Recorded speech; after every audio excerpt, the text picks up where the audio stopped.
Chapter 1471.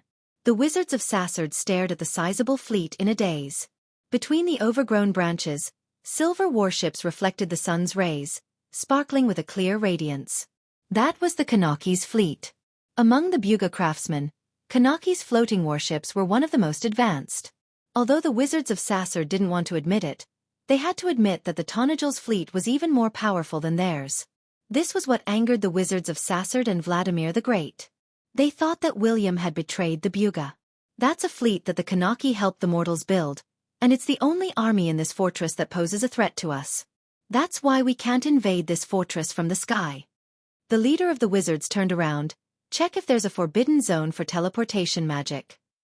Soon, expressions of shock appeared on the faces of the adepts. There's no forbidden zone for teleportation? These mortals. The leader of the wizards couldn't help but laugh bitterly.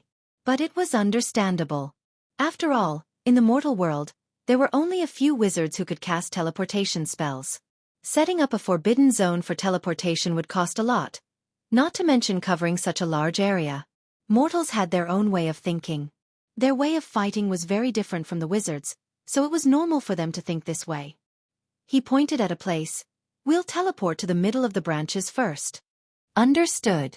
The light spirit had created a huge cavity in the interior of Valhalla. Countless branches extended from the tree walls, coiling around the bottom of the cavity like aerial roots. There, several dozen giant magic engines were rumbling all day long, converting the pure mana from the magic crystal ores and pouring it into the crystal tower in the center. Above the cavity, a dazzling artificial sun was suspended. Countless light spots flew around the artificial sun, illuminating the interior of the cavity as bright as day. Below the crystal tower, the light spirit Monica was talking to a blurry white figure. The energy efficiency of the slate is beyond our imagination. At this rate, the bottom layer of the network will be fully charged. However, you have only just gained consciousness. It will take some time for you to familiarize yourself with your body. The figure slowly nodded. It seemed to be a young girl with long hair draped over her shoulders. She was wearing a green leaf robe, but her figure was blurry and shrouded in a white light. Do you want to check your body again? That's good as well. The faster you familiarize yourself with it, the faster you can make it move. Even though this is only Valhalla's initial form, from the moment you were born, it already possessed the embryonic form of that super fortress of the past.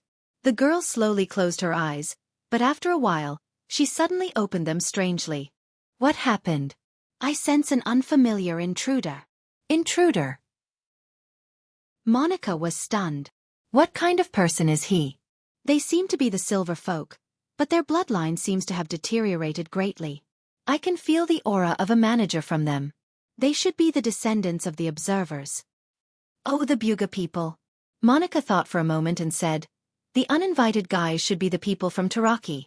Can I take a look at them? The girl nodded. After a while, Monica saw 7 or 8 gray-robed wizards appear in the light screen in front of her. They were in the nearby hills, drawing a magic circle on the ground. Even though the light spirit did not recognize the magic circle, it did not stop her from guessing that it was a teleportation circle.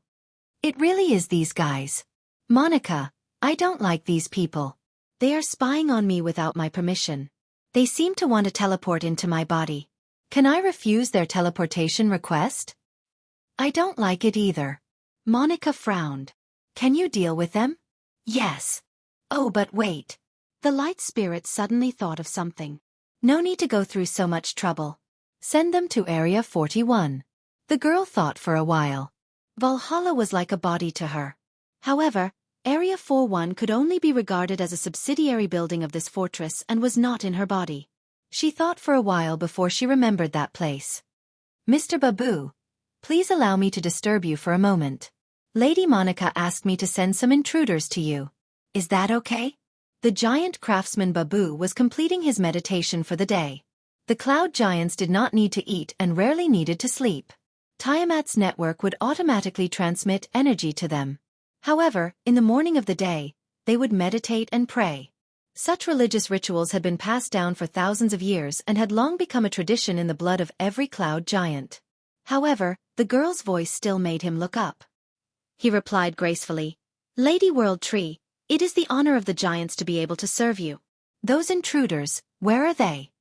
As soon as the gray-robed wizards stepped into the teleportation circle, the scenery in front of them blurred. However, what reappeared in their vision was not the tree hall in the middle of Valhalla, but an even more magnificent, classical marble palace full of classical beauty. Every single one of the pillars that supported the vault was shockingly huge. They were so huge that one had to raise their heads to look at them. They were arranged one after another, densely packed together. The cloud patterns on the floor of the hall set off the floating clouds outside the rows of pillars. It was like a legendary temple in the clouds. Every piece of furniture in the hall set off the insignificance of the wizards. The gray-robed wizards were completely stunned. This was the residence of the legendary giants. What kind of place did their teleportation spell bring them to? However, they immediately understood. A giant in a white robe with curly hair slowly walked out of the darkness and came to them. The giant had long bright golden hair and eyes as blue as the sea. His clothes were as white as snow, and every crease seemed to be filled with golden threads. They sparkled under the sunlight. His bearing was graceful and noble, like an elegant statue. This was not the legendary man-eating giant in the wilderness, nor was it the despicable and cruel descendant of the legendary giant gods. It was a real giant, a cloud giant. The giant looked down at these tiny invaders. "Buga people, Taraki people," the giant said one by one. His voice was like thunder, echoing in the hall. "Why did you come here with evil intentions? I can feel the depraved aura on you. Have the proud silver folk of the past also surrendered to the Twilight Dragon?" The sorcerers were all stunned. They looked at each other. After a while, the leading wizard replied with trepidation, "Sir, are you really a cloud giant? I still remember the days when I fought alongside the Taraki people." Bob closed his eyes and recalled. The leading wizard seemed to have been struck by lightning. You are the god of craftsmen, Bob. Yes, you are the descendant of Karakik. I feel the aura of the arcane realm's law on you, Bob replied. The leader of the wizards began to tremble. He replied cautiously, "That was my grandfather, my lord. Descendant of Karakik, your grandfather died in the Sixth War. He died together with a crystal cluster lord. It was I who personally sent his bones back to Taraki," Barb replied.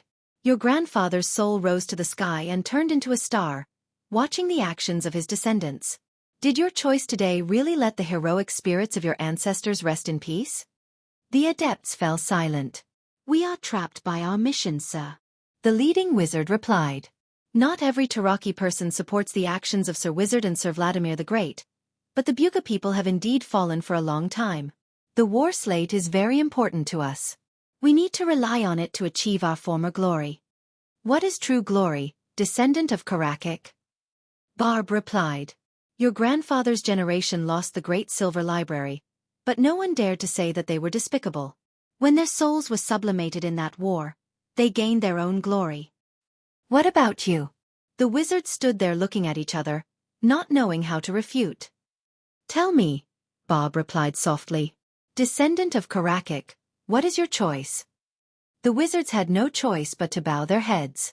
It was the cloud giant, the purest generation of the metal people. It was also the god of craftsmen, Barb. When he became famous, the Sixth War had not yet ended.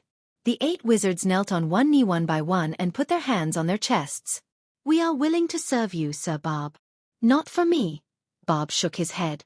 "You will serve the ruler of this world." The wizards were slightly stunned, and their faces showed a stunned expression. In the hollow hall of the middle layer of Valhalla, the roar of machinery was still there. Monica could not help but wrinkle her nose after hearing the description from the girl in front of her. They actually surrendered. What cowards! The light spirit was very dissatisfied. "If I knew this would happen, I would have rejected their teleportation request and thrown these despicable fellows into the turbulence of space." The girl who had just gained consciousness did not understand why Monica was angry. She just tilted her head and looked at the scene with some confusion. "Forget it." Monica suddenly flew up and circled around the crystal tower. I knew Barb and the others would not do anything to the Buga people. But at this moment, she suddenly felt a heat in her chest. Monica's expression changed slightly. She hurriedly picked up a gemstone from the clothes woven by light. The dark red gemstone was the size of a human's little thumb, but the size of the light spirit's palm. And at this moment, an obvious crack appeared on the gemstone. Monica's face turned pale. Chapter 1472. The violent explosion caused Allium Japonicum to lose consciousness for a few seconds. When she regained consciousness, her ears were still ringing with buzzing sounds and her vision had turned dark red due to congestion. However, her mind was still clear. Sixth circle flux spell, two-headed snake. The spell had cut into the north base of the tower at 11 o'clock. The caster was within 100 feet, which meant that they were at least elemental awakened. As an outstanding flux magician and elemental user, Allium Japonicum wasn't the slightest bit unfamiliar with magic. The battle between players was even more intense than this. She could also instantly determine the number of casters and their positions. This was an innate talent and also one of the reasons why she was called a first-rate caster. Allium Japonicum understood that two-headed snake was a multi-stage spell. The magic power would be compressed below the point of explosion and very quickly, a second explosion would occur. This was a spell specially used to deal with the enemy inside the stronghold. She still had a short moment of opportunity. The female knight used all her strength to lift off the rocks on her body. Enduring the stinging pain all over her body, she crawled up from the ruins. The sharp pain in her chest made her see stars and she didn't know how many of her ribs had been broken. Moreover, there was a large area of burn on her arm. Her originally snow-white skin was ashy black. The knight's uniform hung on her hand in tatters and the metal armor had also melted and distorted due to the high temperature. However, Allium Japonicum couldn't care less. She clenched her teeth and rolled down the tower which had long been turned into a pile of rubble. A muffled explosion came from the ground and an enormous force sent her flying. She fell heavily on the ground more than 10 meters away. She groaned and coughed out a mouthful of blood, but immediately crouched down. A series of explosions came from the ruins of the tower and the hot wind almost roasted her back. A few pieces of rubble flew out and hit her shoulder, immediately turning it into a bloody mess. However, Allium Japonicum didn't utter a sound. She calmly maintained her consciousness and crouched down on the ground. The ground was violently shaking. The opponent's spellcaster didn't seem to care about his own people. The spell spread to both sides of the battle and after the storm of flames, several dozen charred corpses were left on the ruins. Miss Maynard! Commander! Cries of surprise rose and fell one after another on the city wall. Different names came from her knight colleagues and the cold-shirt subordinates. In the midst of the fierce battle, the people finally realized the situation here, and realized that their commander was still on the tower. Allium Japonicum squinted his left eye. Blood flowed out of his eye and dyed half of his face red. In his blurred vision, he saw someone running in his direction. At the same time, a red flag was raised on the city wall. It was the Reto's flag. The veteran of the November War decisively took over her command. Allium Japonicum breathed a sigh of relief. Another fireball exploded on the city wall, and several knights perished in the sea of fire. More people were blocked on the other side. Narrowing her eyes, Allium Japonicum understood that the enemy had locked onto her position. It seemed that not only Oberwei, but there was also a traitor among the people around her. But this was not surprising. Maynard was originally a member of the royal faction. There was no guarantee that there was no spy among her personal night guards. She remembered that one of the guards was Oberwei's second son. That young man was one of Maynard's many admirers. Allium Japonicum squinted her eyes and remembered that the young man volunteered to scout before the battle began. He had not returned yet. Presumably, he would not come back. Judging from the direction of the attack, the rebels had at least crossed the Orta River. It was impossible for them to sneak past Fort Paris without alerting anyone. They had spent at least a week planning the attack, and they had to hide it from everyone. This meant that there was a problem with someone important in the whole process. Allium Japonicum did not expect that Oberwei would betray the royal family of Covardo. In the past, this lone wolf of the kingdom did not hesitate to break ties with the royal faction. He insisted on standing on the side of Her Royal Highness, and finally died in the Battle of the Crimson Canyon. He was the hero of the Arrowan people.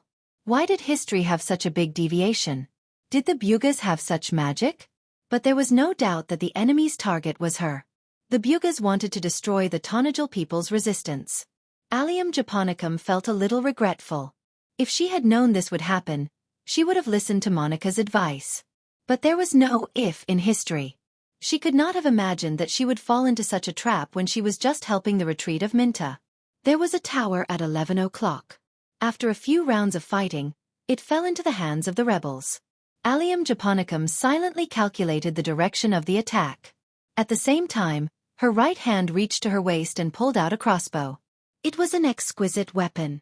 The crossbow was made of steel, and the bowstring was woven with animal tendons and fibers soaked in oil.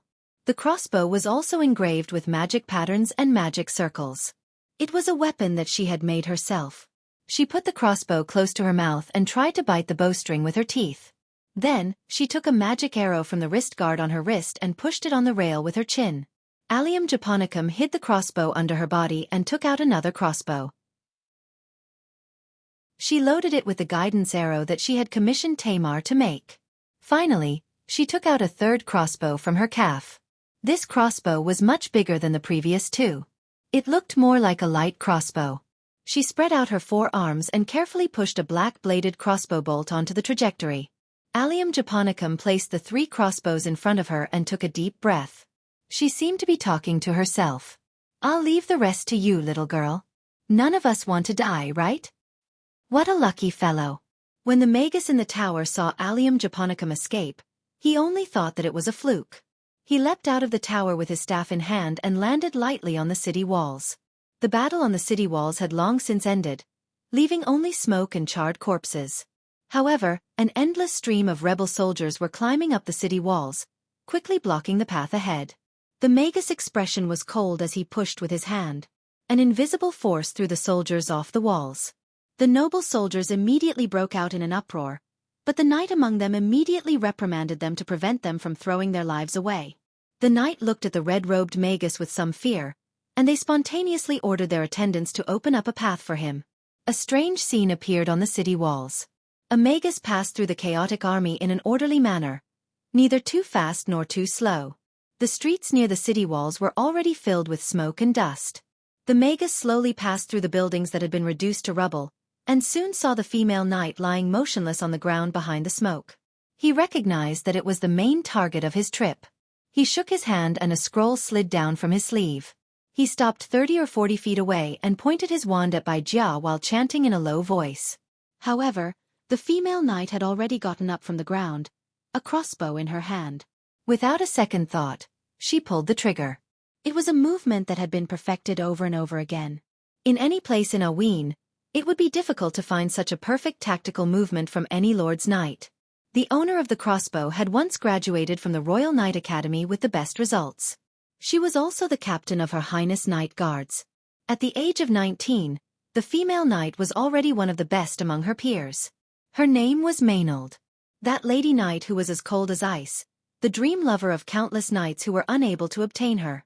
With the crossbow in her hands, her battle instincts returned to her. She shot out a bait arrow, and it was aimed at her opponent. He was an elemental rancor, which meant that she only had one chance to attack.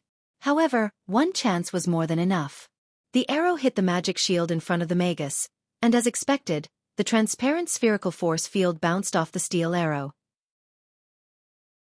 However, the bait arrow was made of unstable magic crystals embedded in the arrowhead.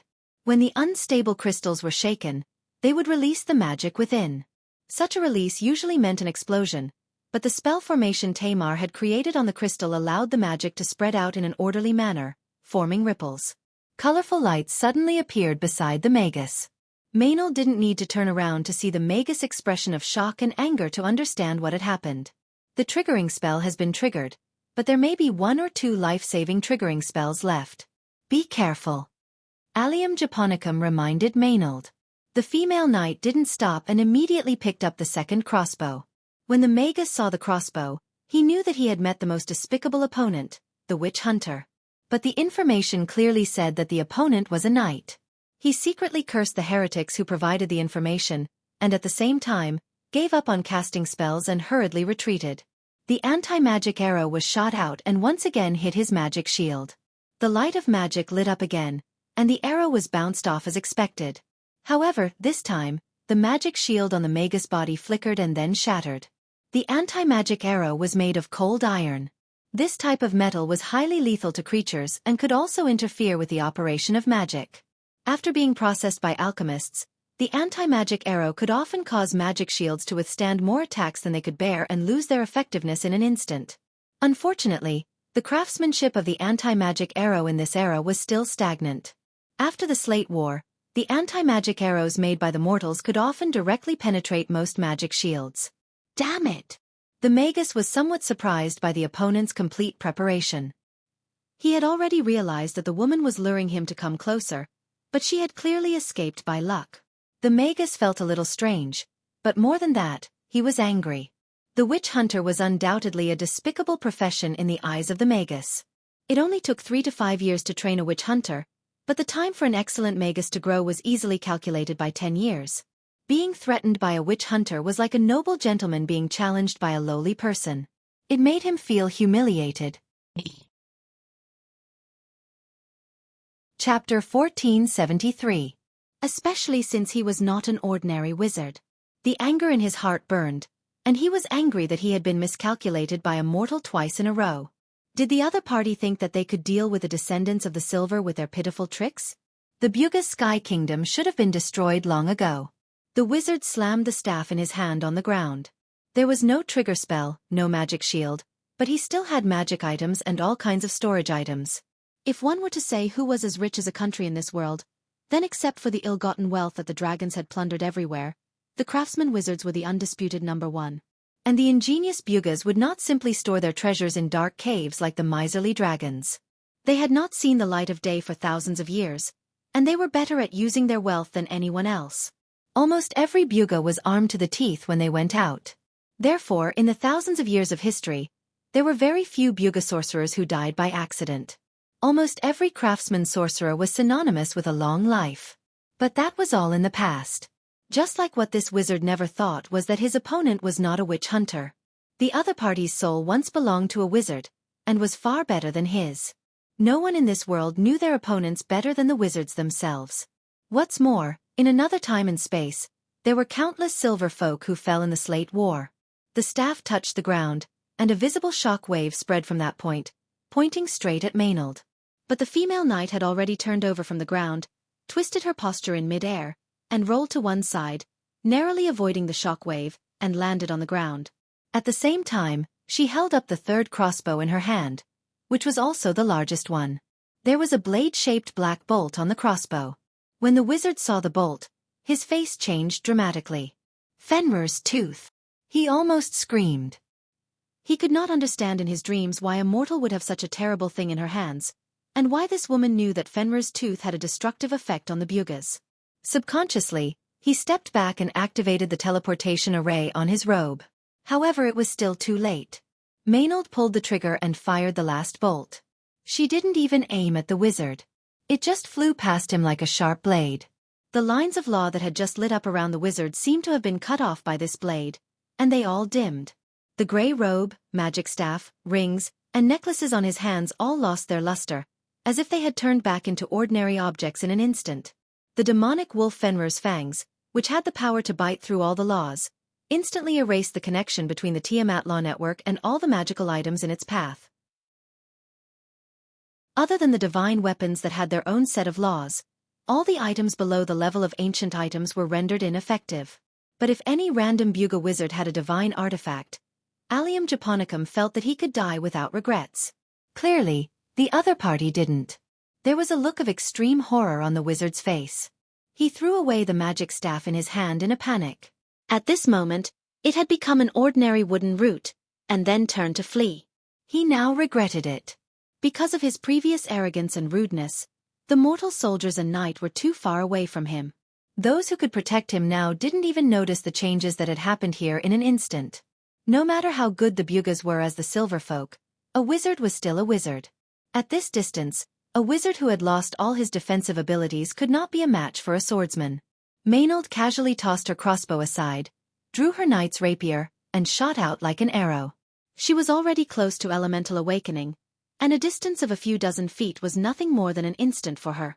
At the last moment, the wizard struggled to cast a low-level lightning-type spell, but the sparks only made the female knight frown. Maynard's steel-like will allowed her to break through the spell and stab her sword into the wizard's chest.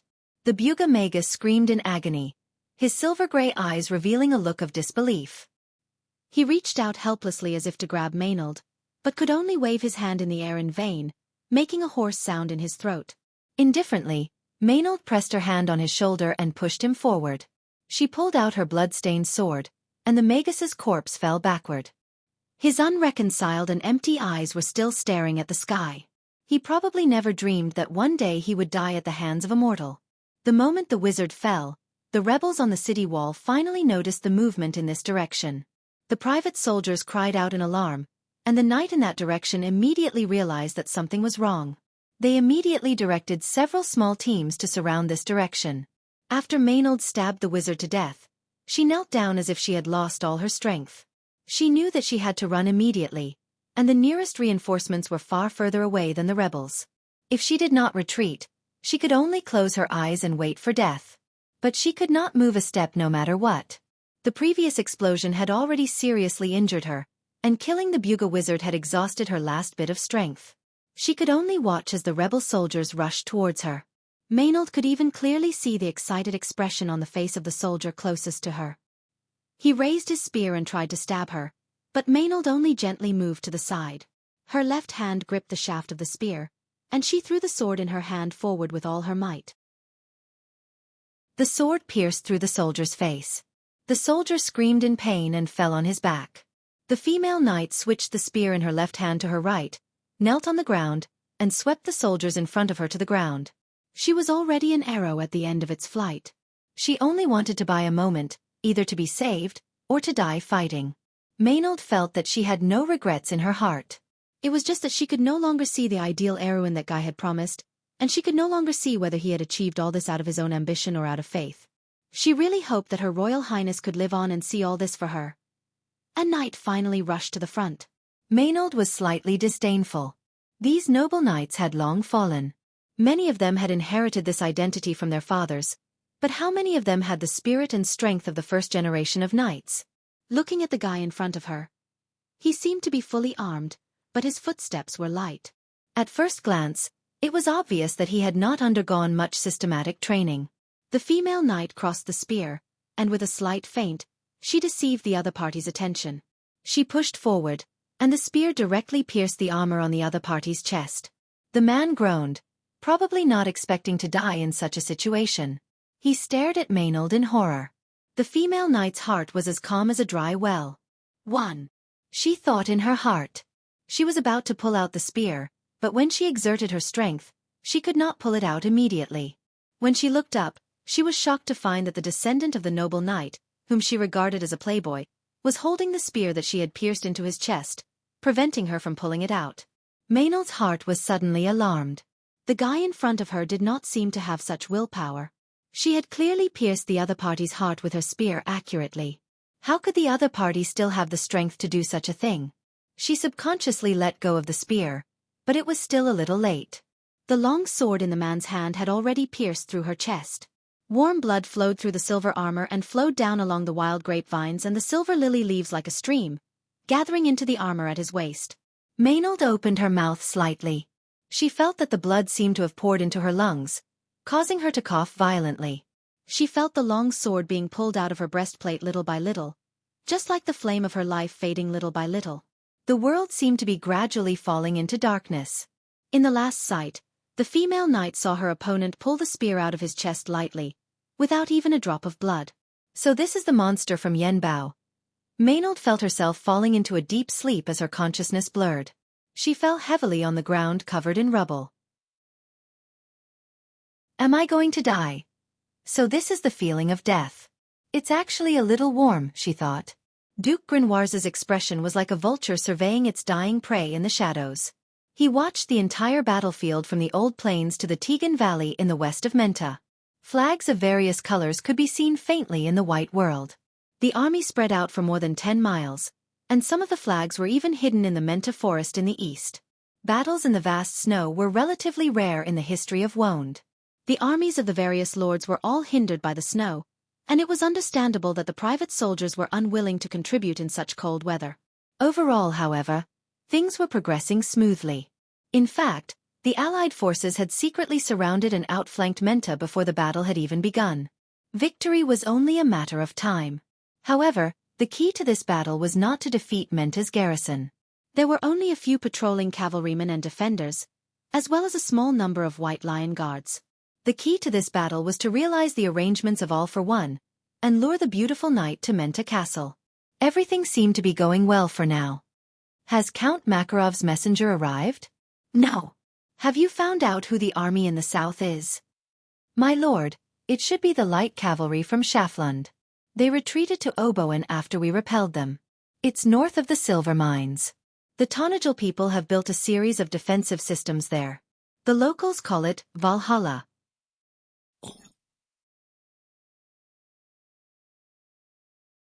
Chapter 1474. Humph, what a bluff. Have you detected the movements of the other armies nearby?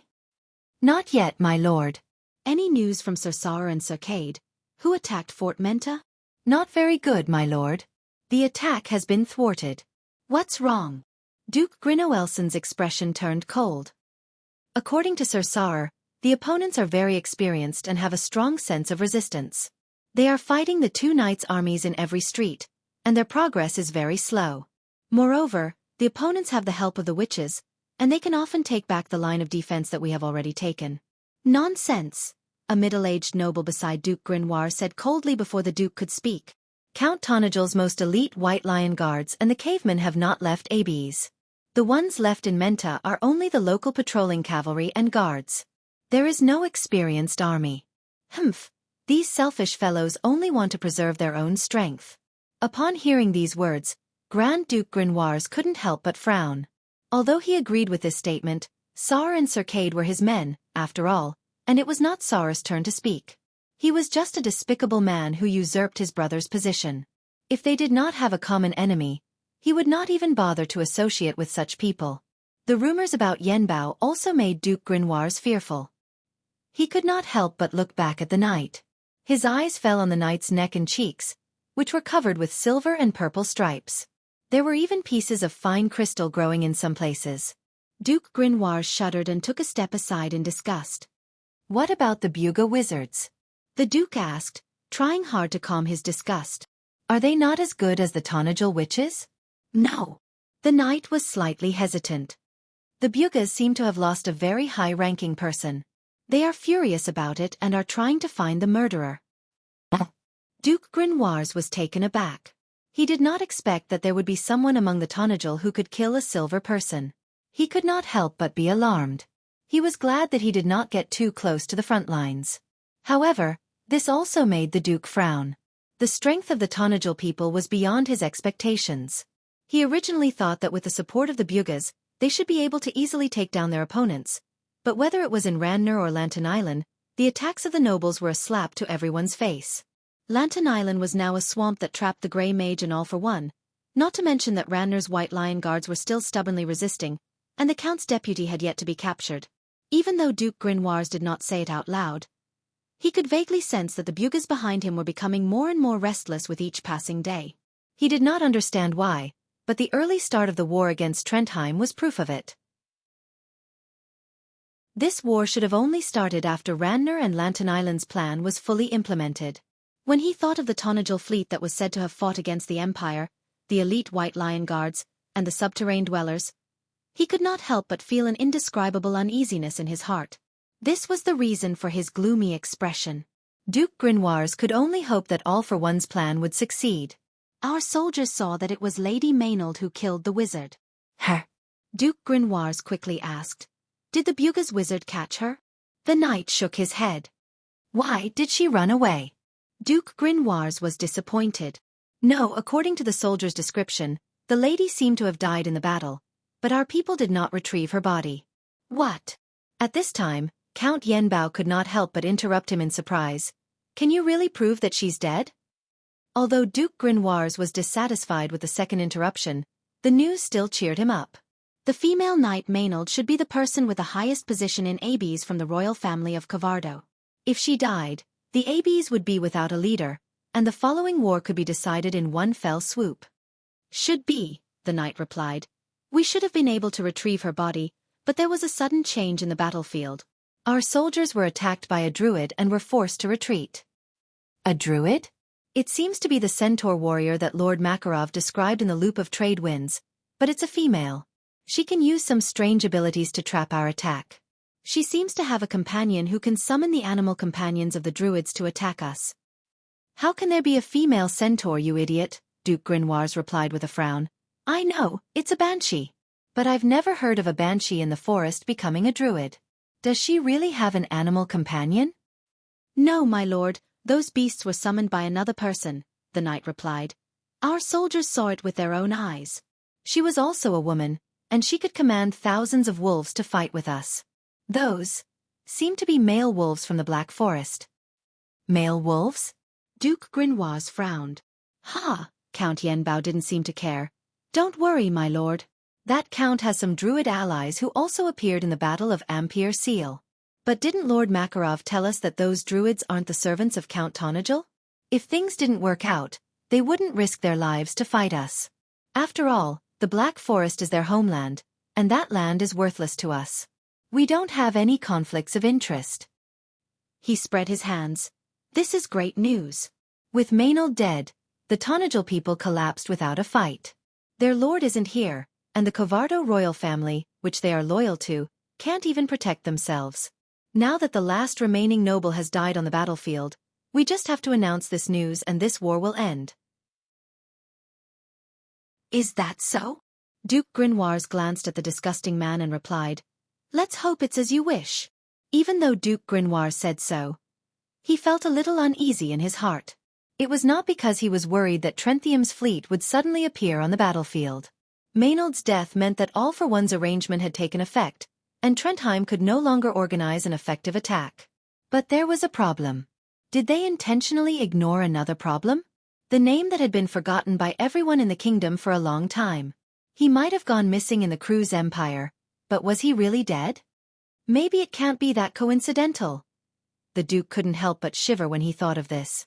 It had been snowing for half a day, and there was no sign of it stopping. The forest on both sides of the river was mottled with white. The crown of the pine forest was covered with snow, and the river was still flowing. Occasionally, ice floes in the upper reaches of the river flowed down the river, mixed with dead branches and fallen leaves that were crushed by the snow, swirling through the middle of the river. Count, let me go to the front line with Roland. Since those treacherous bastards have already reached Tonagel, let us fight them to the death. With you here, we will definitely win. I will teach them a lesson. Young Montolo waved his fist and said. Behind the young man, Heinf and Claudia held hands and stood side by side. Young Montolo didn't find this strange. He didn't think that his father would agree to his elder brother's marriage, but according to his elder brother's temperament, even if he opposed it, it would be meaningless. He knew his elder brother's temperament very well. Otherwise, he wouldn't have such a bad reputation among the nobles. He knew in his heart that his elder brother's brain was much stronger than his own. It was just that he didn't care about the nobles' appearances and swordsmanship. He had a wide range of friends, and was more of a knight than a noble. But perhaps this was even better, as he would be the one to revive the Montolo family. Being loyal to the most outstanding lord of the kingdom, and as a true knight, reclaiming glory from the battlefield, bringing glory to the family, and reviving the Montolo family. This was the life he wanted. Brando glanced at the young men, Scarlet beside him, and Albert and the others of the Grey Wolves mercenaries standing not far away. Roland lowered his head slightly. Young Montolo's words made him feel uncomfortable. After all, before he made this decision, he had a lot of hesitation in his heart.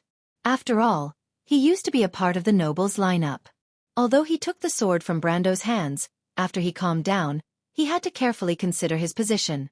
Should he stand with his father and family? Or follow his heart's desire? But after a moment of hesitation, he still made a decision.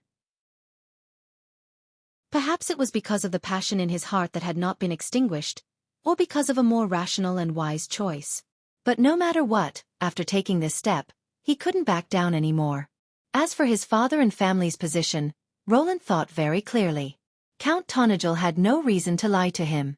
The Bugas were not telling the truth. They were just using the nobles of Erewhon. This early war showed a lot of problems. Although the nobles of Erewhon were now tied to the Bugas' chariot, the problem was that the Bugas could leave at any time. It would be good if the rebellion succeeded, but if it failed, then the nobles of Erewhon would not be able to bear the burden.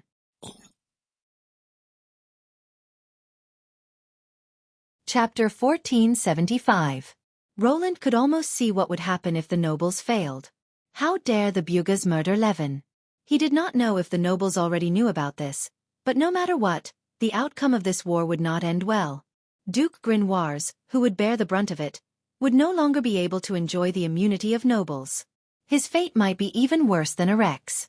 In order to leave a way out for his father and family, Roland could only hope that his choice was correct enough. But for some reason, he did not have too many doubts in his heart. He actually had a faint blind confidence in the victory of this war.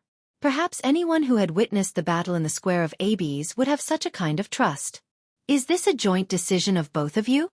My lord, the rise and fall of the Montolo family and the Corvado royal family are intertwined. My brother is your knight, but I am a subject of the royal family. Even if you object, I, Claudia, will still rush to Menta from here. It's not a long journey. Hainf held his lover's hand and replied. Brando nodded. Compared to little Montolo, he actually admired this young man more. He had ideals and beliefs in his heart, and it was commendable that he was very clear-headed and understood what Erewhon needed. A new kingdom was built by ideals, but what maintained its existence was still new interests. He glanced at Roland again. My lord, I have already thought about it, Roland replied. I only hope that you can forgive my father. The one who can forgive your father is not me, but himself. If he did not make too big of a mistake, he would not have received such a groundless punishment. Brando replied, but everyone has to be responsible for their own choices. Even Duke Grinoires is no exception. Roland understood the meaning of this sentence and nodded silently. Brando turned around and said to Uriel, who was not far away, Tonagel has now entered a state of war. You will lead these people to Valhalla. I authorize you and Scarlet to mobilize Valhalla's army. Julian nodded. Ever since Carglass was promoted to the position of vice-commander of the White Lion Guards, the former knight captain had taken over Carglass' original role, assisting Yuta in the defense of Abes and training the new recruits with Kodan. Originally, he should have taken a lot of responsibility for the attack on Yuta. Fortunately, the Lord didn't blame him and instead gave him an even more important task, which made him feel flattered. However, he also understood that this was the time when the territory was in dire need of manpower. The critical situation was comparable to the First Tonagel War. If he couldn't earn an eye-catching performance in the upcoming battle to make up for his mistakes, he was afraid that his future would come to an end. Thinking of this, Julian couldn't help but feel his blood boil as he replied, My lord, leave it to me and Miss Scarlet. But what about the defense of Abes? Lady Yuta is still unconscious. Should we leave it to Cornelius? Brando shook his head. I'm afraid Cornelius doesn't have a clue about the defense of Abes. I've already ordered Vern, who was stationed in Schaflund, to return to Abes. As for the defense of Schaflund, leave it to Kodan for the time being. My lord, then you? It's faster for me to go to Maxen alone. Julian was stunned. Although the journey from Gar's ferry to Maxen was short, it would take at least a few hours. Wouldn't it be much more efficient to return to Valhalla and use the airship to teleport? Although the airship fleet had to protect the safety of Valhalla and couldn't be fully mobilized, it wouldn't be a problem to mobilize a subfleet. In his memory, although his lord had the strength of an elemental awakened, even an elemental awakened powerhouse wouldn't be as efficient as an ordinary person. They couldn't possibly run all the way, and even if they did, they would only be slightly faster than the horses used to deliver messages. Do you need horses, my lord? Julian hurriedly asked. Gar's ferry should have some spare war horses. Brando shook his head and made a gesture, interrupting Julian's words. It was at this moment that he suddenly heard a voice in his mind. Heavens, it really is you, my lord. Monique's voice trembled with joy. You're finally back. What's wrong? Did something happen, Monica? Brando frowned. He didn't expect Valhalla's telepathy to have expanded to such a large range. When he left Tonagel, he could only sense Monique's telepathy within the range of the world tree's trunk. However, he could faintly hear a trace of anxiety in Monique's surprised tone. It's like this, my lord. I took the initiative to mobilize Valhalla's mana pool to expand the range of my telepathy. I originally wanted to inform Lady Yuta and the cave dweller leader Tajiv. Speak slowly, Brando saw that Monique's tone was hurried and had a tendency to be long-winded, so he quickly interrupted her. Get to the point. Something happened to Lady Maynard. As she spoke, the light spirit Monica told him about the life gemstone in an urgent tone. Brando's heart tightened. He already knew that something might have happened to Paris in the north, so even though he rushed here without stopping after settling the matter in Abyss, he didn't expect that he would still be a step too late. Brando also knew that the main personality in Maynard's body was Bai Jia. With her skills and calmness, if something happened to her, it definitely wouldn't be a small matter. He couldn't help but feel anxious when he thought of this. He didn't have time to ask about the princess and Freya, and hurriedly spoke in his mind. Monique, listen carefully. Since you can contact this side, can you immediately send a fleet from Valhalla to Menta? I'm afraid I can't, my lord. Why? Monique's voice was a little hesitant. Tamar and I have used up all of Valhalla's mana. I'm afraid that the fleet won't be able to be mobilized in a short period of time. There was still some left, but I used up the last bit. She thought for a moment and hurriedly added in a small voice. This is something that Lady Maynard agreed to. Brando was stunned for a moment before he realized something, and said angrily, could it be that the world tree is starting to level up again? Why now? Allium Japonicum. Even Lady Maynard allowed you to do as you please? And no, Monique replied incoherently, but it's more or less the same. All right. Brando shook his head, and did not want to continue arguing with her. Moreover, even if he scolded the poor light elf now, it would be useless, and it would only be a waste of time. Monique, let's not talk about this for now. How many troops are there in Valhalla that can be mobilized? My lord, the troops in Valhalla can be mobilized at any time. Other than the White Lion Guards, Lady Maynard did not mobilize any other troops. Monique's voice was obviously more confident when she mentioned this. She thought for a moment and replied, actually, there's another problem that I need to report to you, my lord. What is it? Oh, that's why I'm looking for Lady Yuta and the leader of Tajiv. I need authority, my lord. Authority? Yes. You know that I don't have the authority to command Valhalla in battle. I need authority. Authority? Brando was stunned. Wait, Monique, don't you have the authority to mobilize the troops in Valhalla at any time? No. Monique shook her head like a rattle drum.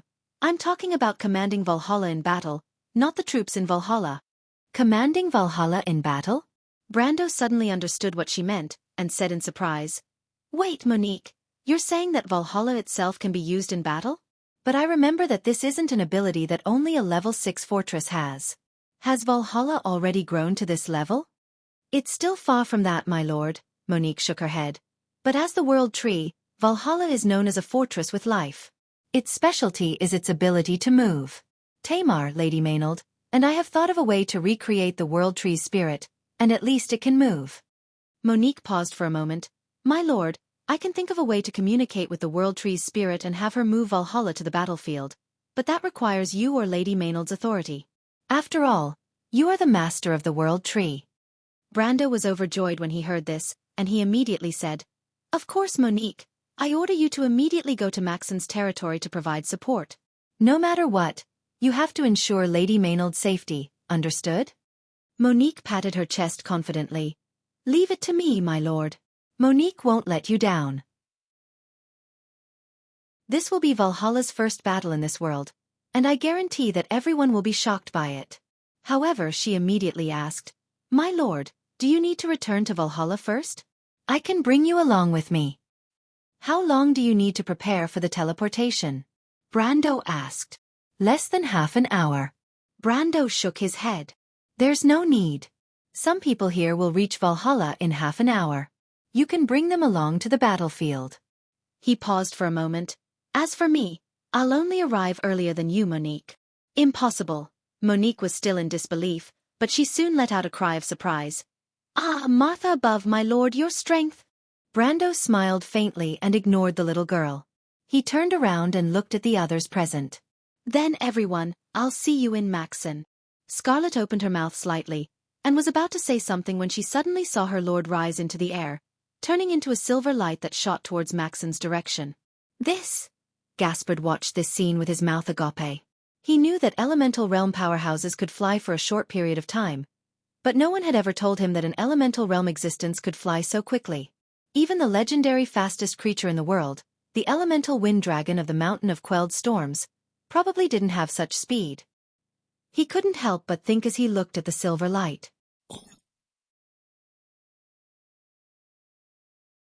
Chapter 1476.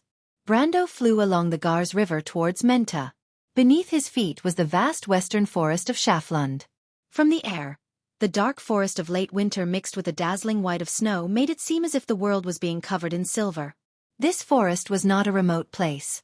In fact, it was the main road that connected Menta, Orta, Paris, and Schaflund to Abes. There were scattered manors and villages in the forest, and the occasional hunter's hut could be seen in the forest. However, most of them were already deserted. The aura of war condensed in the sky above Tonajal. Seeing this scene, Brando's heart was calm. The construction of Abes was the culmination of many people's hard work. Amandina and the Romans spent years to turn this barren land into a prosperous place for business. But compared to the difficulty of construction, destruction often took only a short moment. Erewhon's nobles were not only unable to guide the kingdom forward, but also became the root of its progress. The royal faction in his memory had long since ceased to exist. Her Royal Highness hoped that the people could regain the faith of the late king, but in the end, it was only a bubble. This was not all good. Erewhon had returned to the mortal world, and its heroes had even decided the tragic fate of the kingdom. This experience of starting all over again told him that everything in history was not a coincidence. Everyone involved, including himself, had pushed the course of history, and set it on a path of no return. But he did not feel anger. Or rather, his cold emotions suppressed his anger. What he needed was no longer anger, but a thorough cleansing. He understood that everyone could have done many wrong things, and he was no exception. Neither he nor Princess Griffine could decide all of this. But since the nobles had chosen their own fate, then they must have expected the outcome of failure. At that moment, Brando understood that an era had passed, and the Erewhon he was familiar with would also be gone forever. He had completely unfolded his web of laws, and the power of the sage shrouded the world. It was an aura that was close to that of a god, but it had fused with the origin of this world. This was the power of existence. It was supreme, but it existed everywhere, and no one could detect it. When everyone was searching for the ultimate power, they did not know that they were already in it. That was the power of the entire world. In Brando's eyes, the sky above the forest formed a large net that constantly moved closer to the center. It was no longer made of continuous space, but nodes. When he passed through these nodes, the scene on the ground seemed to automatically shrink from far to near to him. To an outsider, it was a point in the sky that continuously leaped forward, forming a straight silver line, like a meteor streaking across the sky, heading towards Fort Menta. Dad! Meteor! In the depths of the forest, a young man dressed in wolf skin pointed to the sky and shouted excitedly. Behind him, the middle-aged man with a frown on his face gave him a knock on the head. How can there be a shooting star in broad daylight? Hurry up! But it's real, the youth said, holding his head in grievance. The hunter looked up at the sky. Even in the gloomy snowy sky, the sky above Menta Forest was spotless. There was nothing in the sky. Thick clouds piled up on the horizon, and only palm-sized snowflakes drifted down. He sighed. This cursed weather. Is Lady Martha blind to let the good suffer and the wicked enjoy? I thought Tonajal would have a moment of peace, but these damned nobles want to take away the last hope of us refugees? Humph, those nobles are the most despicable. They only dare to do this when the Count is not around. If the Count comes back, they'll be taught a lesson, the youth said childishly. His father, however, did not care. That was just wishful thinking. The nobles stood high and looked far ahead. If they dared to make a move, then they must have absolute confidence. Perhaps the Count was already dead. At the very least, even if the nobles lost, they would only be punished and have to pay for their sins. The king also needed the lords to rule his country. If the princess killed all these people, who would work for her? Would she choose talents from the commoners? How could there be any talents among the commoners? They were illiterate. Even he did not believe that he could stand shoulder to shoulder with the nobles, let alone rule this country. The nobles were always in cahoots. What could the Count change? He alone could not challenge the entire world of nobles in Erewhon. The older hunter had long passed the age of hot-bloodedness, and there were even some who looked down on the locals of Trentheim. The locals would boast about their lord as if he was a god in order to gain some pitiful vanity. He had seen it many times. In Brugloss, in Randner. Where were the citizens who were not like this? Of course, the count might really have some powerful aspects, otherwise he wouldn't have been able to turn the tide in Ampere Seal. But to say that he could make the Kurlutzians bow their heads and gain the favor of the high and mighty silver folk was a bit too much of an exaggeration. Even Marshal Darius could not do such a thing. How could his descendants do it? Each generation was worse than the last. The nobles fought for nothing more than for the purpose of fighting for power and profit. This time, the nobles banded together to deal with the Count of Tonagel because he stood on the wrong side. He had long heard that the Count was secretly drooling over the Princess Beauty, and could not help but shake his head inwardly. Heroes have a weakness for the charms of beauties, but that did not necessarily mean that he was a hero. Even he could see that the Covardo royal family was already on the verge of collapse, and the Count was so stubborn and foolish. He could not help but shake his head, hating himself for being blind and believing the nonsense of his fellow countrymen. He chose to move from Manaville to this place. He should have known that this was a place of trouble and chose to go to the north of Viro. If not for the fact that he was worried that those hateful skeletons would go north. The resentment in his heart turned into physical action. He kicked his half-grown sons but scolded him with the authority of a parent. Stop talking nonsense and hurry up and leave. If you fall into the hands of those damn rebels, you'll be in for it. Logically speaking, his son should have been obedient after he kicked him like that. But he didn't expect that this time, the youth seemed to have become stupid. He didn't know that his butt had been hit, and he stood there in a daze without moving. What are you standing there for? The elder hunter snapped. Are you waiting for death?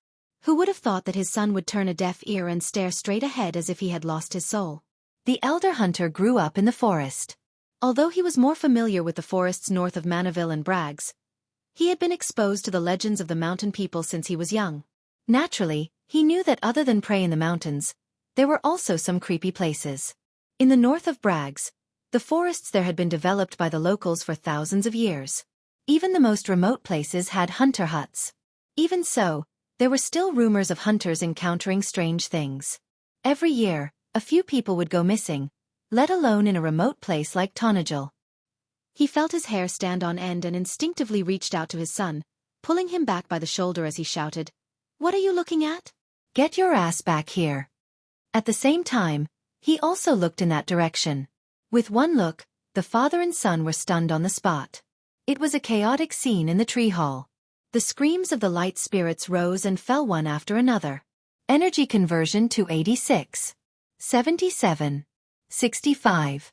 40. 33. 11%. Warp complete. Rematerializing. Valhalla taking root. Recalculating coordinates. Valhalla, be careful. Monique suddenly screamed. Ah! There was a panicked cry.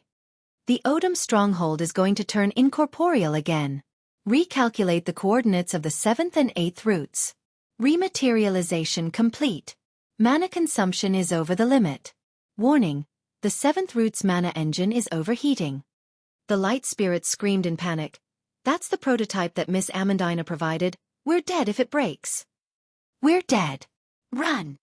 Shut up, you idiots. Monique was fed up with her brainless companions. That's not what we need to worry about right now. Inject the coolant. She shouted. Coolant injection complete. Temperature dropping.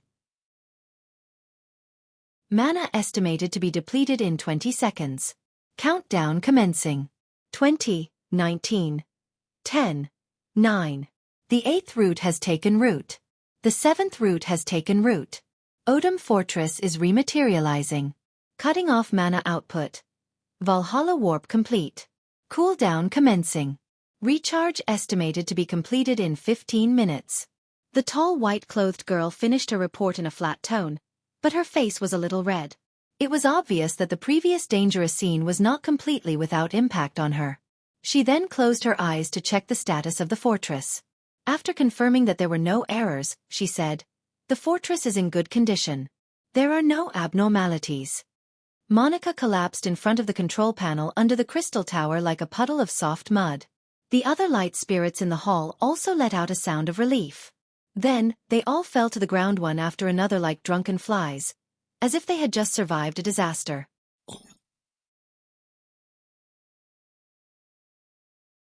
Chapter 1477. Are the two of them all right? Sifrid looked at the radiant spirits with a puzzled expression. She blinked her large green eyes and asked in a soft voice, "What are you doing?" "Those two damned bastards." Monique jumped up from the ground and screamed in anger.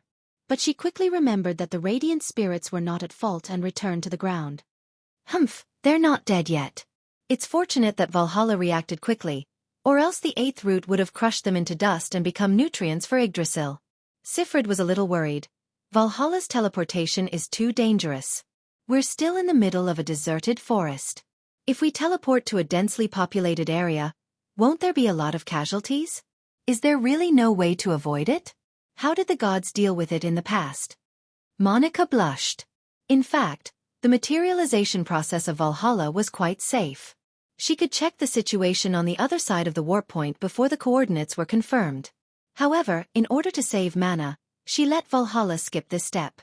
The reason was that it was impossible for anyone to be in the Mentai forest right now.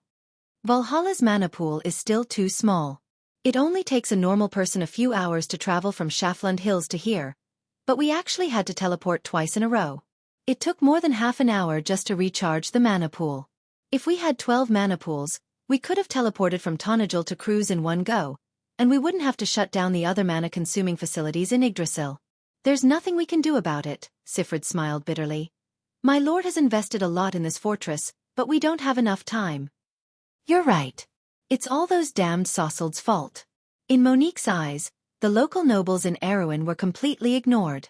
They were no match for Valhalla, and at best, they were just annoying flies. She turned around and asked, "Valhalla, have you finished calculating the coordinates? Where is this place?" "According to the map you provided, Miss Monica, we should be about 70 kilometers south of Fort Menta. The town of Orta is not far from here. According to our battle plan, we should send a support team here." Monica thought for a moment before replying, "Very well, let Gaslil go. It should be enough to arrange for the White Lion Guards to stay here." Sifrid hesitated for a moment before she spoke up. "I want to see those two people. They might be frightened to death." "What's there to see?" Monica replied snappily. However, she glanced at the little girl and shrugged. "All right, it's up to you. We still have a lot of time anyway." When the huge root swept towards him, the middle-aged hunter thought he was dead for sure. Who would have thought that at the critical moment, the root would suddenly change direction, missing him by a hair's breadth and crashing to the ground amidst the creaking sounds of trees collapsing. It took a long time for the dust to settle, and the surroundings became quiet once more. The father and son tremblingly opened their eyes again. When they looked ahead, they couldn't help but subconsciously hold their breaths and widen their eyes. In the forest, the dense hazel forest and pine forest disappeared, and an unimaginable thing appeared out of thin air. To be exact, it was an even bigger tree. Its trunk was like a mountain peak that pierced through the clouds.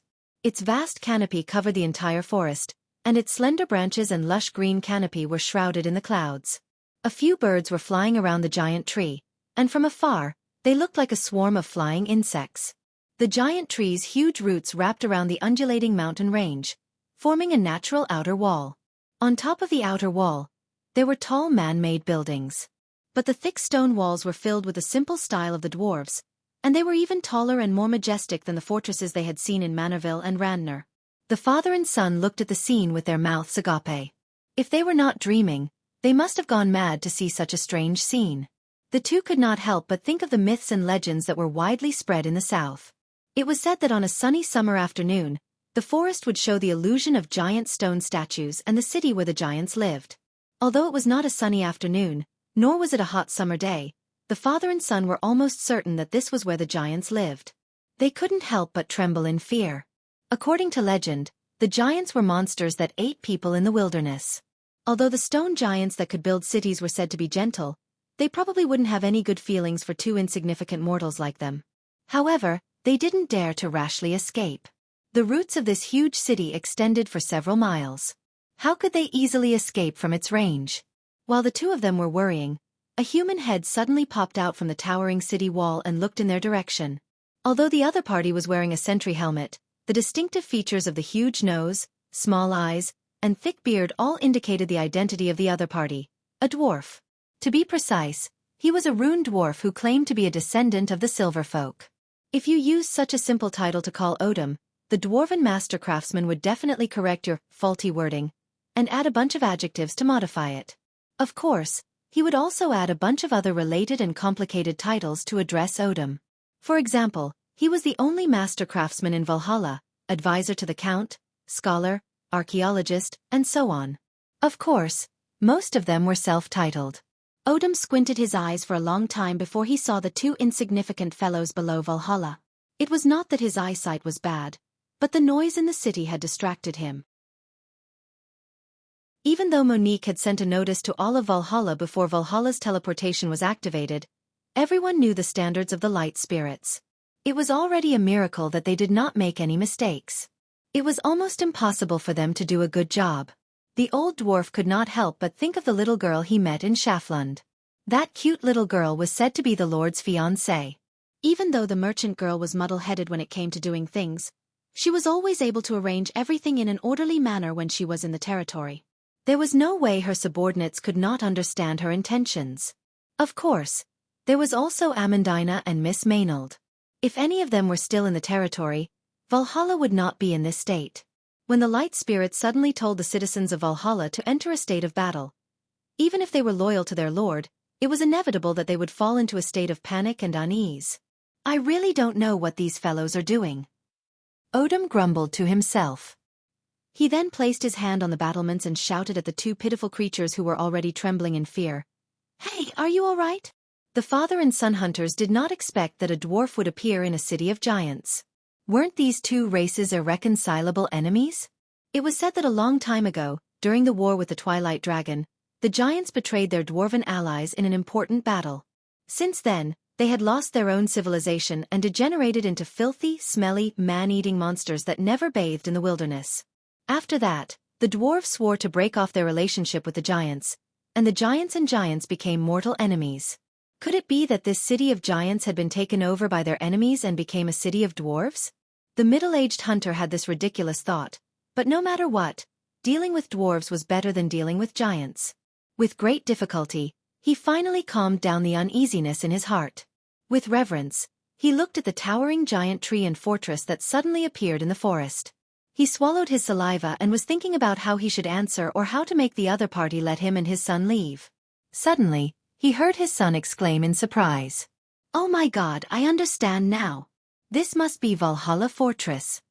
You must be the legendary dwarven craftsman who designed and built this fortress, Mr. Odom. The young man's eyes shone brightly as he looked at Odom, who was standing on top of the city walls. I'm also an advisor to the count, a scholar, an archaeologist, and a master alchemist, Odom added in dissatisfaction. Kid, I'm also an advisor to the royal family, but I didn't accept it. The Erewhon Geographical Association also invited me to become an honorary member, but I declined. It's really you. Of course. Odom proudly puffed out his chest, but he quickly remembered that he had other matters to attend to and waved his hand.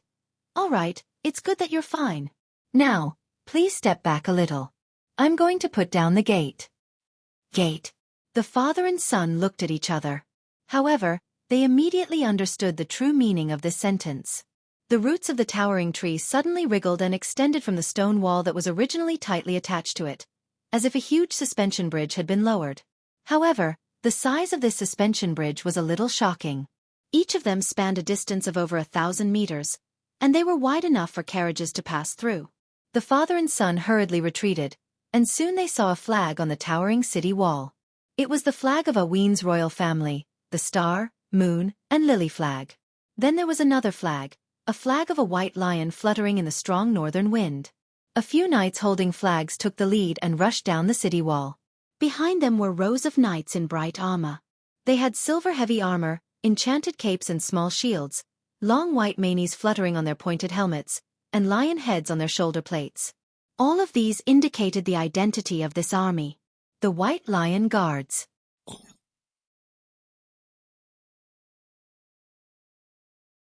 Chapter 1478. Dad, look. Those are the White Lion Guards. The young man was trembling with excitement. I heard that they are Count Tonigel's personal night guards. The middle-aged hunter had a strange expression on his face. He seemed to want to say something, but in the end, he did not. He could only stare blankly at the White Lion Guards marching down the huge vines that extended to the ground in an orderly manner. Throughout the entire process, there was no other sound other than the dull and uniform sound of their metal gauntlets. No one was whispering to each other, and there were none of the nobles' private soldiers or even night guards that they had seen in other places. Almost everyone walked past them without looking at them. There was no unnecessary eye contact, but the middle-aged hunter felt a chill run down his spine. He had seen Braggs's Southern Legion in Manaville before. Those night guards were considered elite. It was said that during the First War of the Black Roses, they had fought against the skeletons of Madara more than once. Compared to the private soldiers of the nobles who were defeated by the undead, they were considered elites. It was said that the Southern Legion had also stood against Count Tonigel in the war led by Duke Grinoires. He was not optimistic about the Count's future. No matter how powerful he was, how many private soldiers and night guards could he have? But now, he could not think of any of these thoughts. He only felt a chill run down his spine, as if he was sweating profusely. When Gaspard rode past the hunters on his horse, he did not think that they would have such complicated thoughts. He did not even look at them. There were too many hunters like them in the Menta forest. He was just a little surprised that they were still here at this time of the year. For the past 2 weeks, most of the residents in this direction had been evacuated by Utah to the north and west of Abes. However, that was all he had in mind. Facing the chilly northern wind, he pulled down his metal mask, leaving only a pair of sparkling eyes exposed. Gaspard let out a long breath. The hot breath immediately turned into mist when it met with the cold, forming a thin white mist outside of his mask. He watched as the snowflakes fell on his metal armor and disappeared. He knew that this was another expedition of the White Lion Guards. But whether it was for himself or for the kingdom, this battle might have an unusual meaning. The backbone of the White Lion Guards Knight had a vague premonition that perhaps from this moment on, the future of the kingdom would take a path that no one had ever imagined. Countless people had been moving forward on this path, but they had lost their way. But at this moment, the fog had dissipated, and they had finally taken a step forward. In this slight sense of unreality, Gaspard seemed to have seen another future. In that future, the kingdom was struggling and burning in flames. Countless living beings were crying and screaming. He couldn't help but shudder. At the same time, he returned to reality. Gaspard looked back at his subordinates. Most of the soldiers of the White Lion Guards were actually of the same age as him. Many of them even came from this land. As for him, he was just one step ahead of these people. Participating in the Battle of Ampere Seal was perhaps the greatest pride of his life, but this pride would continue today. The knight drew his sword and pointed it forward, letting out a deep roar from his throat. White Lion Guards, advance! It took the hunter and his son a while to recover from their shock. The White Lion Guards had long disappeared into the forest, and the young man was still restless, as if he had not had enough. But his father had already sensed the danger. Such a military mobilization was not a small matter, and they had witnessed it with their own eyes, and this strange fortress. The middle-aged hunter even trembled a little. He held his son's shoulder in fear, afraid that he would be killed by the enemy immediately. The dwarf had already run down from the vines. Odom had once vowed to build an impenetrable fortress, and the minimum requirement for such a fortress was that it did not have a gate. Although this design was criticized by Amandina, it was fortunate that Valhalla's unique power made this ridiculous design a reality. Its gate was now replaced by the roots and vines of the World Tree, and achieved unexpected results in terms of defense. Of course, the old dwarf took the credit for this lucky hit as his own. The hunter was scared half to death by a fully armed dwarf with a battle-axe in hand. He almost collapsed to the ground. He hurriedly pulled his son to the ground and knelt, begging, "No, my lord, please don't kill us. We didn't see anything, and I promise we won't say a word. Or at least, please let my child go. He's still young and doesn't know anything." His actions startled Odom, and the dwarf glared at him. "Martha above, what nonsense are you talking about? Who wants to kill you?" Valhalla is about to teleport, and you can't stay here. Just as well, there's a lord who wants to see you. Count yourself lucky. Come with me to the city. What? Can we enter Valhalla Fortress? The young man was originally uneasy, but he was still a young man after all. When he heard the dwarf's words, he could not help but stand up excitedly. Are you serious, Mr. Odom? Of course. The dwarf thought for a moment and added, I'm the one in charge here. Brando quickly saw the town of Orta in the forest from the sky. This town was just a few miles south of Fort Menta. If the rebels had already launched an attack on Fort Menta, they would definitely not let this place go. As expected, there was a small-scale battle taking place in the town below. The two sides were engaged in a tug-of-war around the center of the town. The rebels had clearly entered the town. Brando could clearly see the two sides fighting. The ones in charge of defending the town were a group of White Lion Knights, while the attackers were dressed in all sorts of robes and carried the banner of Grimoires. It seemed like they were the army of the nobles of the southern border. The attackers outnumbered the defenders by several times, but the White Lion Knights did not back down. They were able to repel the waves of attacks from their opponents several times. But soon, the figure of a wizard appeared in front of the rebel army. He wore a blue robe and was a Sasaldian illusionist. Brando knew that the young White Lion Knights were more than enough to deal with a noble knight, but they were unable to retaliate in front of these craftsmen and fell from the sky. Tower illusionists were grade 7 soldiers in the game. They were much stronger than the White Lion Knights that he had personally trained. As soon as he landed, he attracted the attention of the rebels. The Buga wizards had their own means of communication, so they were naturally extra vigilant against this unfamiliar intruder. Under their orders, a dozen rebel knights immediately surrounded him, followed by a large group of attendants and private soldiers. Brando did not even look at them. He walked forward and passed through the central square of Orta. His arrogance had obviously angered these bloodthirsty noble knights. They roared and rushed over, waving their swords in an attempt to teach this ungrateful fellow a lesson. But Brando simply pulled out the holy sword Oderfeis. When the first knight and his warhorse galloped to his side, Brando raised his sword to block. The man's arm holding the sword flew out, and then he knelt on the ground with his horse. The knight on the saddle was bound by the stirrup, but he still flew off the horse's back and landed heavily on the ground. The 100-pound armor crushed his spine. Brando continued to move forward, and the knight charging towards him was torn apart like broken puppets. They either lost their heads but still charged forward with their warhorses, or were directly split in half. It seemed like it was just a blink of an eye, and more than a dozen noble knights were all dead. For Brando, this level of battle was not worth mentioning. At this moment, even if he returned to Lushta, he could easily defeat the supreme powers of Cruz and the others. After returning to the modern world from the realm of stagnation, his biggest gain was a new understanding of the laws of this world. When he realized that all of this was a legacy from the previous era, the latent power in his bloodline seemed to have awakened. The power of law was no longer hazy to him like a cloud of fog, but the true truth. That power was so strong that sometimes it even gave him the illusion that he was drifting away from this world. He felt like he was a god. Although he was clearly in the modern world, he felt like he was overlooking everything from the clouds. There was a sense of distance between him and the continent of Wond. And the people around him felt it even more clearly, especially the people of the Grey Wolves mercenaries. Other than the previous feelings of gratitude and worship towards this lord, there was also a deep sense of awe. According to Heinf's words, walking beside the count was like accompanying a giant dragon. Every breath it took made one tremble with fear. Brando also felt the same way. He could feel the assimilation of this world. This was the instinctive closeness of the laws of Tiamat to the power of existence. He had experienced this feeling in the Amber Sword, but at that time, it was not as clear as now. The battle with the noble knight was not even comparable to the time he used to kill low-level monsters in the novice area. Even though the continuous short-distance jumps had consumed a lot of his power of order, it was still too easy to deal with these people.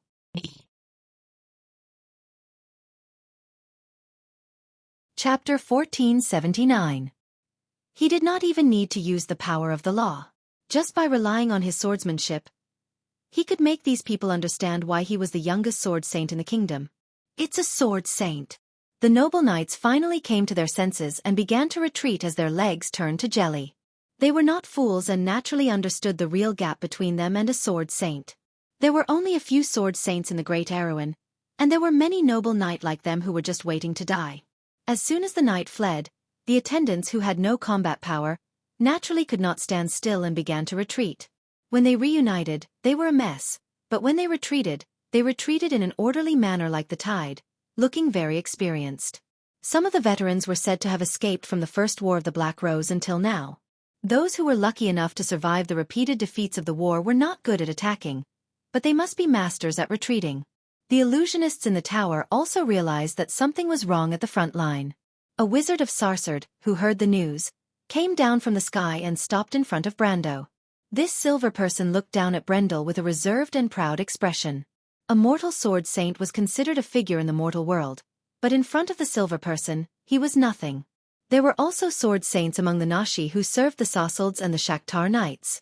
However, he was slightly surprised that the other party was so young. A mortal genius, he said. Among these insignificant insects, you can be considered a relatively outstanding existence. Unfortunately, you shouldn't have appeared in this place. The wizard raised his staff and pointed at Brando. Sir, be careful, they are silver people. A voice warned. Brando looked in that direction, and the Knight of the White Lion Guards also noticed the situation here. Brando's appearance took a lot of pressure off them, so they had time to warn him. However, the commander of the Knight of the White Lion Guards did not recognize Brando's identity, and only thought that he was a sword saint of the royal family. Brando did not point this out. He stretched out his hand and used the same trick again. The staff in the wizard's hand flew out of his hand and landed firmly in his hand after a beautiful arc. The wizard was angry that his identity was exposed, so he used a silver lightning to stab at the commander of the knight. However, when the staff flew out of his hand, the lightning miraculously flew in a circle in the air and then came to Brando's hand. Brando held the lightning tightly. The lightning twisted and swayed in his hand like a struggling electric snake, making a buzzing sound and splashing platinum sparks, but it was unable to break free. So this is the power you're so proud of, Sarsard. Reckless, angry, blind, and arrogant. Is this what the knowledge you obtained from the White Tower tells you? Brendel looked at the Sarsard magus who was casting the spell. Is this the power you're so proud of, Sarsard? You. The wizard was so scared that he was incoherent, and his face was no longer as confident as before. Brando looked at him as if he was looking at a dead man. He was extremely calm, and the calmer he was, the stronger his contempt for the Sarsard alliance became. There had never been a silver person or a gold person who was so despicable. Go to hell and repent. Martha will prepare a place for you there. Brando loosened his hand, and the lightning flew out of his hand, flying towards its original owner at a speed 1,000 times faster than before. In the wizard's horrified eyes, the lightning pierced through his magic shield like a straight javelin. All the magic shields on his body were shattered in an instant, and the lightning penetrated his chest. He screamed and turned into a piece of charcoal, falling to the ground. Those who indulge in power will die because of it. The wisdom you obtained from the White Tower did not tell you this. Even an outsider like me understands the reason why the silver people are arrogant, Brando said indifferently. That is because they are excellent and dare to take responsibility. How can you compare to those noble people? The remaining illusionists were so frightened that they stopped in their tracks. The highest of the supreme. The wizards at the back were like birds startled by the twang of a bow. They turned around and fled. For a moment, the periphery of the forest flashed with the brilliance of magic. In just a moment, not a single Sarsard wizard could be seen on the battlefield. Brando did not pay attention to these people. Even the Bugas had retreated without a fight, and the remaining rebels did not dare to continue staying in the town of Orta. Orta was one of the most important roads to Menta, and if they could control it, they would be able to cut off the retreat of the Trentheim garrison in Menta Castle.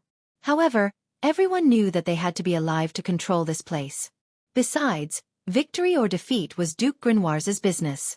They just wanted a piece of the pie, and it was not worthwhile to die for others. Therefore, no one needed to command them. In less than a quarter of an hour, these people had all fled. Brando crossed the square and walked towards the commander of the White Lion Guards. He was bathed in blood and had many wounds on his body. There was also a broken arrow stuck in his right leg. Looking at the smooth cut on the arrow shaft, he must have cut it himself. He came to Brando with the help of several other knights and bowed to Brando. It was the most noble etiquette. Obviously, the captain of the night finally recognized Brando's identity.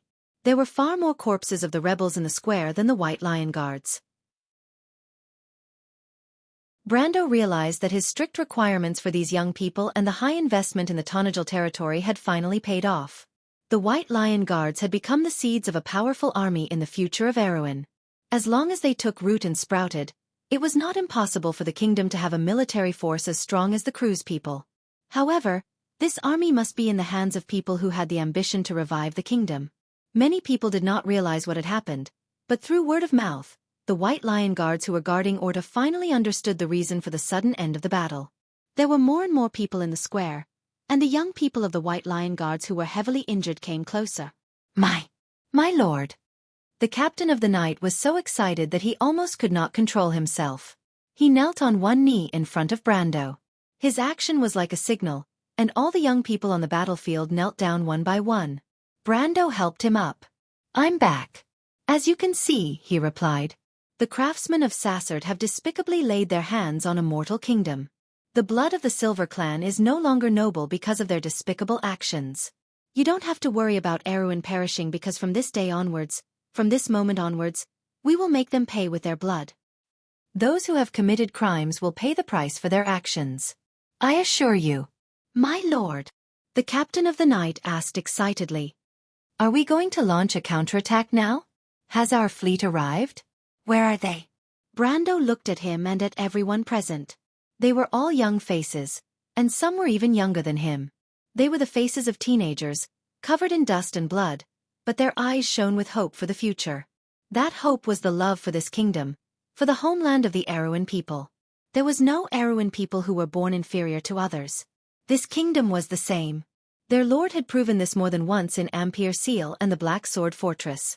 If he could do it, so could they. Where we are, and behind us is Valhalla. Brando stretched out his hand, and a flag of stars, moon and lily automatically flew into his hand. The counterattack has already begun.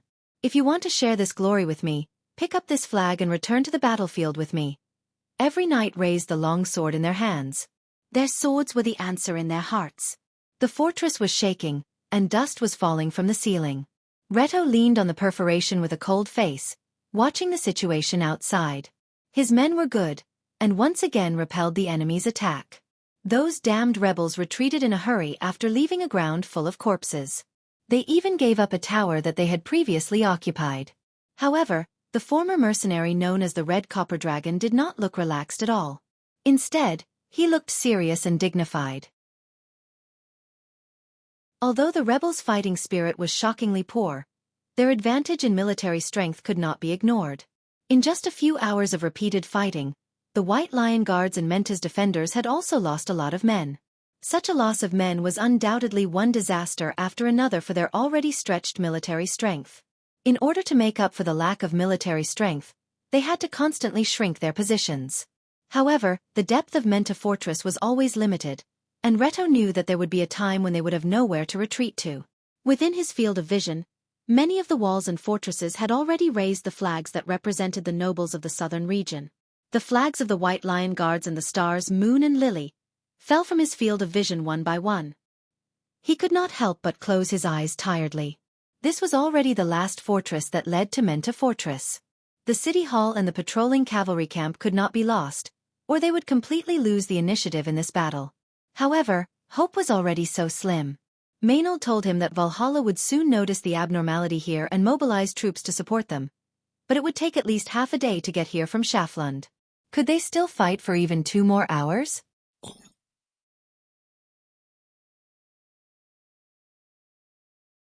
Chapter 1480. Have you found Lady Maynard? Reto asked in a tired voice when he opened his eyes again. The continuous battles made the veteran of the November War feel a little unbearable. After all, he was already old and no longer as brave as he used to be. The people in the room shook their heads in silence.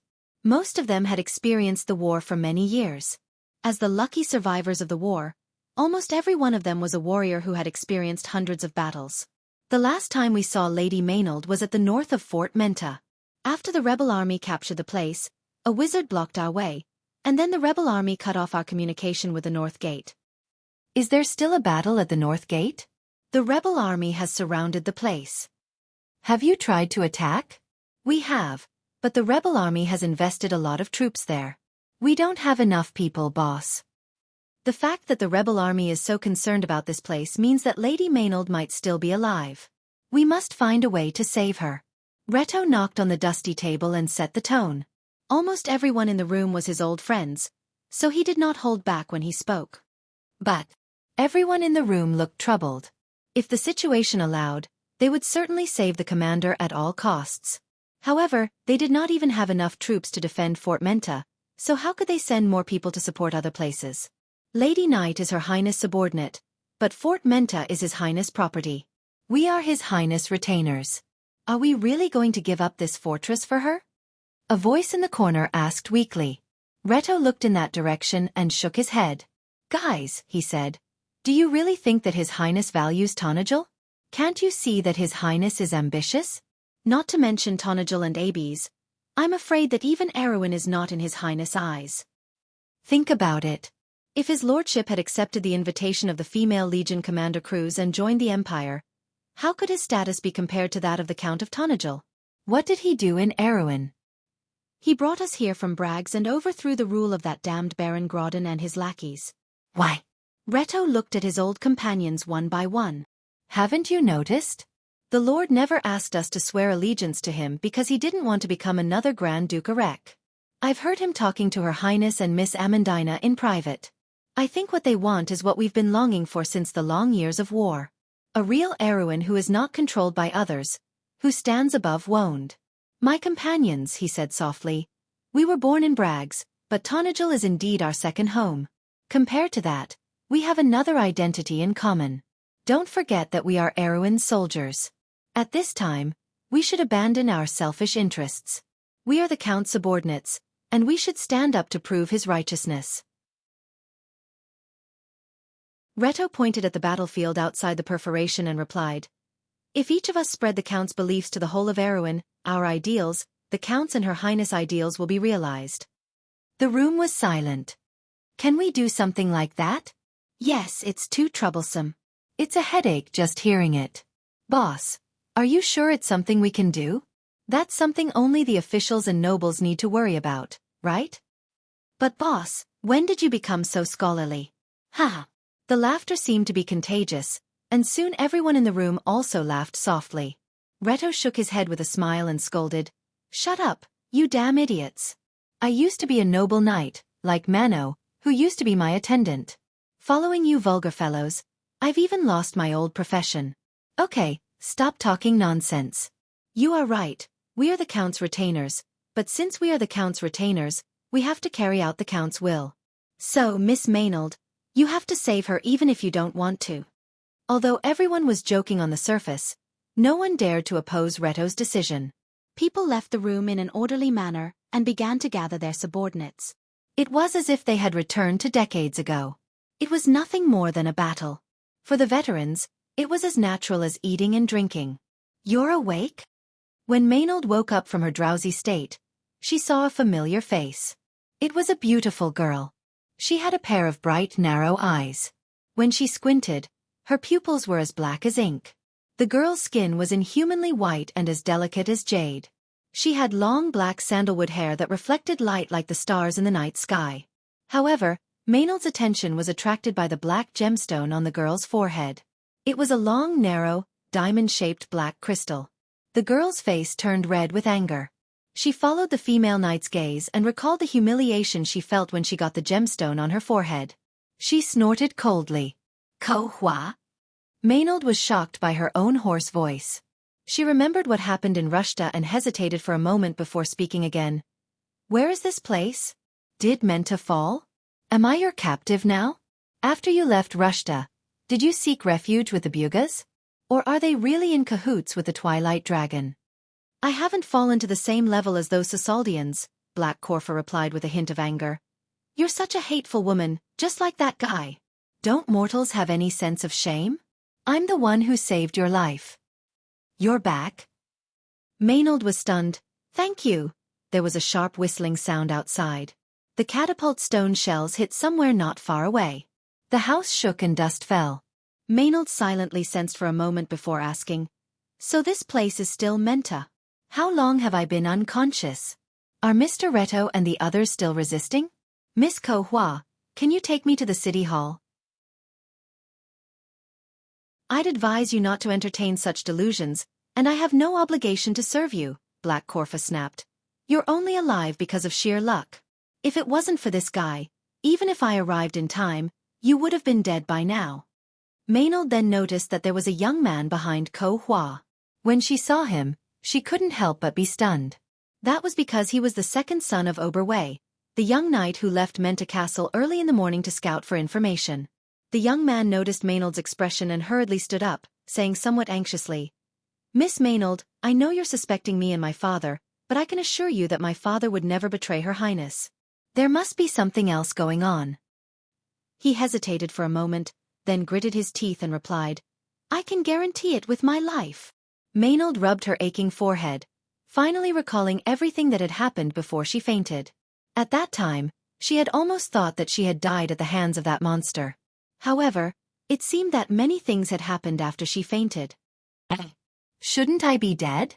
Maynard subconsciously touched the wound on her chest. The sword wound was still there, almost piercing through her chest and abdomen. That sword should have pierced through her heart. "You should indeed be dead. This piercing wound pierced through your heart. To any mortal, this is the most fatal injury." Black Ko Hua paused. "But the strange thing is that you're still alive. Don't ask me why, because I don't know either. Perhaps it was your Lady Martha who saved your life." Maynard was silent for a moment. There was a vague feeling in her heart that she could not grasp, but she could not say it out loud. "In addition, it was this guy who risked his life to save you from those monsters," Black Ko Hua continued. "Otherwise, I wouldn't have the ability to do so. Those monsters are the fangs and claws of the Twilight Dragon. We call them the No Race. Other than the Goddess of War's unique imprinted weapon, no one can really kill them." "Humph. Now even the No Race has reappeared. I really don't know why Mother thinks so highly of you. It's just a small human kingdom. Whether it's the Sassalds or the fangs of the Twilight Dragon, you can't deal with them." Maynard sighed and said to the young man, "I can believe you, but you can't guarantee for your father. In any case, Mr. Oberwei has an unshirkable responsibility for everything that happened here." "No," the young man shook his head. "Miss Maynard, something may have happened to my father." "What?" "Since Her Royal Highness and Prince Haruz left Tonajal, my father has sent me letters every week. On the one hand, it's to let me know the situation in Ranner and Lantern Island, and on the other hand, it's to keep in touch. However, I haven't received a letter from my father for more than a week." At first, I didn't think anything was wrong, but I didn't expect something like this to happen. The young man was a little annoyed and replied with some worry, "It's all my fault, Miss Maynard. If I had been vigilant earlier, maybe this wouldn't have happened. My father."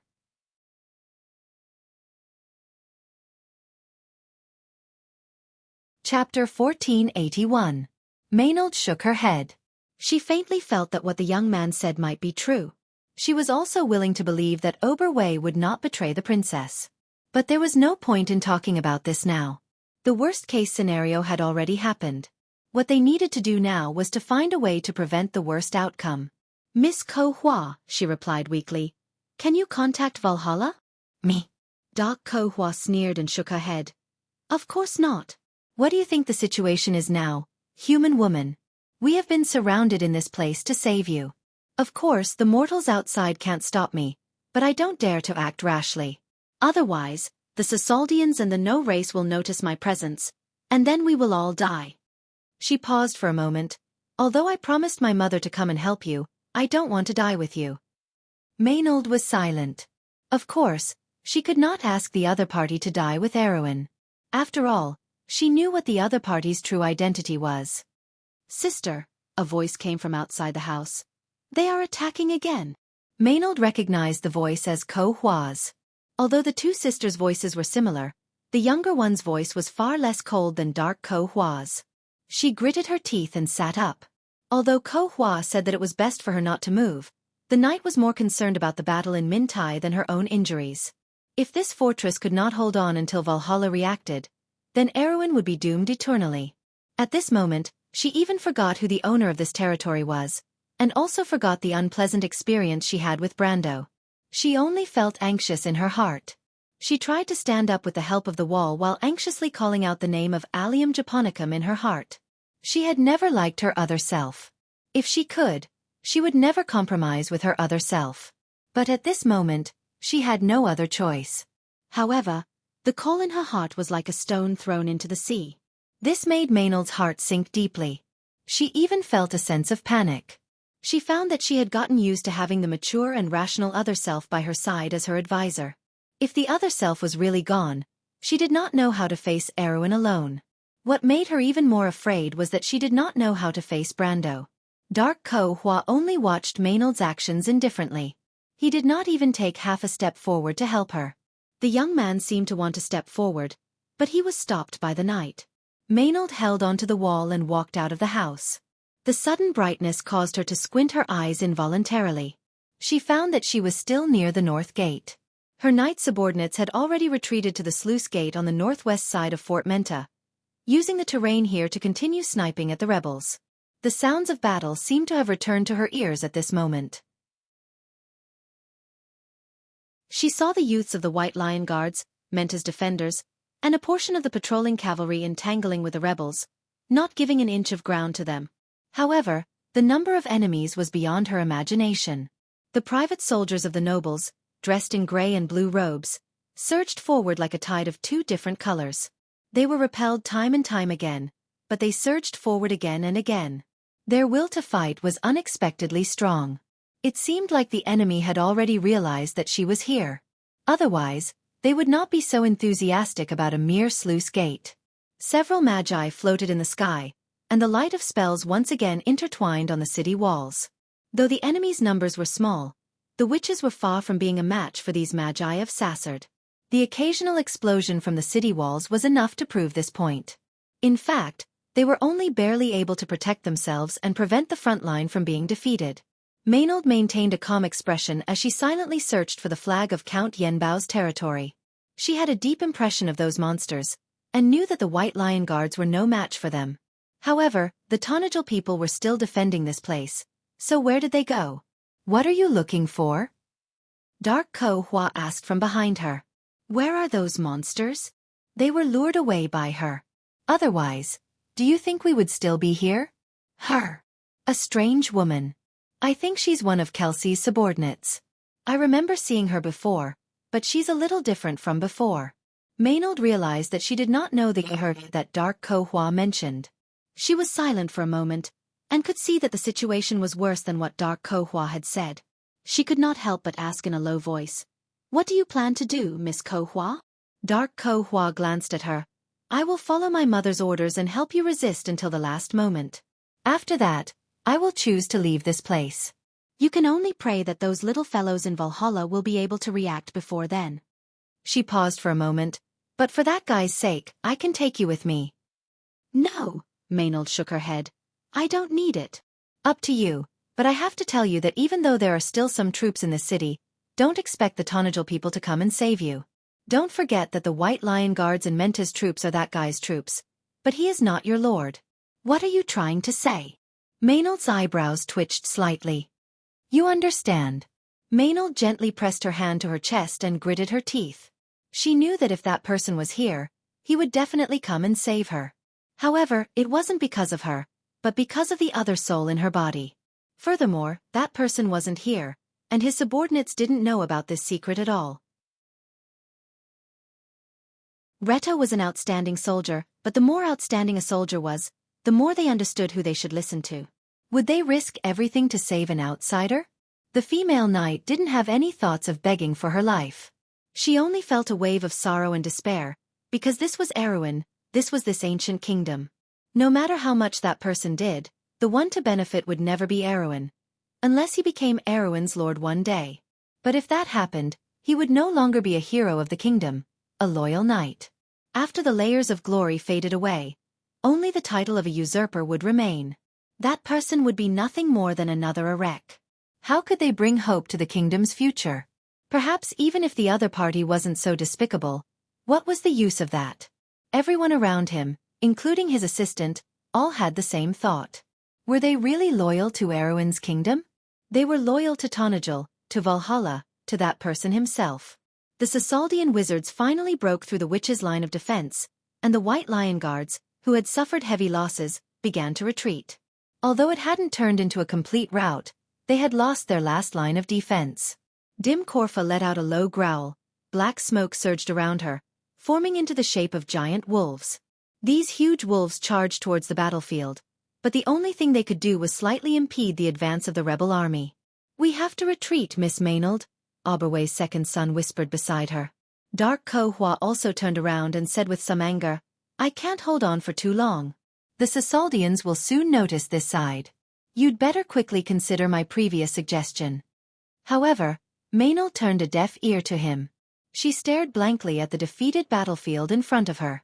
Everyone was retreating, and the flag of the White Lion Guards was falling from the horizon.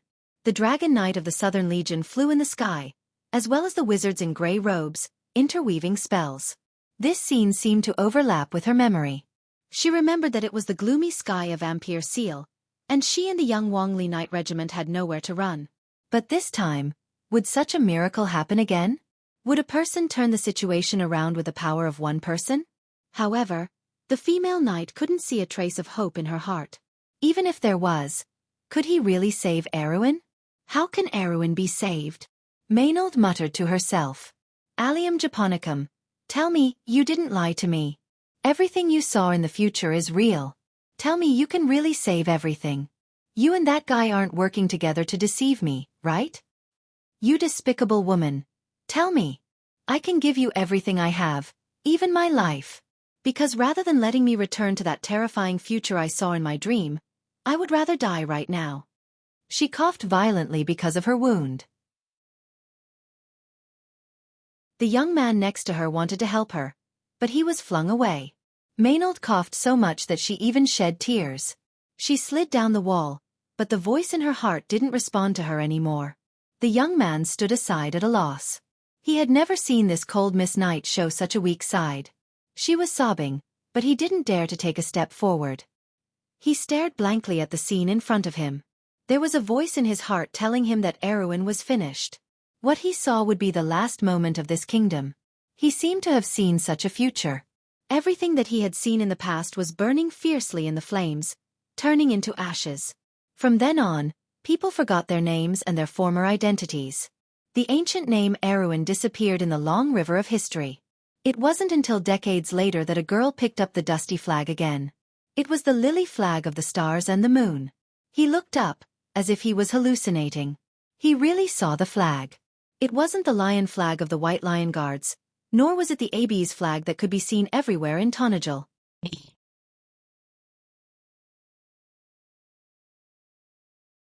Chapter 1482. Instead, it was the bright moon, the slender stars, the pure lilies, and the silver flag fluttering in the wind. A wave of cheers suddenly erupted from the battlefield. The young man shuddered and subconsciously rubbed his eyes, finally realizing that he wasn't hallucinating. He truly saw the flag that belonged to the royal family of Corvado. Reinforcements. Maynard stood up abruptly. The female knight's tears were still wet as she looked in that direction in astonishment. Behind the sea of rebels surrounding the fortress, a few streets away, flags of stars, moon, and lilies were being erected. But where were those troops from? The Royal Knight Regiment? Or the White Lion Regiment? Which direction did they come from? How was this possible? Maynard's mind was also in a mess. This female knight, who had always been calm, felt her heart in a mess for the first time. She didn't understand who it was that had come to this place at this moment. But the thunderous cheers on the battlefield answered her question. It was the reinforcements from Maxon City. Maynard saw the copper dragon Reto at the front, as well as the veterans of the November War beside him. The flag in their hands was not the war flag of Tonajul or AB's. It was the symbol of the kingdom. The flag of the royal family of Corvado. At that moment, the female knight understood what they were trying to say. Today here, we have forgotten the estrangement between us, our allegiance to different factions. We will die as Erwin's soldiers.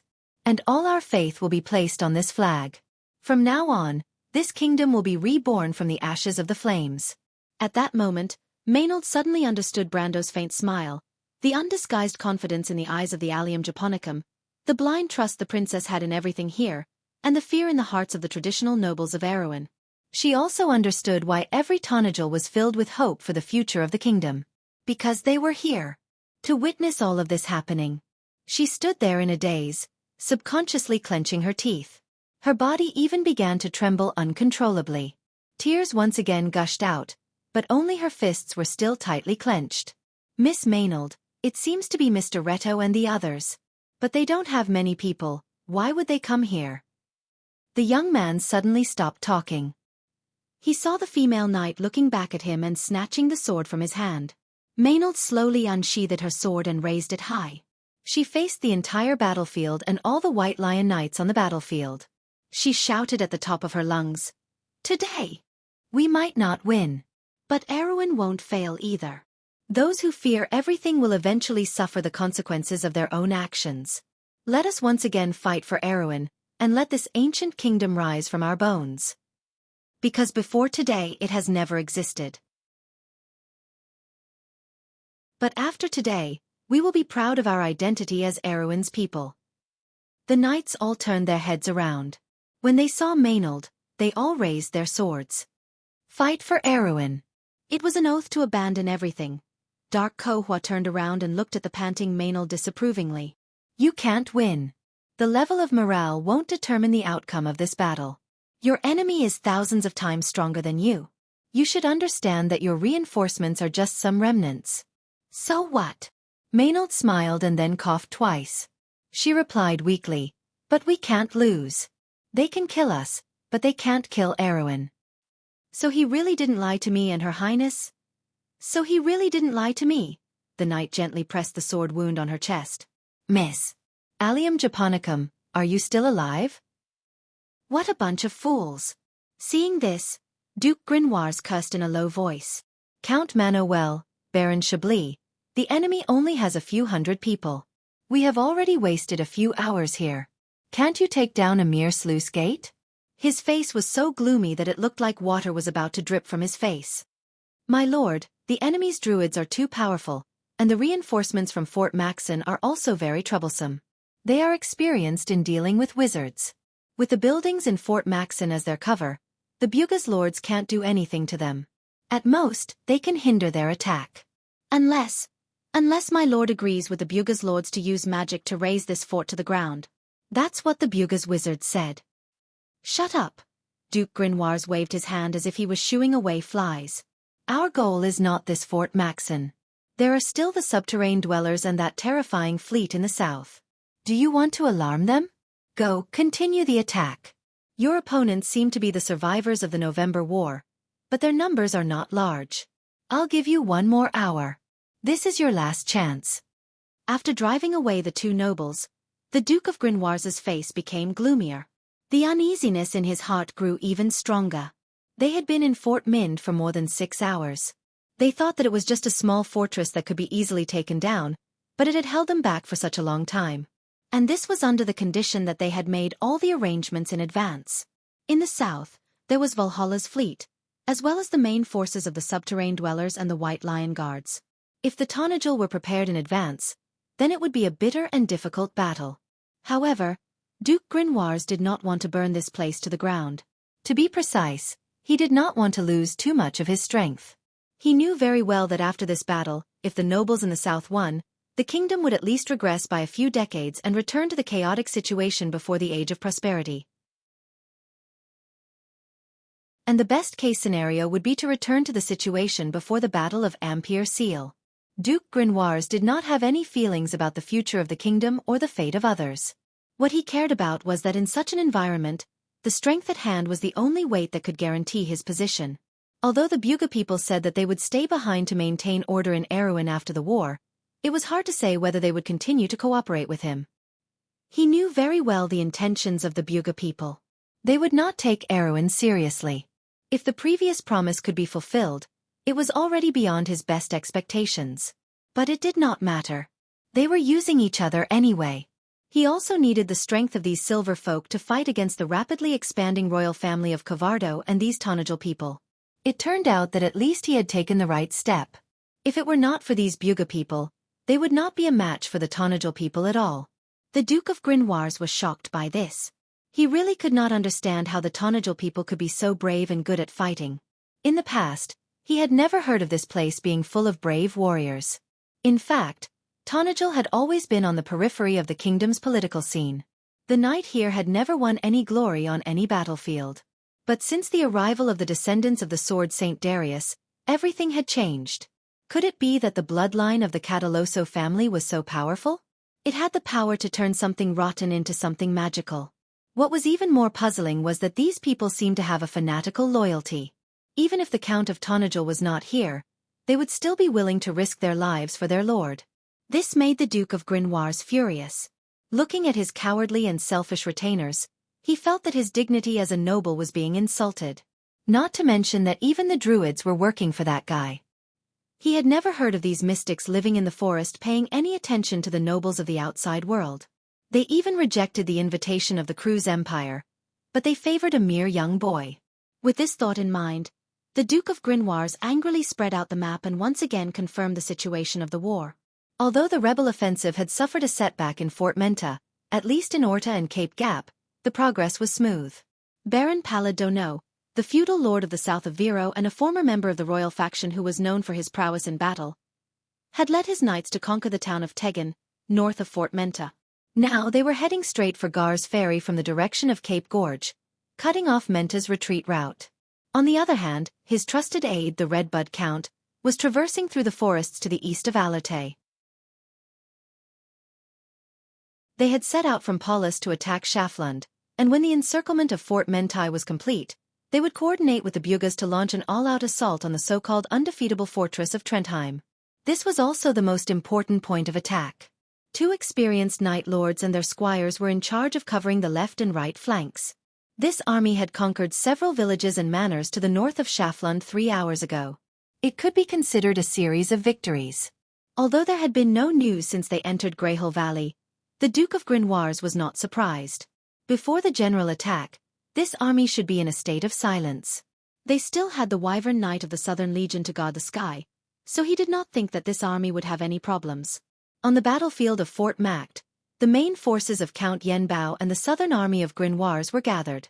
There were also 7 or 8 brave and skilled nobles. The total number of troops was more than 20,000, which was almost 10 times the number of the defenders of Fort Macht. There was also the support of the Buga sorcerers. Although they may have been delayed for some time, as long as the other 2 armies did not encounter any problems, victory was still within their grasp. Everything was under control, but the Duke of Grinoires could not help but feel a sense of trepidation. He silently observed the terrain around Fort Minty on the map. He couldn't help but wonder from which direction the enemy would attack from if possible.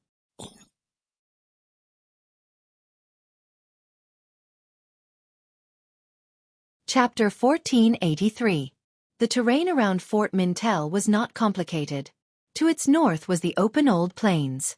The Old River and the Parton River had washed out the sedimentary belt of the plains. The long and narrow valley plains in the north were affected by the ever-changing forces of chaos, forming the barren Parton wilderness. It was almost a flat land, which was very suitable for an army to spread out. To the east and south of Fort Mintel was a large forest located between Mintel, Paris and Schaflund. This vast forest was called the East Mintel Forest. There were 2 roads through the middle of this forest that connected to Fort Mintel. One of the roads went through Gar's Ferry, while the other was connected to the only satellite town south of Fort Mintel, Orta. Duke Grinoires reached out and pointed at the town on the map. The Tonajal people were resisting fiercely here. The person who commanded the attack was the deputy commander of the Northern Noble Alliance last time, Marquis Balta's deputy. He was also a very famous knight commander in the White Lion Legion. The Tonajal people who were stationed here defended the town for nearly half an hour, and did not allow the noble commander to take the town. It was said that the White Lion Knight Regiment was formed by the son of the Blademaster himself. It was said that the White Lion Knight Regiment was formed by the son of the Blademaster, and it was indeed worthy of its reputation. However, he had already asked the Buga wizards to go and support them. Although there was no news yet, he was sure that it would be done soon. After all, there were no witches or detestable druids there. After cutting off Fort Mintel's escape route, one of his worries had been relieved. In any case, this large-scale plan was more than half completed. But things often went against one's wishes. Just as Duke Grinoires put down the map in his hand, a noble knight rushed to him and shouted in panic, "My lord, we have lost contact with Orta." What happened? The Duke's heart skipped a beat. The uneasy feeling in his heart seemed to be confirmed at this moment.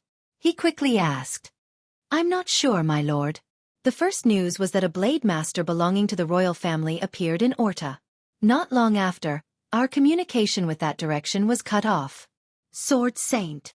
Grinoires was trying to figure out which of the sword saints loyal to the royal family of Cavardo would suddenly appear in this place. However, one sword saint was nothing to worry about. How could a single sword saint affect the entire battle? In the end, it would only be the northern nobles' army that would be at a disadvantage. However, to be on the safe side, he still asked, "Have you sent scouts to confirm the situation?"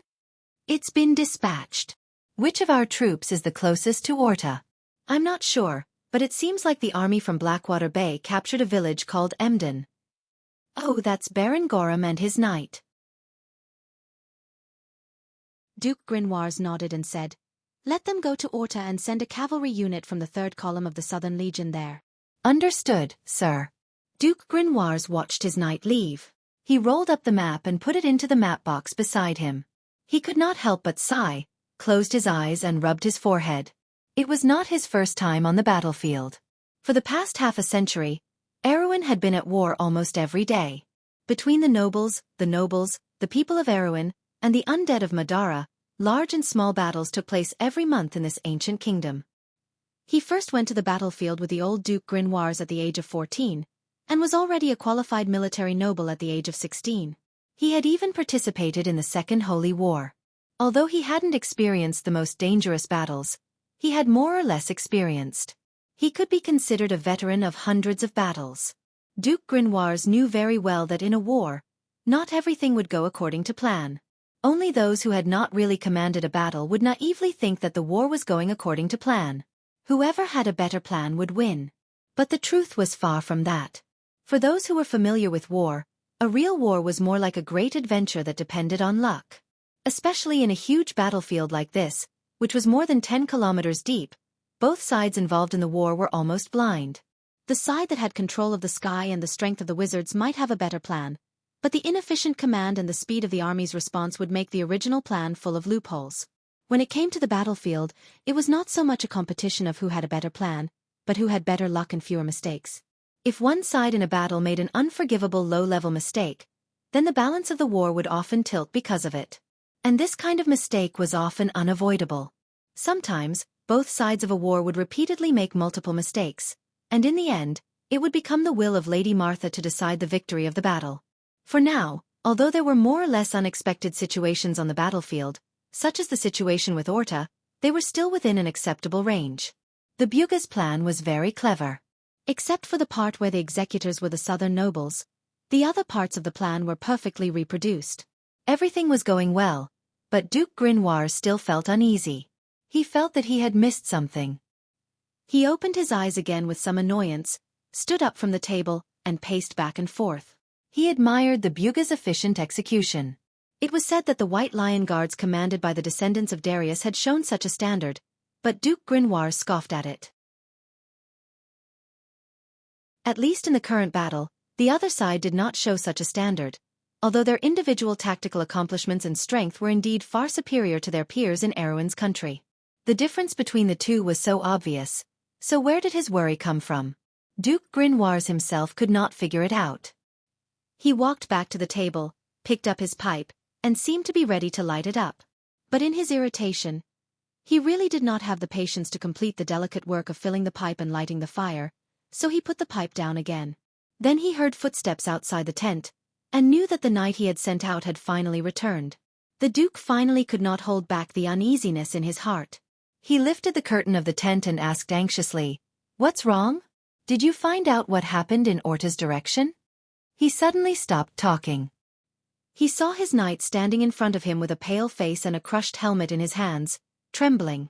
The pitch-black helmet looked like a common knight's helmet in the Southern Territory, and it was stained with blood. "What's wrong?"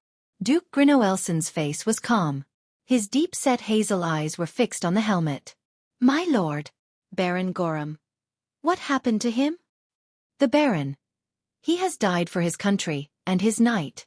This is the news sent back by the Buga wizards. What's going on here? The Duke suppressed the anger in his voice and asked in a deep voice. Aren't they north of Orta? Did they attack without my orders? The knight's Adam's apple bobbed, and he could not say a word. What happened to Orta? My lord, Orta has been taken back by the Tonagel, and no one escaped. The Tonagel launched a counterattack, and they have passed Emden. Gorham and his men are all cavalrymen. Why didn't any of them escape? Although Duke Grinoires was not angry yet, his calm tone was enough to silence his knights. They trembled as they handed over the helmet in their hands and replied, I'm sorry, but I'm sorry. My lord, this is the relic of Baron Gorham that the Buga brought back. Duke Grinoires waved the knight's helmet away in annoyance. The bloody helmet fell to the ground and rolled a few times before stopping. He finally said angrily, Why do I need this damn thing? Oh right, where are the Buga? Didn't they make it in time? The knight almost buried his head in the ground. My lord, the Buga wizards have also suffered losses. They are gathering their men to encircle the Tonagel. Very well. How much longer do they need? I knew it. These damned bastards are unreliable. Duke Grinoires turned and walked back into the tent. He angrily swept the things on the table to the ground, making a series of clanking noises. Tell me, how big is the Tonagel army? What is their composition? Where did they get into our encirclement? How many wizards do they have? Where is their direction of attack? My lord. The knight hesitated. We still don't know who they are. Some people say they are the White Lion Guards that were originally stationed in Orta, but we don't know where they got into our encirclement from. They don't seem to have wizards. They don't have wizards. That's nonsense. Duke Grinoires said angrily. If they don't have wizards, how could they wipe out Baron Gorham and his knight squires? How could they let the Buga suffer so much? Did this army come from Schaflund? That's not it, my lord, the knight immediately replied. Schaflund is still peaceful. Our men stationed in that direction haven't encountered any problems. We'll contact them every 5 minutes. Very well, Duke Grinoires sighed. What about this army? They left Orta and attacked Emden. Where are they going next? Fort Maxen? Tegan?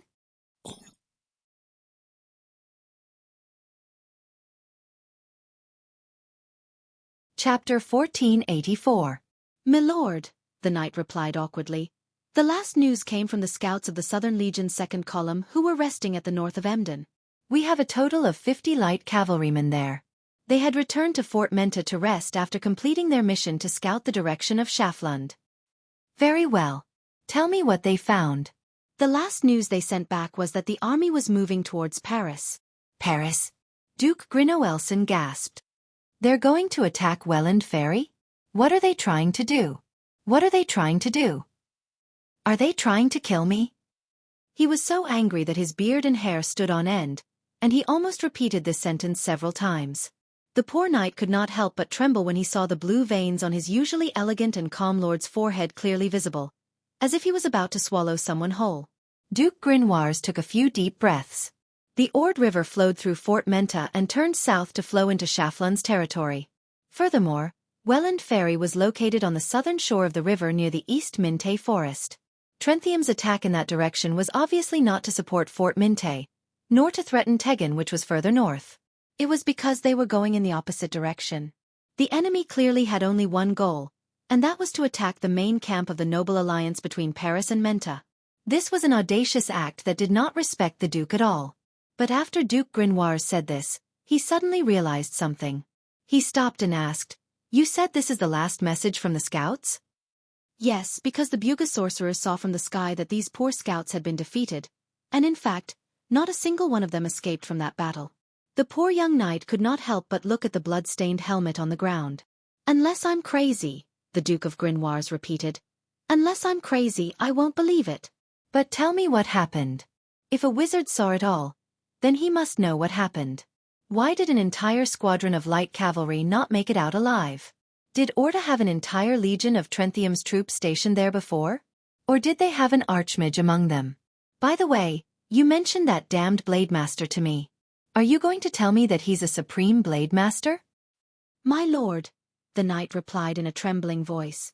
My lord, the wizard said that the poor scouts all committed suicide. Enough, are you kidding me? My lord, I'm telling the truth. The wizard was also terrified. He saw it with his own eyes, and he wanted me to tell you that the blade master was indeed a supreme blade master. He seems to have mastered a domain that can make people hallucinate. Well, that's why the Bugas called for their friends. My noble gentlemen are also afraid? Duke Grinoires was so angry that he laughed. He could not help but swear. A supreme blade master who has mastered a domain related to illusions. There's no such person in Erewhon. All right, that's enough. He waved his hand. Let me calm down. Get out of here. When I think about it, I'll tell you what to do. Now there's a damned madman here who wants to lead a group of outlaws to take my head. Let him come, I'll wait for him here. My lord. Get out. The knight retreated from the tent in a panic. After a while, rustling sounds could be heard from outside the tent. Duke Grinoires looked up and saw a man lift the curtain of the tent and walk in. He narrowed his eyes and saw that the man was the usurper from Yenbao. Seeing this man, Duke Grinoires was reminded of his damned agreement with the Bugas. This is the agreement between you and these damned Bugas? He could not help but mock. Looks like you're very angry, my lord. The man laughed. Is this my negligence that caused our allies to fall into such a situation? Shut your stinking mouth, usurper. This mess is your plan? Now you're telling me that the Covardo royal family has a supreme blade master who has mastered illusions. A supreme blade master. Duke Grinoires said with a dark expression. Even in the Holy War, the empires did not send out such a powerful person. Do you really understand what that means? Look at those damned Bugas, they're already pissing their pants in fear. Hearing the title of usurper, the man's face turned gloomy, but he still smiled. They're just some apprentices. The real powerful wizard Sassard is not here. You have to believe in the strength of our allies. I believe in your strength, but that doesn't mean I'll be kept in the dark. Duke Grinoires said angrily. He pulled out his sword and placed it on the man's neck. If you intend to use my men as cannon fodder, I'll make you regret it. A cold light flashed in the man's eyes, but he did not show any fear. He only reached out and pushed the sword away. Looks like you're scared out of your wits. My Lord Duke, he's just a supreme blade master. If he wants to die here, then let him. Just a supreme blade master. Duke Grinoires looked at the man in front of him strangely. Are you all crazy? Just one Mephisto is enough to make the Cruz Empire suffer. He was only a quasi-supreme blade master when he became famous. The Holy Cathedral of Fire only has a few supreme blade masters like him. The great saint of the Holy Cathedral of Fire is already a sage, the man replied. Besides, it's not like Erewhon didn't have such a powerful person, but that was decades ago. He looked into Duke Grinoires' eyes. All right, I'll find a way to win your trust, my lord. Trust is earned through action, and that's understandable. How about you let my army deal with this supreme blade master? Duke Grinoires looked at the man suspiciously. If possible. He did not want to believe a single word that came out of the man's mouth. But the situation was obviously not up to him. Although I think you're courting death, that's your choice. I won't stop you. If you're in trouble, you'd better not come to me. He replied, also, I think you'd better find a way to make the Bugas move faster. I'd rather trust them than you. Of course I'll need the help of the wizards, but if it's just to stop those arrogant people, it won't be so troublesome. Count Yenbao sneered. My lord, you just have to wait here for my good news. I hope it's not your head that's sent back. Of course, Grand Duke Grinoires would never say such a thing out loud. He just silently looked at the blood-stained helmet on the ground and thought to himself. Matthew sat firmly in the saddle, fully clothed. His shining breastplate was adorned with the candlelight medal he had won during the First War of the Black Roses. His spear was hanging from the saddle, and his hand was holding the family's ancestral sword, the Tooth of Tarun. His body was as straight as a javelin. The north wind on the battlefield could not disorient this rider in the slightest. Instead, It lifted up his scarlet cloak like a beautiful flag. Forward, forward, maintain the formation. Matthew tried to control his soldiers to keep the formation intact as they crossed the river bank. It was a difficult challenge in this weather. People were constantly freezing and falling, and were immediately washed away by the bone-chilling river. But no one cared about the fallen men because they could not stand up again. The knight in charge of the supervision held a long whip and kept driving the nobles' private soldiers forward. The knights at the front had already crossed the beach. They dismounted from their saddles and immediately wiped their mounts with dry cloth. The war horses of the southern army were Grimoire's horses with the blood of magical beasts. These horses were born in the highlands and were extremely resistant to cold. However, they could not stand the terrible weather in this world of ice and snow. Further away, the knight was regrouping. The horses' hooves stepped on the snow, kicking up fine snow as they moved forward. Matthew's vanguard was attacking 7 or 8 manors, fortresses, and villages in the forest east of Menta. For both sides, the attack and defense of a fortress was not limited to the fortress itself. Although the defense system of Menta Fortress was simple, it still included a series of acropolises around it. In addition to the main road leading from Orta to Abes, the manors and villages in the forest also blocked the army's way to Schaflund. The Tonagel garrison was distributed in the forest. For Matthew, the commander in charge of commanding these local garrison troops was quite a clever opponent. The opponent's forces were limited, but they resisted in an orderly manner. At least so far, there were no signs of collapse. Matthew understood that the Duke was not satisfied with the progress in this direction, but his men were a mess, and not everyone obeyed his command. For example, on both sides of the river bank, there were 7 to 8 noble knights and feudal lords.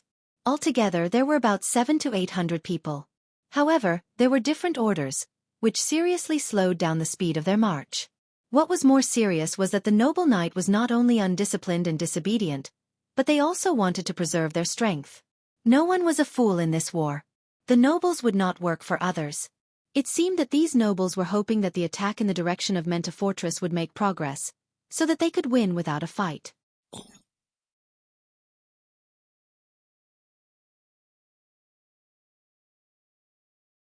Chapter 1485. Thinking of this, Matthew could not help but sigh. He shook his head and stopped thinking about these things that were too far away from him. The only thing he had to think about was how to take down the Tonagel's line of defense. The nobles had already taken down 3 or 4 villages, but they did not gain much. The Tonagel had retreated to the south bank of the Ord River to build a line of defense. Among them, Baron Gorham from Blackwater Bay was the fastest. According to the previous news, he had already taken down Emden, which was not far to the west of here. It was estimated that he would soon join forces with the attack from Orta. Hurry up! Matthew rubbed his frozen hands and shouted to his men. Take down the manor in front of us. You can do whatever you want. The women and the property are all yours. But hurry up and don't let anyone else get to them first. The knight roared in agreement, but the footmen were still numb. Those things would not fall on their heads anyway. They dragged their feet forward in this weather, or fell down somewhere and could not get up again. It was all because of the knight's sword hanging over their heads. In this mood, the stiff soldiers finally reached the beach. The knight first ordered the archers to shoot a wave of fire arrows into the forest, but it was not ideal in such weather. The low temperature made the bows brittle, and the fire was not easy to ignite. A round of volley broke many bowstrings, and the rain of arrows could only be said to be an empty shell. But Matthew did not care about this. He immediately ordered the footmen to get into battle formation and advance into the forest. The Tonagel's line of defense loomed outside the manor. The opponent had well-maintained magic crossbows, which could still be lethal from 200 steps away in such a climate. Matthew could not help but curse the Tonagel's extravagance. Sure enough, the sound of bowstrings was soon heard from the front. Several footmen in the front row fell to the ground, and a commotion immediately broke out in the ranks. Matthew cursed when he saw this. However, he was familiar with such a situation.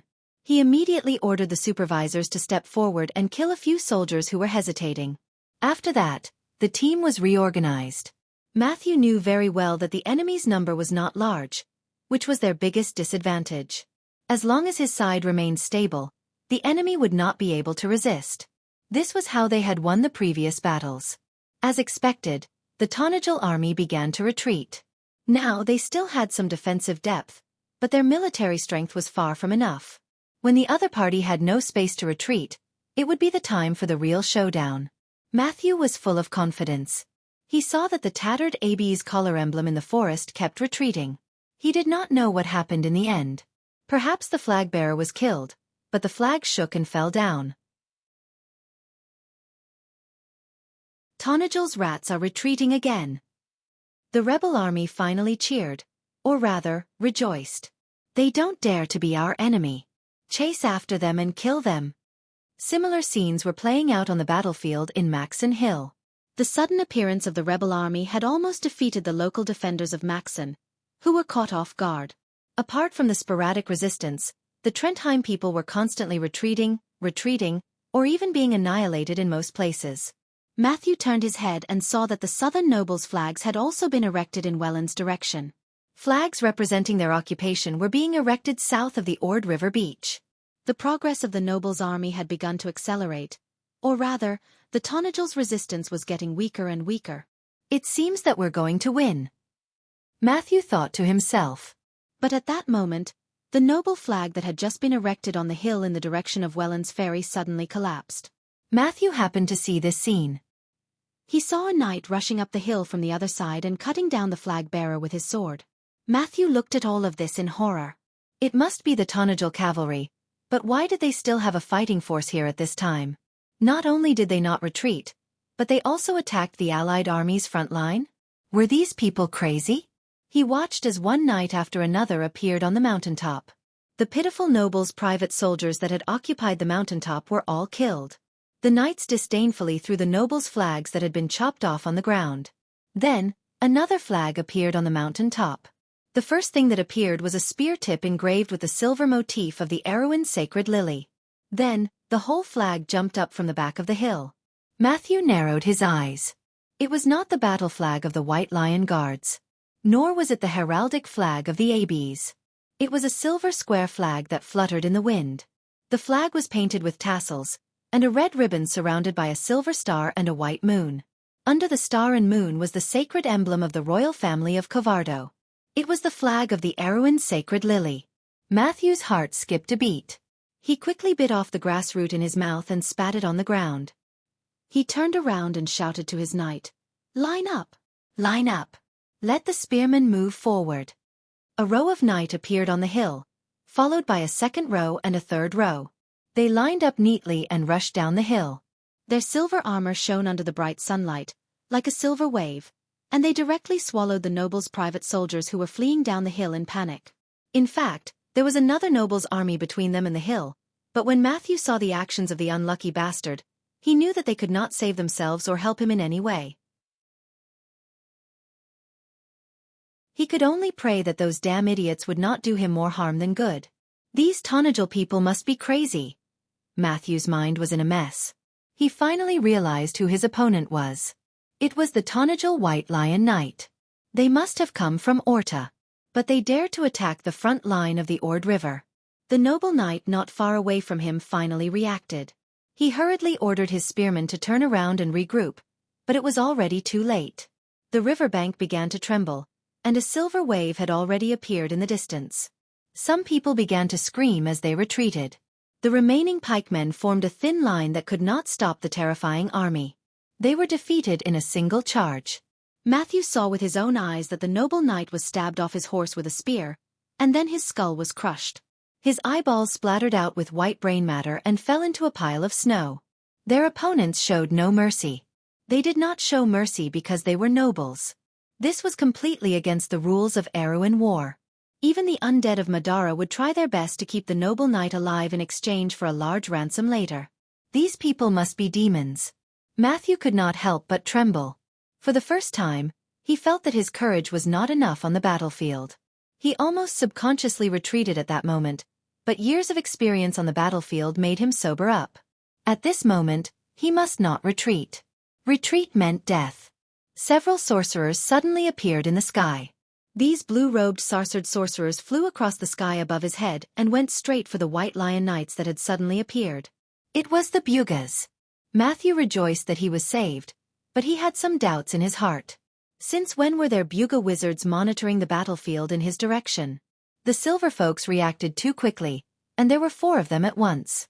He had never seen so many Buga's wizards appear on the battlefield together since the battle in Ranner. The most time they were deployed was when they fought the Valkyrie Knight. It was said that the battle was earth-shattering. Unfortunately, he just missed that battle. The scene of 4 silver wizards joining forces made Matthew's blood boil. Although he knew that the other party did not care about a worthless noble knight like him in Erewhon, he still felt that it was worthwhile to be able to fight side by side with these powerful existences. The White Lion Knight had completely torn apart the scattered formation of the noble lord spearmen in front of them, like a hot knife cutting through butter, without any hindrance. They continued to move forward and then swallowed up those who turned and fled, leaving almost no one alive. The riverbank was covered in blood in an instant. The remaining knights of the noble lord roared and greeted them, but what awaited them was a similar fate. The legendary knights were more terrible than they imagined, and they were almost torn to pieces in an instant. Matthew had never seen such a bloody battle. It was said that only in a few battlefields in the Second Holy War, when the 2 sides were entangled in a frenzy, could there be a loss of 70 to 80%. As for the kind of battle where only 1 out of 10 survived, every soldier who had experienced such a nightmare was known as the survivor of a long war. His heart almost trembled with the sound of the other party's hooves, but the wizards above him finally gave him some courage and forced him to order his men to stand firm. Perhaps the miserable fate of the deserters in front of them had stimulated these numb noble private soldiers a little. No one in Matthew's team turned and retreated. Although the footmen were trembling and their formation was crooked, the triple spear formation at least gave them some psychological comfort. Matthew gasped for breath, trying to calm his nervous mind. Fortunately, his experience in the War of the Black Rose finally calmed him down a little.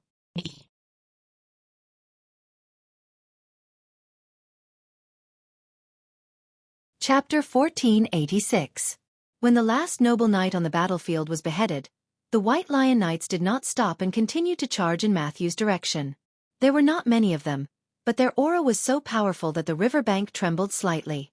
The White Lion Knights were mounted knights, but when they mounted their warhorses, they were the most powerful cavalry in the kingdom. Lower the spears. Matthew felt that his voice was out of tune. He had never been so nervous, not even when he was facing an army of skeletons during the First War of the Black Roses. He knew that if he lost this battle, he would not have the chance to regret it. The rows of spearmen lowered their spears. Then, a spell descended from the sky and landed on these inferior spears, causing the tips of the spears to shine with a faint purple light. Enchantment spell. Matthew was startled, and he subconsciously raised his head. Only then did he realize that a wizard had cast a spell on his team. This discovery made him extremely excited. With the enchantment of the spell, the spearman could finally threaten the knight. Of course, he might not be able to win, but at least his opponents would be wary of him. It would be best if they could bypass him and go for the weaklings behind him. At this critical juncture, Matthew could not help but think of preserving his strength. Unfortunately, the choice was not in his hands. He was soon shocked to find that the White Lion Knights seemed to be dismissive of his battle formation. The Tonagel Knights did not even stop for a moment and charged directly at him. Matthew even faintly heard a person giving an order. Speed up, charge. It was a calm but very young male voice. Are you crazy? Matthew almost wanted to shout at the lunatics opposite him. No matter what, the spearmen were still a threat to the riders. In a normal battle, even the most radical way of doing things was to constantly adjust the formation of the spearmen and then kill them with a single blow. How could they fight head-on like this? But he did not have time to think so much because the threat was right in front of him. Every spearman clenched their spears, and Matthew once again drew his sword. He knew that success or failure depended on this. 50 meters, 30 meters, 20 meters. Just as the noble knight was about to shout, "Raise your spears!" he suddenly widened his eyes in shock. This was because he saw a silver ripple sweeping out from between the White Lion Knights, hitting him right in the middle. At that moment, Matthew felt an irresistible force pulling his arm up, turning the long sword in his hand upside down, and piercing his own throat with the sword. Ah! Ah! Matthew screamed and tried in vain to pull his sword out, but all he could grab was a spurt of blood. He felt that his strength was disappearing, and his vision was spinning.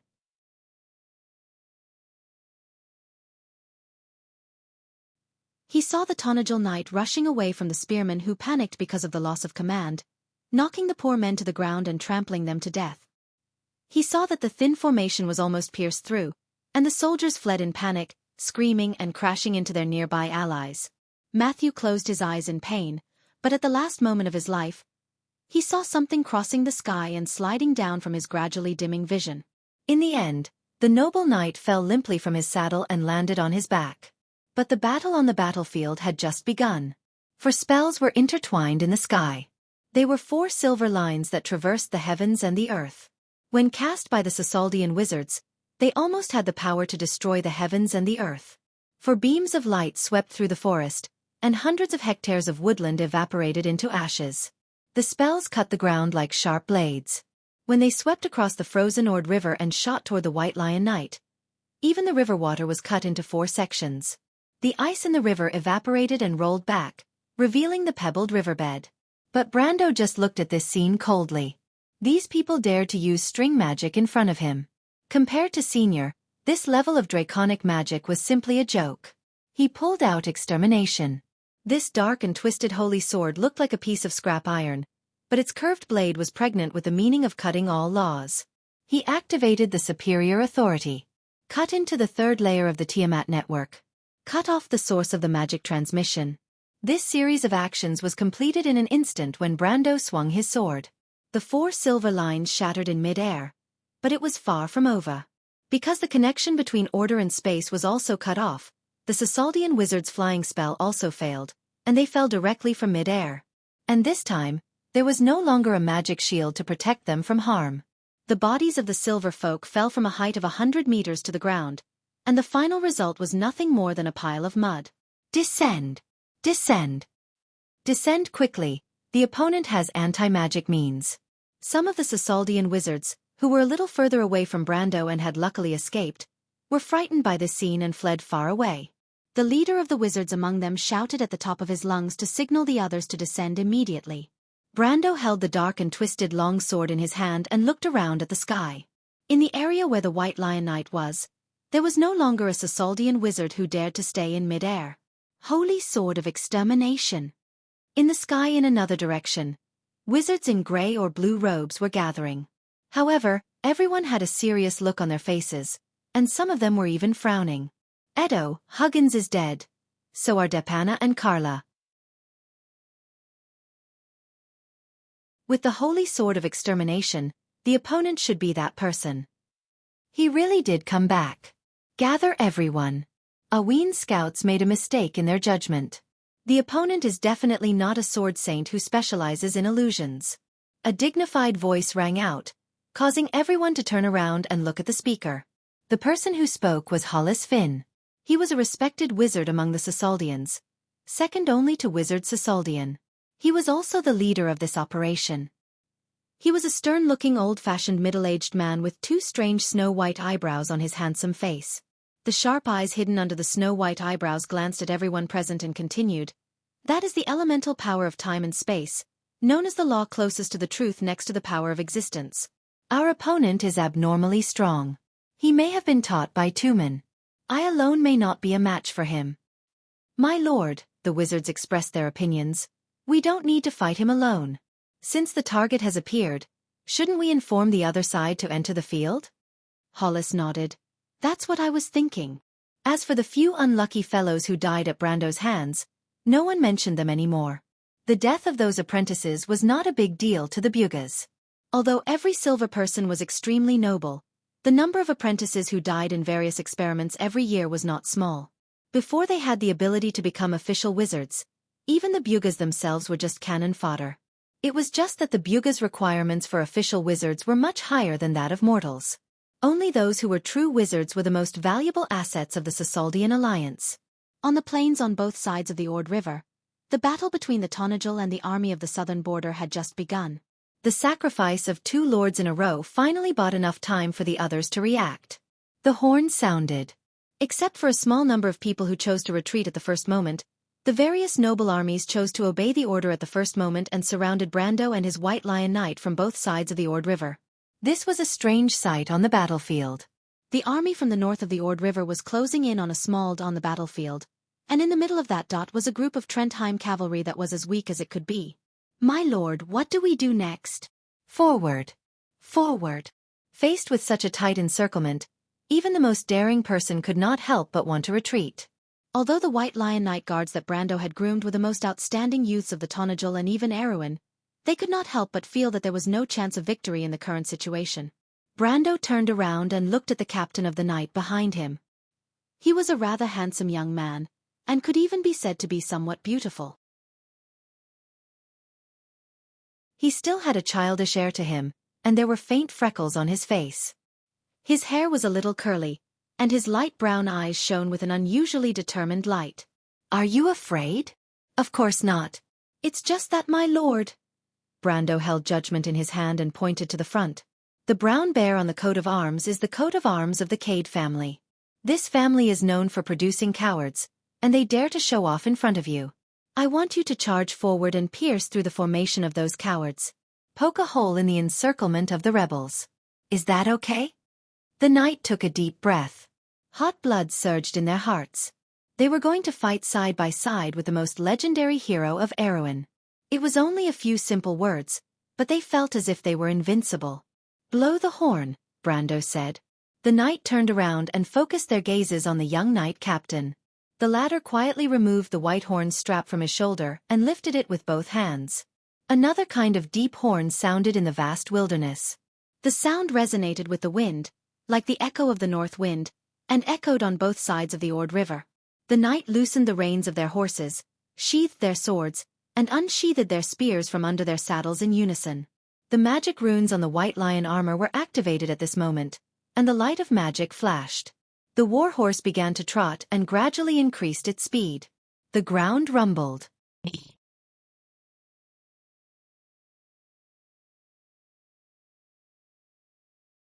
Chapter 1487. There was a faint humming sound in the north wind, and it passed through the battle cries, mixed with the snowflakes, and fell on the broken city wall. Maynard suddenly pricked up her ears. She stood up from the tower and looked thoughtfully in the direction of the perforation. There, in the direction of the old river, there was a vast expanse of white. In the distance, the shadow of the East Mintai forest hung in the sky like a dark cloud. The banners of various nobles were faintly discernible on the horizon.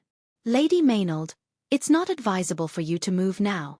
As soon as Reto walked into the tower, he saw the female knight's actions and could not help but remind her, "You'd better rest.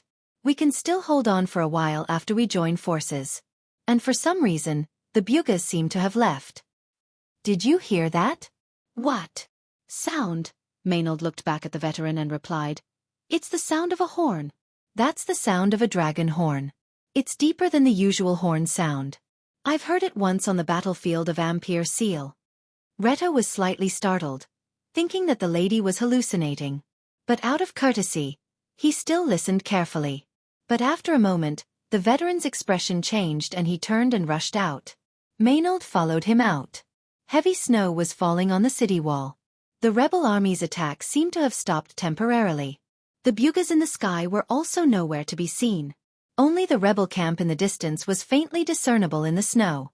The two stood by the battlements and looked in the direction of the old river. They could vaguely see the movement of the rebel army. Something seemed to be happening in that direction. Look over there, Maynard suddenly spoke. Leto followed her gaze and saw a flag breaking through the heavy encirclement of the rebel army.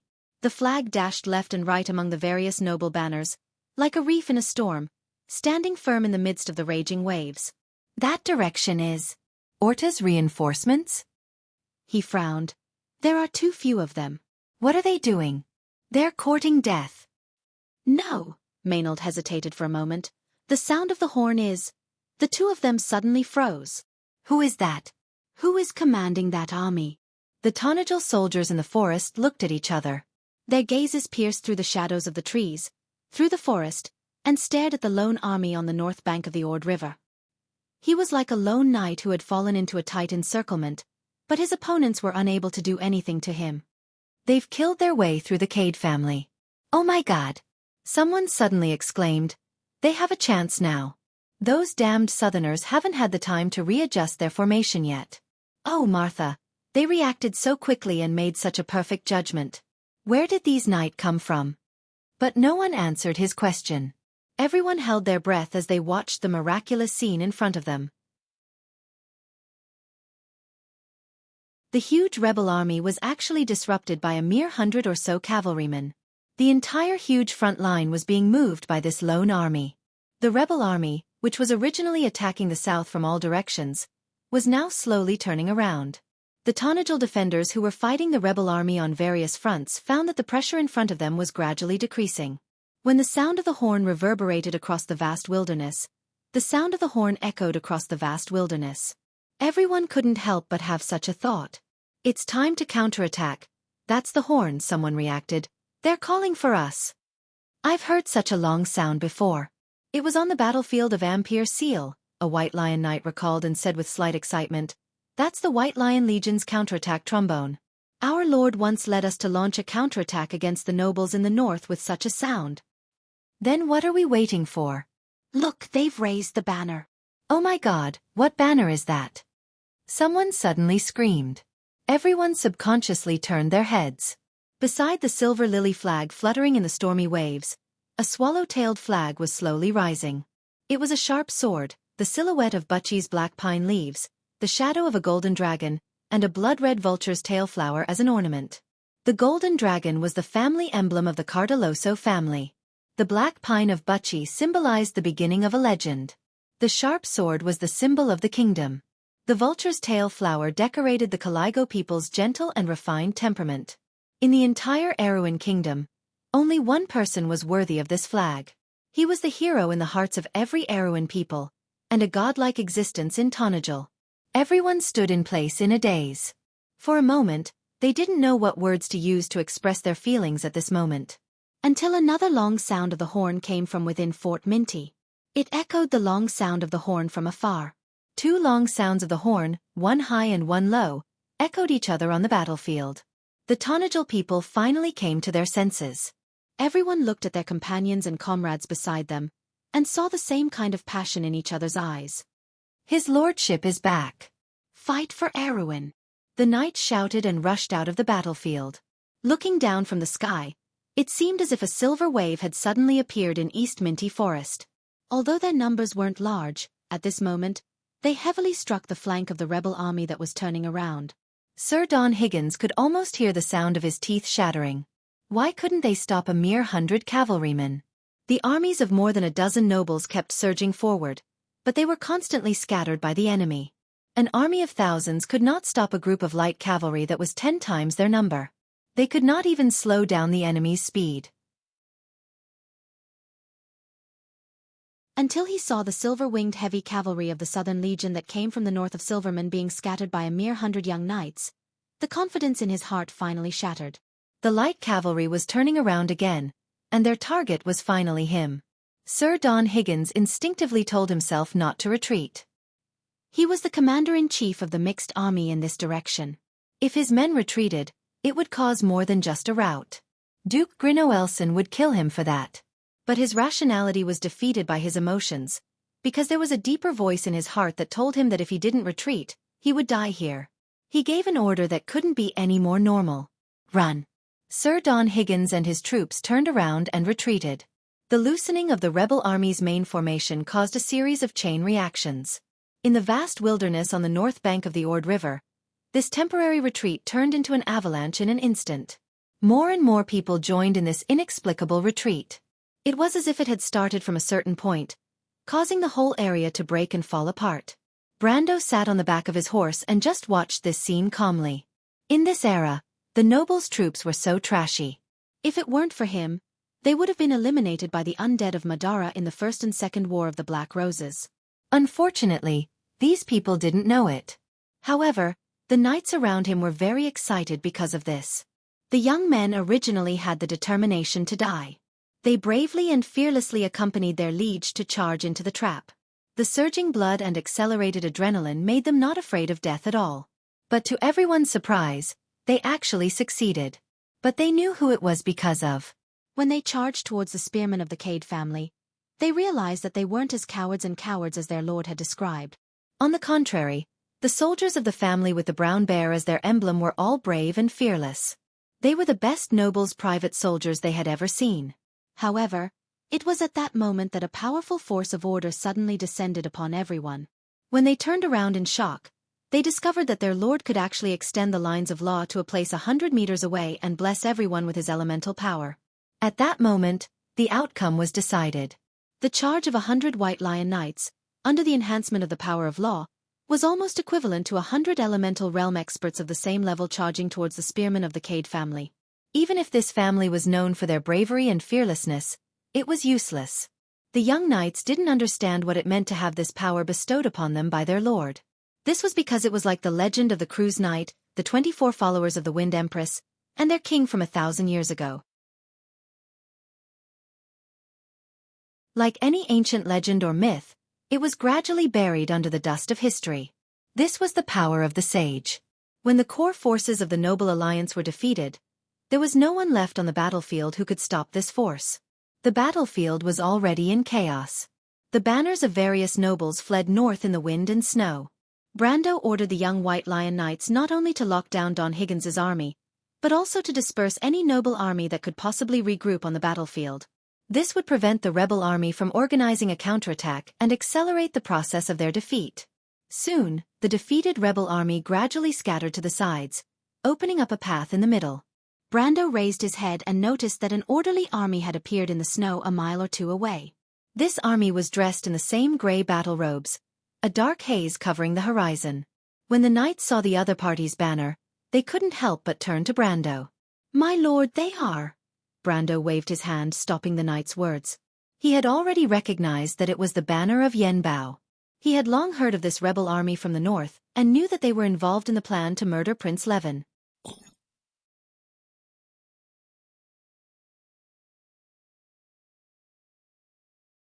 Chapter 1488.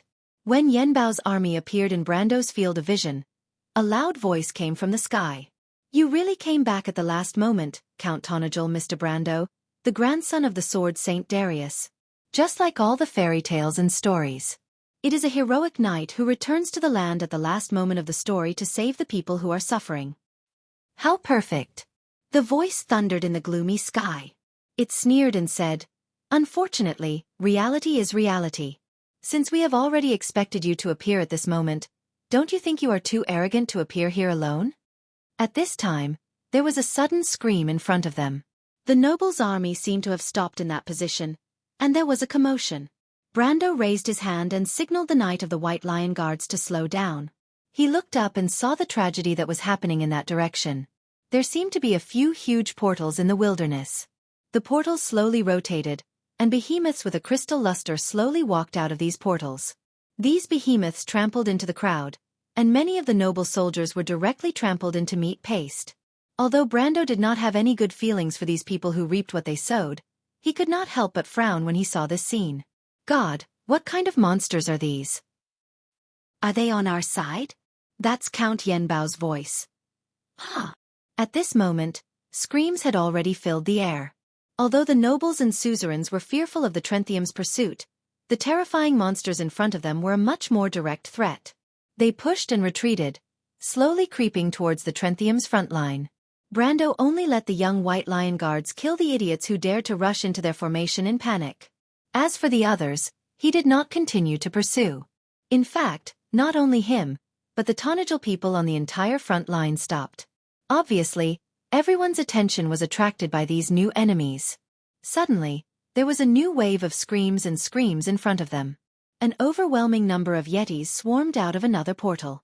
These yeti species had no feelings and almost no individual intelligence, so naturally, they attacked the first target they saw in front of them, so the nobles who were the slowest to escape bore the brunt of their attack.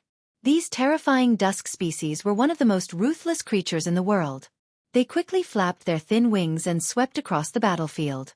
Their open forelimbs were like sharp blades, directly cutting between the necks of the nobles and knights. The nobles of the southern territory fell one by one, and the area in front of the portal seemed to have turned into a bloody azure field in an instant. "Sir."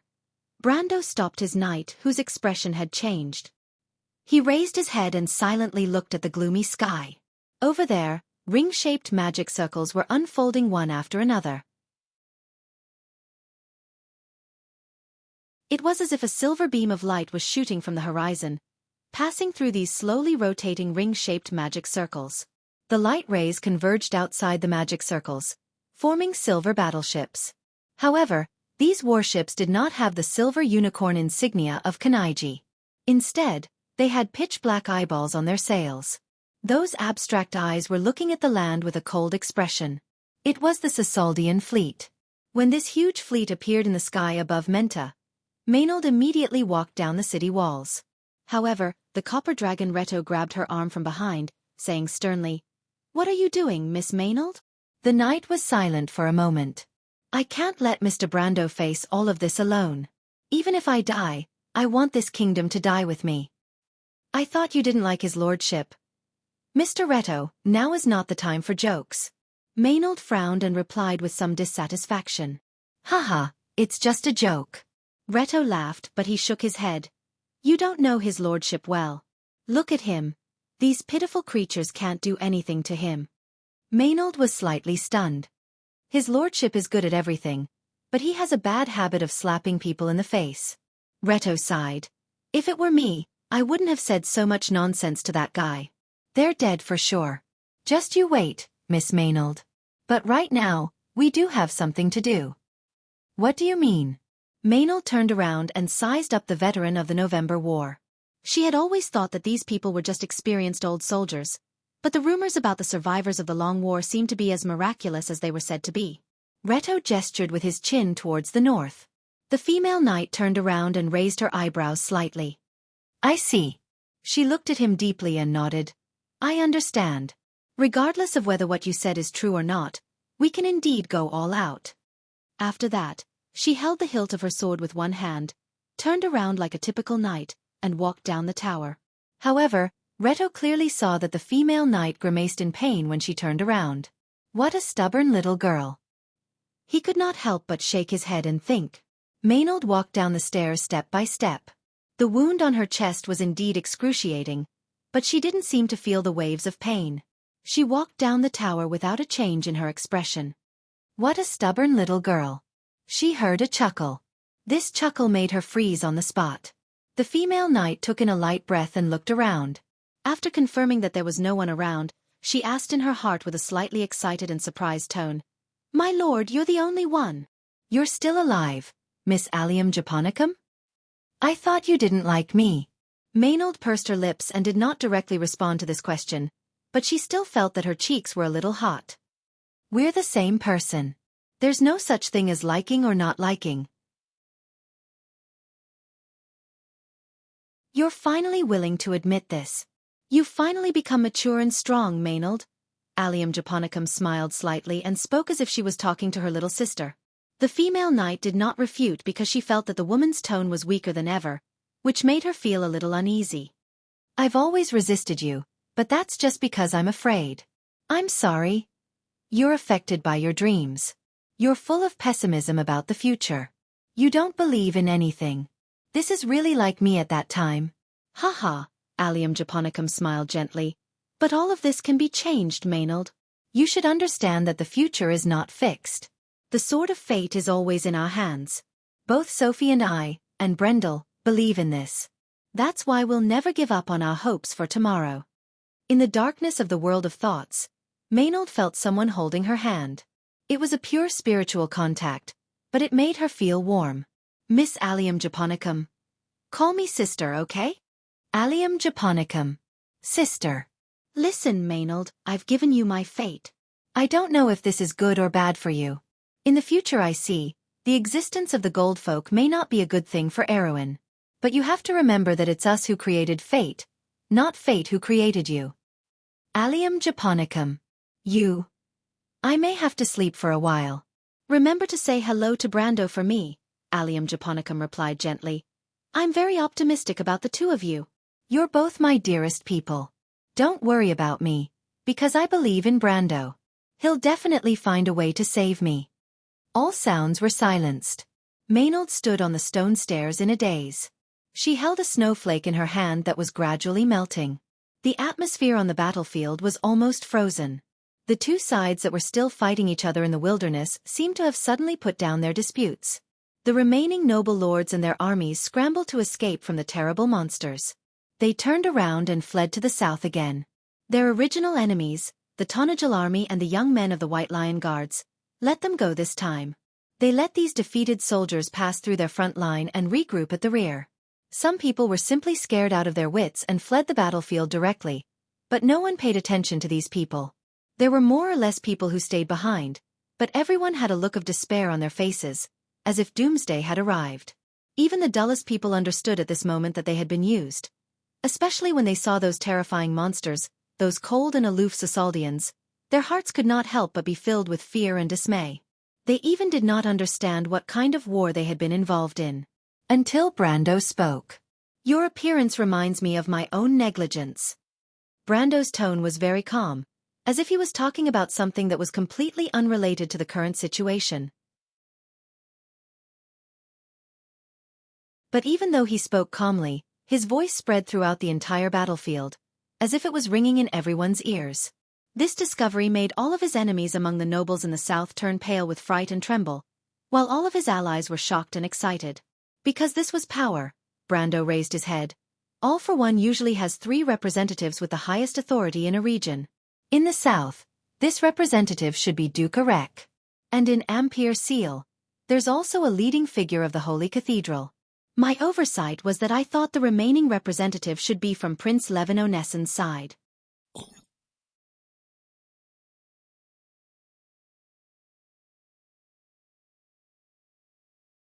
Chapter 1489. But I never thought it would be you. Brando spoke again. His gaze slowly swept across everyone in the air, including the new Count Yenbao. The other party was standing with the Sasaldians, and his body was blessed with the magical brilliance of the flying spell. His gaze fell on the man and he replied faintly, "Baron Dahl, Count Yenbao's younger brother, I heard that you are just a good-for-nothing addicted to wine and women. I didn't expect the Twilight Dragon to find you with the help of All for One. I don't think you deserve that ring of Krite. For the layout of Erewhon, the Twilight Dragon has really put in a lot of effort." "Shut up," Baron Dahl roared. "I am Count Yenbao, my damn brother just stole what originally belonged to me." But Brando was too lazy to pay attention to him, and turned his gaze directly to the other side, where the silver folk wizards were floating. Of course, there are also the Sasaldians, the noble silver folk of the past, but today they have fallen to become the lackeys of the Twilight Dragon. So this is how the Sasaldian wizard and Vladimir the Great recreated the former glory of the Bugas? What a laughingstock. There was silence on the battlefield. Almost all of the Aween nobles who participated in this war had a change in expression at this moment. After a short silence, a loud commotion broke out.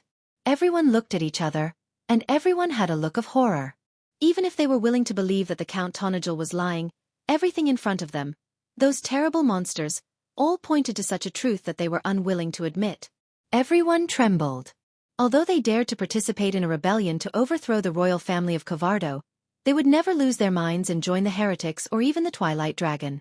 Civilization and destruction, order and chaos, could never be on the same side. How could this be? These damned royals, damned Duke Grenoirs, damned northern nobles, they lied to us. How could it be? Is the Twilight Dragon coming again? No, I don't want to die yet. Enough, mortal. A thunderous sound came from the sky. Hollis couldn't help but frown. Although the deal with the Twilight Dragon was mutually beneficial, it was still a stain that could not be washed away. He did not understand what Wizard Sarsar and Sir Vladimir the Great were thinking, but as a member of the Sarsar Alliance, he had to protect the interests of this alliance. What shocked him was that this human actually knew the deal behind their backs like the back of his hand, and even mentioned that Earl Yenbao was backed by All for One and the Twilight Dragon. That damned Baron Dahl had also promised him that no one would be able to recognize his identity. The price that the Sassalds had to pay for this was, at most, interfering with the operation of the mortal world without authorization.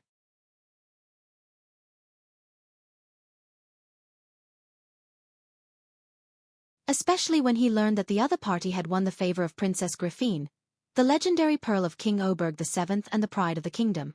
This made him even more jealous. It could be said that he hated everyone in the world. In terms of inheriting the Count's power, he had failed to compete with his brother. He could not enter the upper circles of the kingdom's political circle. If it were not for his unique circumstances, he was afraid that he would be a failure hidden in the shadows of others for the rest of his life. Such an experience made him unnaturally hate any successful person in the world, and the legendary Lucky Count was no exception. But he never thought that the Count would act like a prophet and a quack in front of everyone after he had only met the Count once, directly peeling his skin off in front of everyone. At that moment, he only felt a sense of shame and anger from head to toe. He had colluded with All for One and became the pawn of the Twilight Dragon. Although Baron Dahl had never regretted it, it was a shady thing after all. The key was, what evidence did the other party have to prove all this? If there was no evidence, wasn't it just talking nonsense? It would be fine if he was right, but what if the key was wrong? Wouldn't that be slander? Baron Dahl was extremely ashamed and angry. He said furiously, "What right does that guy have to say that we colluded with the Twilight Dragon? This is just nonsense." Nonsense? Brando laughed. Could it be that these things are not crystal clusters, and those murderous monsters are not horseshoe worms? Or forgive me for not being able to see that these two damn monsters are Twilight species. How do you know them? Baron Dahl was stunned. Hollis also frowned. Although he was also curious that this mere mortal could distinguish the difference between Twilight species and ordinary monsters at a glance. In the intelligence, the other party was just a human lord with some legendary experience, but what the other party knew was obviously far beyond his expectations. For the first time, the Sasaldian wizard faintly felt that there seemed to be something wrong with their intelligence. But what made him even angrier was Baron Dahl's stupidity. If he could still dodge it before, wasn't all this tantamount to confessing without being pressed? No wonder this guy had always been a complete loser. He was simply mud that couldn't support a wall. Okay. This discovery made Hollis feel more and more that it was not a wise thing to confront this human here. But even if the other party knew more, the dead couldn't speak. He waved his hand indifferently and said, "Your nonsense sounds very novel, but I don't have much time to waste on you. Mortal, our conversation ends here. Next, I'll let you understand what the real truth is." Brando was silent for a moment. When everyone thought that he would have no choice but to bow his head in the face of reality, the young count raised his head with a nonchalant expression. "The truth is that there are many people?" He replied. "Ha!" Baron Dahl seemed to have finally caught the loophole in Brando's words. He said sharply and sarcastically, "How old is our count this year? You're not so naive as to think that the battlefield is still a knight's duel, are you?" Brando shook his head. He was tired of talking to this clown.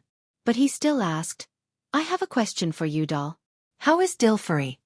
Baron Dahl was stunned, then responded, "You're talking about my lovely niece. Don't worry, she's fine. But I'll find her soon. Haha, by then, I can't guarantee that she will be able to see you in one piece." "But you won't have the chance," Brando replied. "What did you say?" Baron Dahl didn't hear it clearly. But at this time, Brando raised his head slightly. In the place where he was looking, above the gloomy sky, a beam of green light was falling from the thick clouds and landed straight in the middle of the battlefield. An ethereal girlish voice resounded throughout the battlefield. "The transition coordinates have been determined. The energy returned to 86, 77, 65, 40, 33, 11%. The transition is over. Beginning to rematerialize. Valhalla is taking root. Recalculating coordinates. Valhalla has arrived at the target point."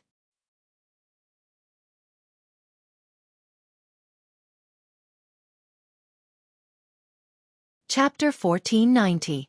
The green brilliance spread out faintly. A faint green shadow appeared in the air. It was like a poem drifting in the wind, magnificent and majestic. The towering canopy spread out like an umbrella covering the sky. The majestic and straight tree trunk was as straight as a giant tower in the clouds. Flocks of birds flapping their wings surrounded the forest at the top of the clouds, slow and elegant, majestic and magnificent. It was a fortress, the holy palace of warriors, and the temple of heroic spirits. There were layers upon layers of fortresses in the clouds, built on the intertwined branches. Among the countless towers, heavy ballistas were being pushed out. Cold light flickered on the ballistas, which were made of steel. Rows of tree elf archers in light armor were walking up the city wall. At the command of the archer captain, they stopped and then turned to face the battlefield. They placed the corners of the longbows in their hands on the ground and moved in unison. The bows shone with a soft silver luster and stood up like a forest. Woo! The long sound of the bugle horn reverberated in the northern wind. Everyone on the battlefield looked up with their mouths wide open. Their faces showed a dull expression as they stared blankly at this scene. The long sword in someone's hand fell to the ground, but he didn't know it. The knights' mounts dug the ground with their four hooves uneasily and snorted, but the knight held the reins without feeling it, like a stone statue on the back of a horse. What is that? Barandal's mouth was big enough to stuff a duck egg, and even his eyeballs were popping out. What the hell is that? He subconsciously wanted to grab the person beside him, but Hollis pushed this annoying guy away. The look in the eyes of the Sasard wizard leader could no longer be described as shock. He immediately turned to the others and roared, "Attack quickly, don't let it finish positioning. This is the top plane transition spell." "Ah no, we've been locked by the spell." "This is space counterspell. All anchoring spells are automatically ineffective. Chant reaction, use the silent casting method." "Impossible, the second to third level of the Tiamat law are all blocked. The other party has directly deprived us of our authority. It's competing with us for authority? Who is it? How is this possible? No, it has sealed all the passages related to space. There's no way to stop it. The law of space has lost its effect here." "That is..." The wizards were in a flurry. But Hollis had stopped silently. He turned around and looked at the fortress that seemed to be walking from fantasy into reality. He suddenly understood everything. "Stop," he said. "That is the Holy Fortress. It has the highest authority in this area. You can't do anything to it." Everyone looked at each other. Hollis waved his hand. "What are you waiting for? Prepare the fleet to meet the enemy." Count Yenbao, he was unwilling to mention. Only then did Barandal react. His narrow eyes flashed with resentment. "I'll teach them a lesson." The horseshoe beetles that were chasing the southern nobles and soldiers flew up with a buzz, allowing the survivors to escape. The survivors raised their heads with tears streaming down their faces. They saw the monsters flying into the sky as if they had received some order. They gathered into a torrent and flew toward the green shadow in the air. "The Tonajal people saved us." Everyone had this thought at the same time. Valhalla's huge root system was taking shape. The coiled roots suddenly flew out in all directions. The coordinates of the 7th, 8th, and 9th groups of roots have been determined. Expand the other 7 groups of roots. The coordinates are... The girl floating at the top of the crystal tower in the tree hall read out a set of data expressionlessly. Light spirit Monica flew up and down beside her and screamed, "Give them a good show, Valhalla!" The roots that stretched out horizontally were like a giant arm that swept out tens of thousands of meters. Barandal's eyes widened. No. But the horseshoe beetle army had already been hit. In front of the world tree's roots that were tens of meters or even hundreds of meters in diameter, the horseshoe beetles were just real insects. Hundreds of horseshoe beetles were immediately smashed into pieces. After the giant arm swept across, the sky was cleared. The horseshoe beetle army was reduced by more than 1/3. Barandal's eyes were about to split open, but for him, the disaster was not over yet. The crystal clusters on the ground did not have a single consciousness. They only moved forward blindly, and Valhalla that fell from the sky was taking root. The roots stretched out and fell heavily to the ground. After a loud bang, Valhalla's roots fell into the purple waves like giant whips. The army of crystal clusters on Old's Field was immediately torn apart. Then the sky darkened because the entire Valhalla fortress was slowly descending. But the so-called slow descent was only relative. There was no way to avoid it within a radius of tens of kilometers. Coolant injection has begun. Magic power is estimated to be exhausted in 1 minute. All coordinates have been verified correctly. Magic power output has been disconnected. The girl said calmly. Valhalla transition complete. Cooldown has begun. Expected recharging will be completed in 15 minutes. There's a lot more nutrients. Monica waved her fist excitedly. The enemy commander must be an idiot. Valhalla sat majestically at the center of the battlefield after a long and loud noise. The extended treetop was like a proud giant. The whole city and fortress trembled, but its designer had already considered this. A large number of stone-made arch pillars made the fortress as stable as Mount Tai. When Barandal saw this scene in mid-air, his eyes turned black and he fainted. Hollis glanced at the guy with a look of disgust. He was already disgusted with this retard, but he couldn't do without him on the battlefield. He stretched out his finger, and a cold ray hit Barandal's face. The latter woke up with a scream. Let the beetles stall the Tonajal fleet and cooperate with our fleet to attack. The crystal clusters on the ground still have the advantage. There's also your Yanbaining army. The Tonajal's ground forces are not worth mentioning. Barandal's face was covered in cold sweat. He quickly nodded. I understand, Sir Hollis. Raise your bows. Fenny, the deputy commander of the Lingu army, shouted. The tall tree elf girl stepped on the wall of Valhalla with her elven leather boots. She swung her long hair and pointed her sword forward with a graceful movement. Following her movement, the wind archers raised the longbows in their hands in rows. The 3 magic circles on the silver bow arm lit up one by one. Magic arrow. Elegance of the wind. Counter the enemy first. The hunter and his son were also on the wall, standing beside the dwarf Odom. The city master was wearing heavy armor at the moment, holding a small warhammer in his hand. He wore a heavy dwarf helmet on his head, revealing only 2 small round eyes. The young man was so excited that he could not control himself, but the middle-aged man's face was pale. The dwarf master tiptoed and clung to the battlements with his hands, but he still could not see the scene below the city. He could only mutter anxiously, "Tell me what's going on outside?" Finny's beautiful voice that sounded like she was singing came from afar. Fire. A series of creaking noises could be heard. The young man only heard a sharp whistle of the wind, as if there was really a gust of wind blowing over the top of the city wall. Hundreds and thousands of arrows were shot out at once, shrinking into countless tiny black dots. Even the sky was darkened by them. The beetles were spreading out and rushing to the upper canopy of Valhalla. The storm of arrows came head-on, and the dozens of horseshoe beetles that bore the brunt of the storm were instantly hit by dozens of arrows. The demonized arrows immediately exploded after hitting the target, and even the dusk species were blasted into a bloody mess. The first batch of beetles fell like rain, but for the total size of the army, the loss was negligible. Raise your bows. Armor-piercing arrows, changed to the second set of enchantments. Fenny frowned when she saw the situation and immediately gave the order. An excellent archer could shoot 12 arrows in a minute, but for the tree elves, that was far from their limit.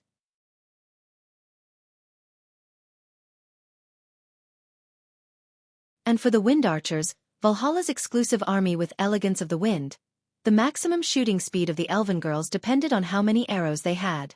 Before the beetle army rushed through the storm formed by the first wave of arrows, the second wave of arrows had already come head-on.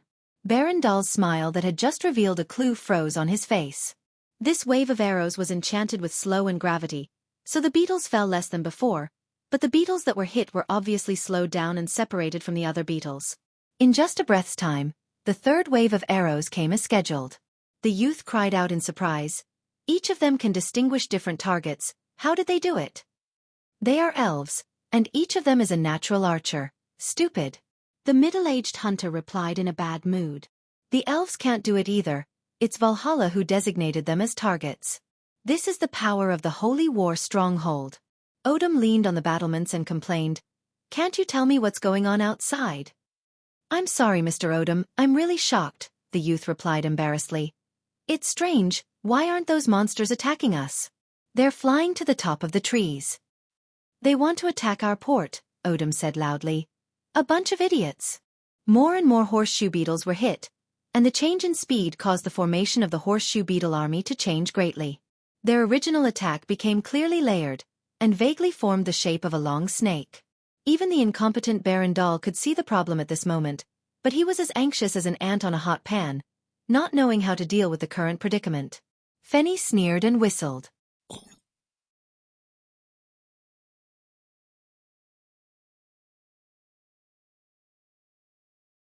Chapter 1491.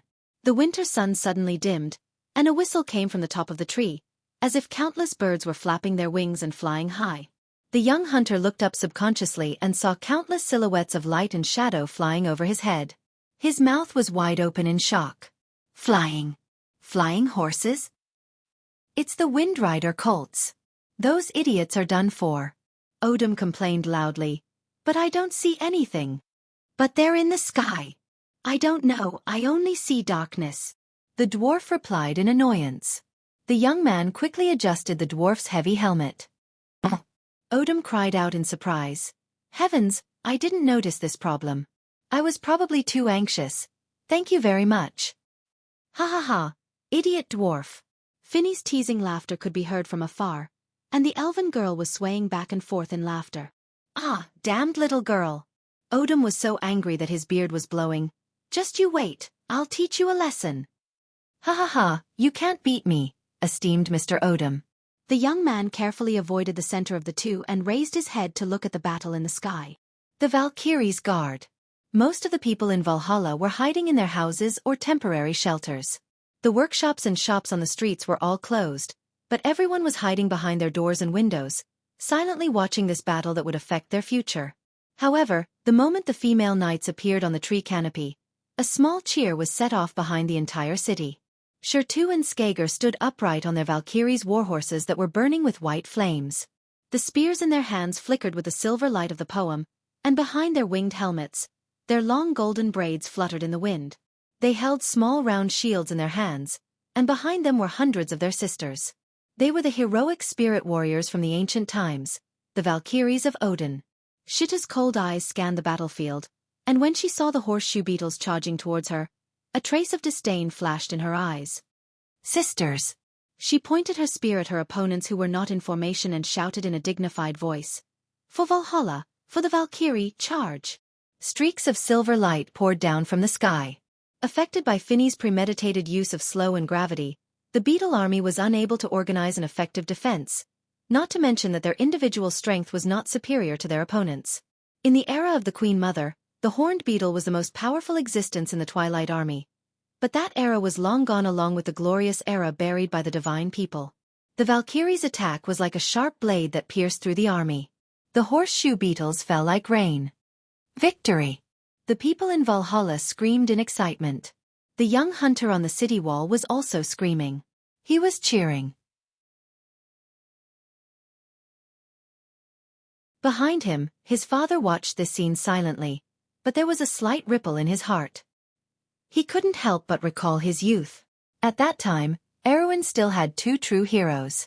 Everyone had the hope of revival in their hearts.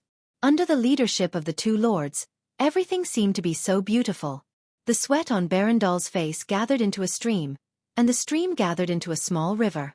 His face was as pale as a sheet of paper. He turned his head and looked at Hollis with pleading eyes, but the wizards didn't even look at him. Hollis was disappointed in this person. He didn't expect the horseshoe beetles to play any role now. The opponent had so many Valkyries, which was something they didn't expect in advance. More importantly, this fortress seemed to be intact. The colleagues who had been sent to carry out the destruction mission were probably dead. He didn't expect the battle to turn out like this. There was no doubt that this battle had fallen into a bitter struggle. The only advantage now was the Crystal Army on the ground. If the rumors were correct, the Tonagel people, whether it was the White Lion Guards, the Cavemen, or the Centaur Warriors, were far from being a match for the Crystal Army. He looked up. The canopy of Valhalla was slowly opening, and a huge spherical cavity appeared in the extended branches and leaves.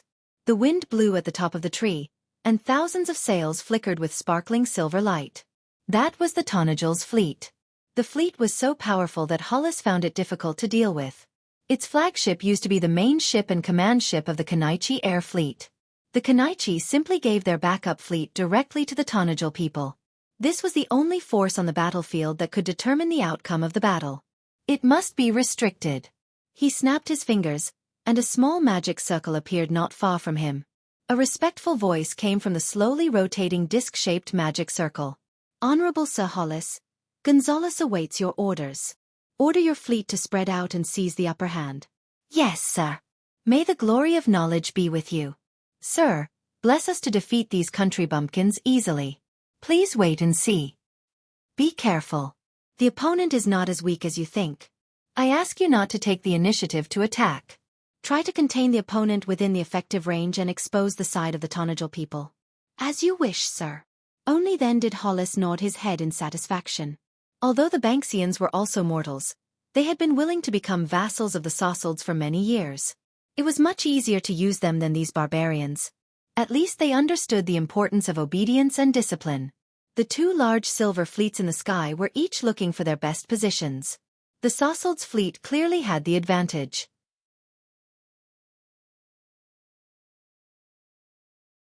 They arrived at the battlefield first and spread out first, while the Tonnagel's fleet was still slowly forming out of the harbor. Ha! Hollis was suddenly startled. He saw the Tonnagel's fleet actually attack in groups of 3, circling around the harbor like fish. This was the classic ground attack formation of the Buga's naval tactics. They were clearly still within the attack range of his fleet, but they directly ignored the threat above them? Have the Tonnagel people gone mad? This thought flashed through Hollis' mind. The next moment, the Tonnagel's fleet opened fire. Magic and artillery shells swept across the battlefield like a hurricane, causing a devastating blow to the advancing army on the ground. Hundreds of crystal beasts were annihilated in this wave of fire. No! Baron Dahl's face was almost distorted. He rushed up and grabbed Hollis' arm. What are your fleet doing? Stop them. Hollis shook off the guy and directly fixed him in mid-air with a spell. Shut up, I know what to do, you damn idiot. In fact, there was no need for him to give the order. As an experienced captain, Gonzalez would never give up this once-in-a-lifetime opportunity. The Tonnagel's fleet formed a flashing diamond in the sky. Their muzzles were almost all pointed to the ground. No one would be merciful to opponents who could not fight back. Open all the cannons. Let all the wizard apprentices on the deck. Gonzalez walked directly to the deck with a cigarette in his mouth and ordered the entire fleet through the magic communication array. He picked up his pocket watch and pointed at the ticking needle. I'll give you 3 minutes. Get ready to fire in 3 minutes. The Sasaldian fleet slowly turned, revealing an orderly battle line. Dozens of frigates followed the lead of the main battleships and turned to the side. The sailors opened the cannons one by one, revealing countless black holes. The magic cannons were being pushed up to their positions one by one, and the enchanted ballistae on the deck were also adjusted to their positions. Every magic array had a wizard ready for battle, and the crystal at the tip of their magic staffs was flashing with a dazzling light. Time's up. Fire! A cloud wall seemed to rise in the sky. Flames flickered between the clouds, and countless artillery and magic suddenly broke through the rolling clouds, forming silver traces of light that connected to the Tonnagel fleet that was constantly descending under the canopy of Valhalla. Then a deafening roar resounded through the sky. However, the artillery didn't hit the Tonnagel fleet. A light green barrier slowly spread out from the canopy of Valhalla. Fortress defense system activated. Prepare to withstand the first wave of attack. Attack arrived. Energy returned to 13, 11, 12, 07, 11, 9, 10, 0%. Magic reaction complete. Recalculating damage report. A dazzling flash erupted from the light barrier, but after the explosion of magic and artillery, the smoke slowly dispersed. Valhalla stood majestically, and the silver fleet under its protection stood majestically. Ha ha ha ha, they aren't our match at all. Monica excitedly rolled around on the crystal control panel. She waved her fist at the calm girl and screamed, "You're amazing, Valhalla!" The girl only expressionlessly sorted out Valhalla's damage report. It was a piece of snow-white paper. On the city wall, the youth's face was pale as he pressed his hand to his chest. However, at the last moment, he let out a long sigh. This time he didn't scream, nor did he shout in excitement. He only calmly lowered his hands, and in his hands, he clenched his fists. At that moment, something seemed to have appeared in the youth's heart.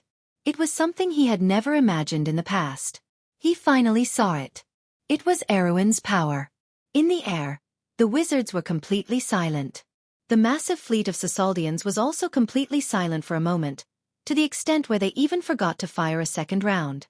Hollis looked at this scene with a calm expression. He slowly extended his hand, and a red jade-like staff appeared out of thin air, appearing in his snow-white and slender palm. I should have known this would happen. This is the true power of the Holy War Fortress. He turned his head, and his gaze swept past his colleagues. Follow me. It's time for us to take the field. Let the mortals witness the true power of Sasaldians.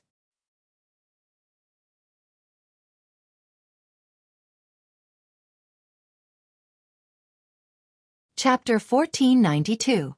Silver doors of light opened above Valhalla, and magi stepped out one after another, standing in the air with staffs in their hands, their long robes fluttering in the cold northern wind. Tissa Dormara. In the name of the stars, a wizard raised his staff high, the gem on the tip of the staff shining brightly. A silver beam shot out from the gem and shot in another direction. Natas Vro. Lyra, one of the 12 witch constellations. The first wizard in the clockwise direction also raised his staff, aiming the gem at the silver beam. The beam passed through the gem and was immediately deflected in another direction. One by one, the wizards raised their staffs. In the sky, the red-robed secret walker of law, the blue-robed tower illusionist, and the gray-robed gray magician were all shining in different colors. Every time the silver beam passed through the staff of one of them, it would be refracted to another direction at an even faster speed, refracting again and again until it finally formed a circle that was constantly being divided. A huge circle that surrounded Valhalla. Hollis finally raised his staff, Griffin, and the silver beam passed through the dreamlike ring of azure tears on the tip of the staff, drawing the final stroke of the huge circle. He looked at the huge tree below with cold silver eyes, and slightly tilted the staff in his hand. Nadador Shlari, crown of the northern winds, Fishionra Tatori, scepter of the earth, flame, oss, vitses, 4 elements, Tissadorli Aeri, guide of the stars. A bright beam of light shot out from the azure tears, pointing directly at the center of the huge circle. A huge silver rune appeared on the giant circle. Flame, flame. With it as the center, the silver halo suddenly expanded outwards, and countless mysterious runes naturally formed inside the ring. It was a magic circle. Then, 17 magic circles connected to it formed one after another. In the tree hall, the light spirits were already in a state of chaos. This is the end, he's too arrogant. Monica stuck out her tongue and threw herself onto the control panel. She slammed almost all of the crystals into the grooves and screamed, Valhalla! Warning. Detecting a powerful magic ripple. Estimated to be activating the 3rd layer of shield. Target determined to be a flux magic, elemental attack of the 13th rank. Magic ripple detected as meteor strike. The girl's calm voice resounded within the tree hall. Quick, calculate how much energy is left. Remaining energy. 3%. Estimated to be able to withstand attacks of level 11 or below. Lady Light's spirit slapped her forehead and said, I'm going to die. Hurry up and inform the Overlord. The north wind howled. The battlefield was silent. Whether it was the people of Tonajil, the nobles of the southern border, the knight, or the private soldiers, everyone stared at this scene in a daze. This kind of war had long exceeded their imagination. A second rune appeared in the sky. It was written with light. Earth. My lord, the knight turned around. Brando patted his young captain on the shoulder. He raised his head, and the silver network was reflected in his eyes. But what he saw was not the magic of the Sathard people, but the gray sky, the vast plains, and the wind that blew for thousands of miles. He closed his eyes and breathed in and out softly. What entered his lungs was the cold air, the breath of the biting north wind. It came from the distant Anzaruta plateau, across the warm shining sea. The surface of the sea was sparkling, and under the sea, in the direction of the ocean currents, the Naga tribe was migrating south. It came here, bringing news of the north. Brando saw all of this with his own eyes. His gaze seemed to penetrate the plains and mountains, through the sky and the earth. Everything in the wound was in his eyes. He breathed in and out. The wind on the battlefield suddenly stopped. The wind stilled, and the falling snow also quieted down. People looked around in shock. In the woods on both sides of the wound, snowflakes fell quietly. The river water seemed to have lost its sound. Broken ice collided with each other on the surface of the water, and then was swallowed by the whirlpool. Every single needle drooped down silently. Crack! A crack appeared on the staff, and Hollis raised his head in shock. He saw that the clouds in the gloomy sky were slowly flowing, and snowflakes were still falling. But at some point, the wind of all things had stopped. At an altitude of thousands of meters, there was no wind flowing. This is... Brando opened his eyes, and a nearly straight skyline was reflected in his dark brown eyes. He slowly turned over and dismounted his horse. He removed the holy sword of judgment from the saddle and slowly sheathed it. He raised the scabbard with a strap over his head and hung it behind his back. The young White Lion Knight, the Tonajal people, the nobles of Erewhon's southern border, the knight, and the private soldiers, and the people far and near on the battlefield were all watching his actions. Brando raised his head. The entire world had changed in his eyes. It no longer had mountains and rivers, flowing wind and water, fire and earth, and all elements and substances. The trees disappeared, the forests disappeared, the distant Greyhar Mountains disappeared, and the entire Tonajal disappeared. A world with countless silver lines intertwined and countless nodes connected together appeared in his eyes. This world no longer had any substantial power, but truth and law were everything in it. The domain of the sage. Brando took a step forward. The purple wave was silently approaching Valhalla. The walls of the fortress were already filled with tree elves and centaurs. Roland and little Montolo stood side by side, holding the swords that Brando had given them. They watched this scene nervously. Not far from them, Heinf took a deep breath. His hand was tightly clasped with the swordswoman. A third rune appeared in the sky. The wind of all things, the most unrestrained element in the world. Crack. Another sound of a staff breaking could be heard. Hollis turned around. This was like the source of a chain reaction. A series of cracking sounds could be heard, and he saw the staff breaking in the hands of his colleagues. The Sasaldians watched this scene in shock. They were almost unable to react. Time seemed to slow down at that moment. In the slowly flowing sequence of time, there was a loud bang. The third huge rune in the sky above Valhalla broke and disappeared. All the wizards spat out a mouthful of blood. They felt the wind element disappear at the same time. It was being pushed out of this land by an indescribable force. Heavens, what's going on? Someone is depriving us of our power. I can't feel the existence of the wind element. This is the direct rejection of the power of a higher level to the power of a lower level. There's a sage nearby. The wizards looked at the ashes of their staffs, their faces pale. They could not help but look around. However, Hollis's heart tightened.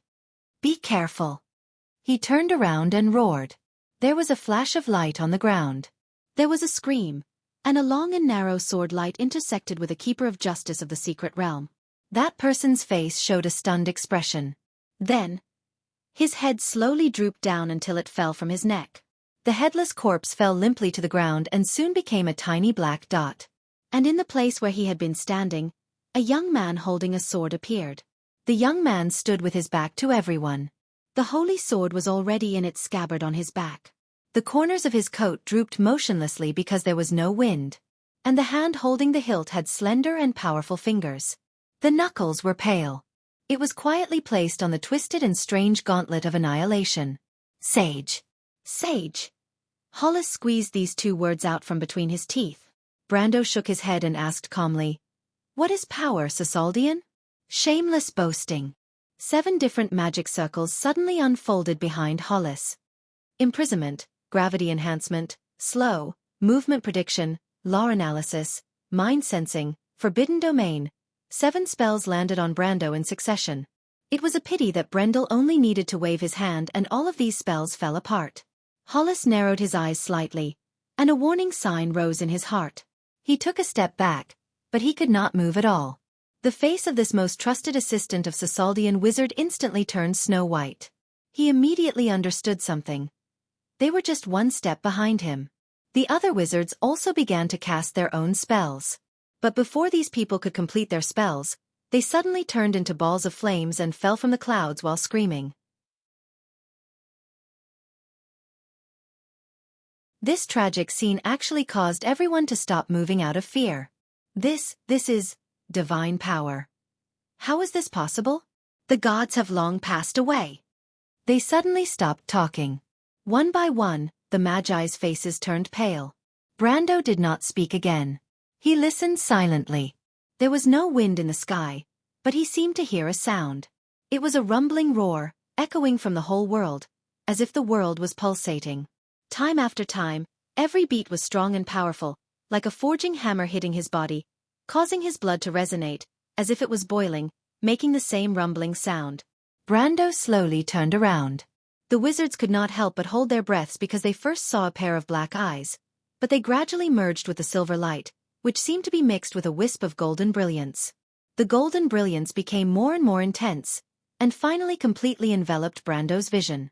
Hollis only felt his heart thumping, as if it would break free of the shackles of his chest and jump out of his chest at any time. Thump, thump, thump. The whole battlefield was shrouded in that huge roar. It was the powerful beating of the heart, but it did not belong to Hollis. It belonged to a great will. Bloodline reconstruction, fusion law, perfect body. Hollis felt that he must be going crazy. How could a mortal do this? How could a mortal break free from the shackles of the law of Tiamat after the era of the saints? How could a mere mortal cross the boundary between iron and silver and step into the realm of gold? That was the most powerful existence below the power of existence. He could not believe that he was able to witness the birth of a demigod with his own eyes. 10,000 years after the gods left the world. Such power had returned to this land once again. What was going on? Hollis watched as the young man turned around. With a light wave of his hand, the enormous silver formation above Valhalla shattered with a series of creaking noises. It was as if it had never existed. So, do you understand now? Brando said calmly. People who can't even hold on to themselves will never be able to understand the original meaning of this world, and the truth behind the law naturally has no fate with you. The Sasalds chose the path of destruction. He looked at the wizards with a cold gaze. What you are so proud of is nothing more than the madness before your destruction. No! Hollis shouted with all the strength in his body. But the raging flames had already gushed out from his body and burned him to ashes in an instant. Brando turned his head. Before the 32 Sasalds wizards could turn around, they had already been burned to ashes in the flames. Brando silently turned over his palm. Under his skin, faint golden veins of light were flowing.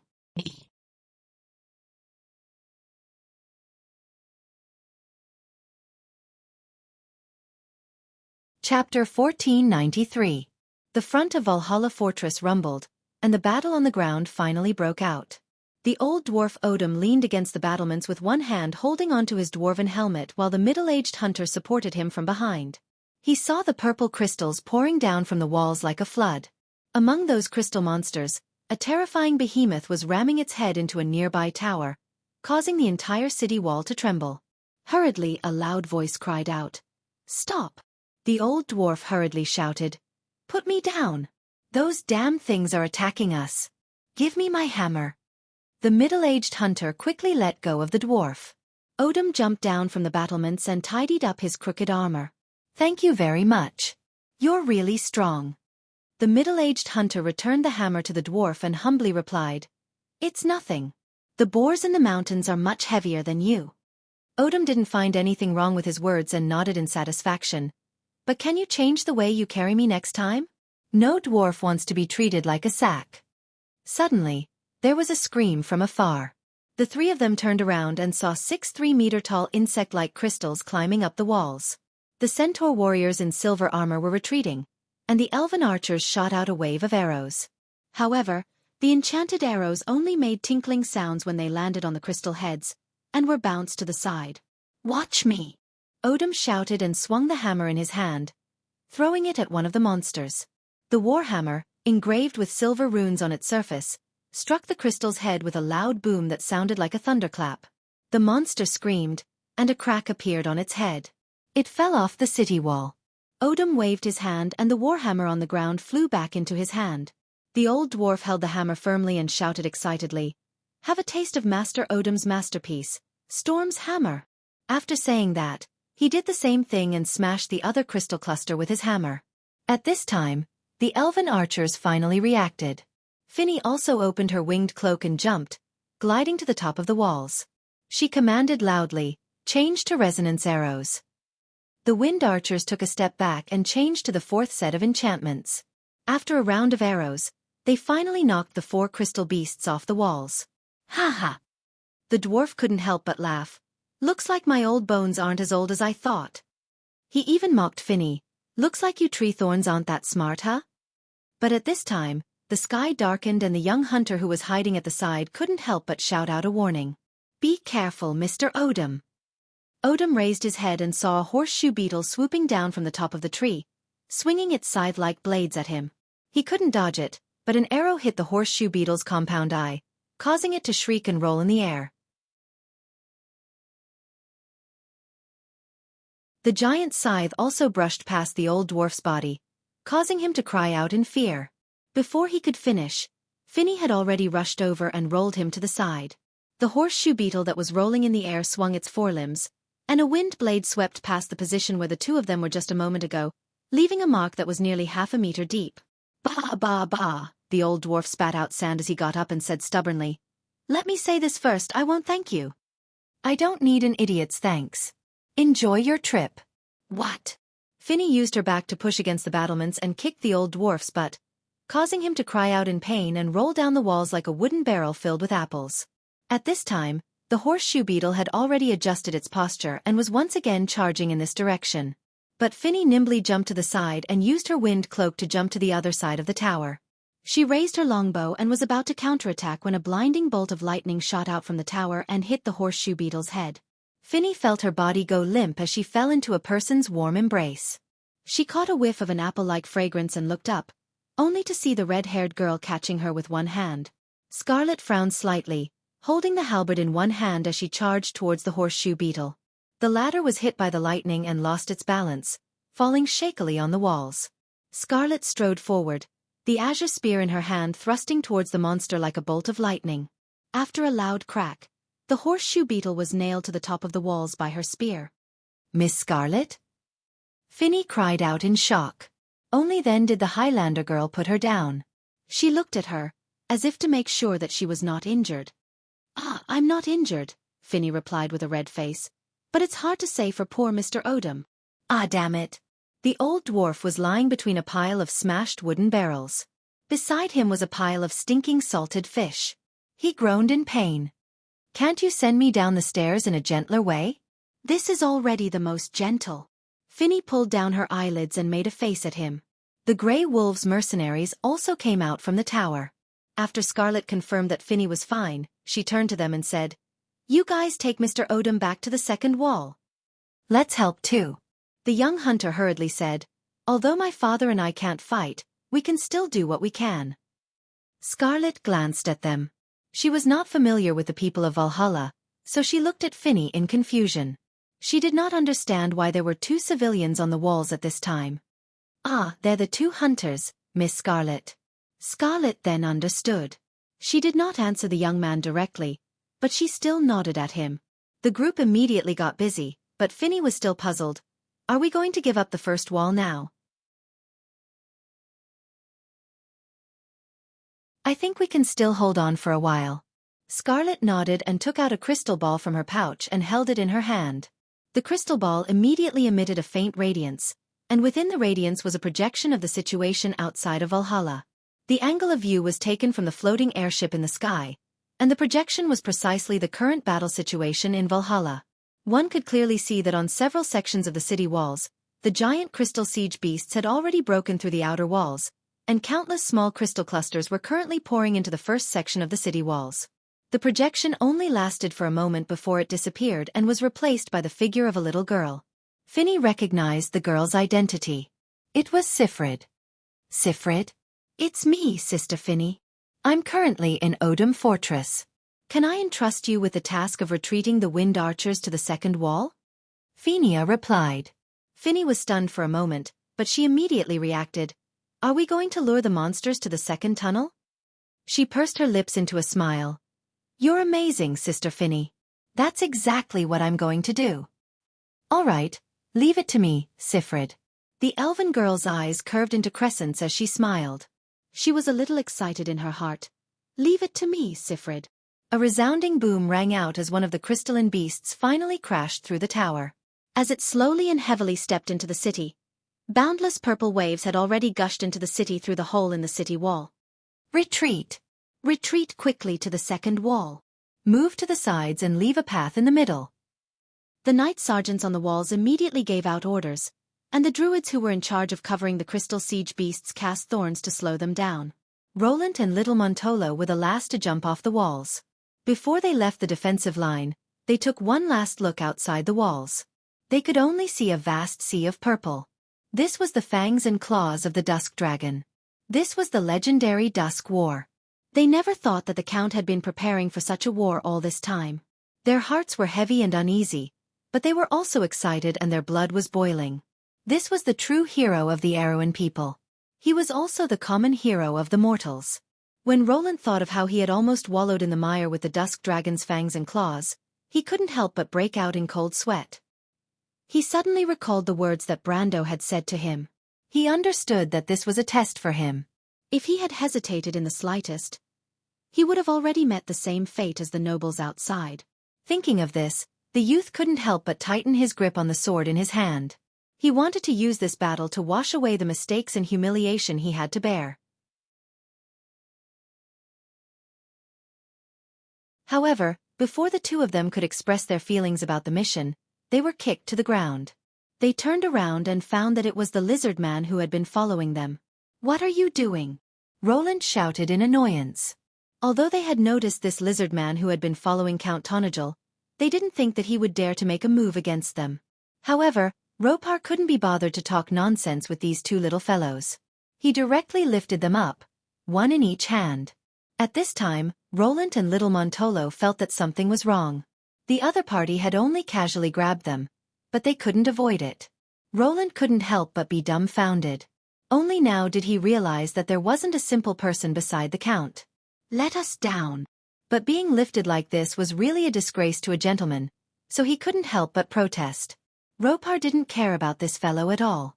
The soldiers on the first wall who hadn't retreated had already been completely submerged by the Crystal Cluster army. The position they were in now was actually already in danger. A crystal cluster pounced over. The Fireclaw Lizardman Lord didn't even think before turning around and sweeping his tail over. A red light flashed on his body, and this tail attack actually shattered the crystal cluster into pieces. "It's elemental realm." Roland couldn't help but cry out. But little Montolo knew more than him. His eyes almost popped out. "Heavens, this is the peak of the law. Who is it?" "Ah!" Then he immediately let out a scream. "Those monsters are catching up." Roland turned his head to look behind him, and couldn't help but suck in a breath of cold air. At the gap in the wall behind them, there were 3 crystal cluster beasts that were at least 17 to 18 meters tall, slowly walking in this direction. The warehouses and barracks scattered along the way couldn't stop these huge monsters at all. Often, they would collapse with a light touch. Amidst the flying dust, a sea of purple crystal clusters spread over the ruins of the buildings and flooded in their direction. But at this time Ropar stopped. "Are you crazy? Hurry up and leave." Roland was scared silly by this scene, and couldn't help but shout hysterically. He was prepared to fight for Arrowan, but he wasn't prepared to die in front of these monsters. At least he wasn't mentally prepared to fight the Twilight Dragon. But his voice was drowned out by a huge roar. Not far away, the huge gate of Amu's fortress was slowly opening.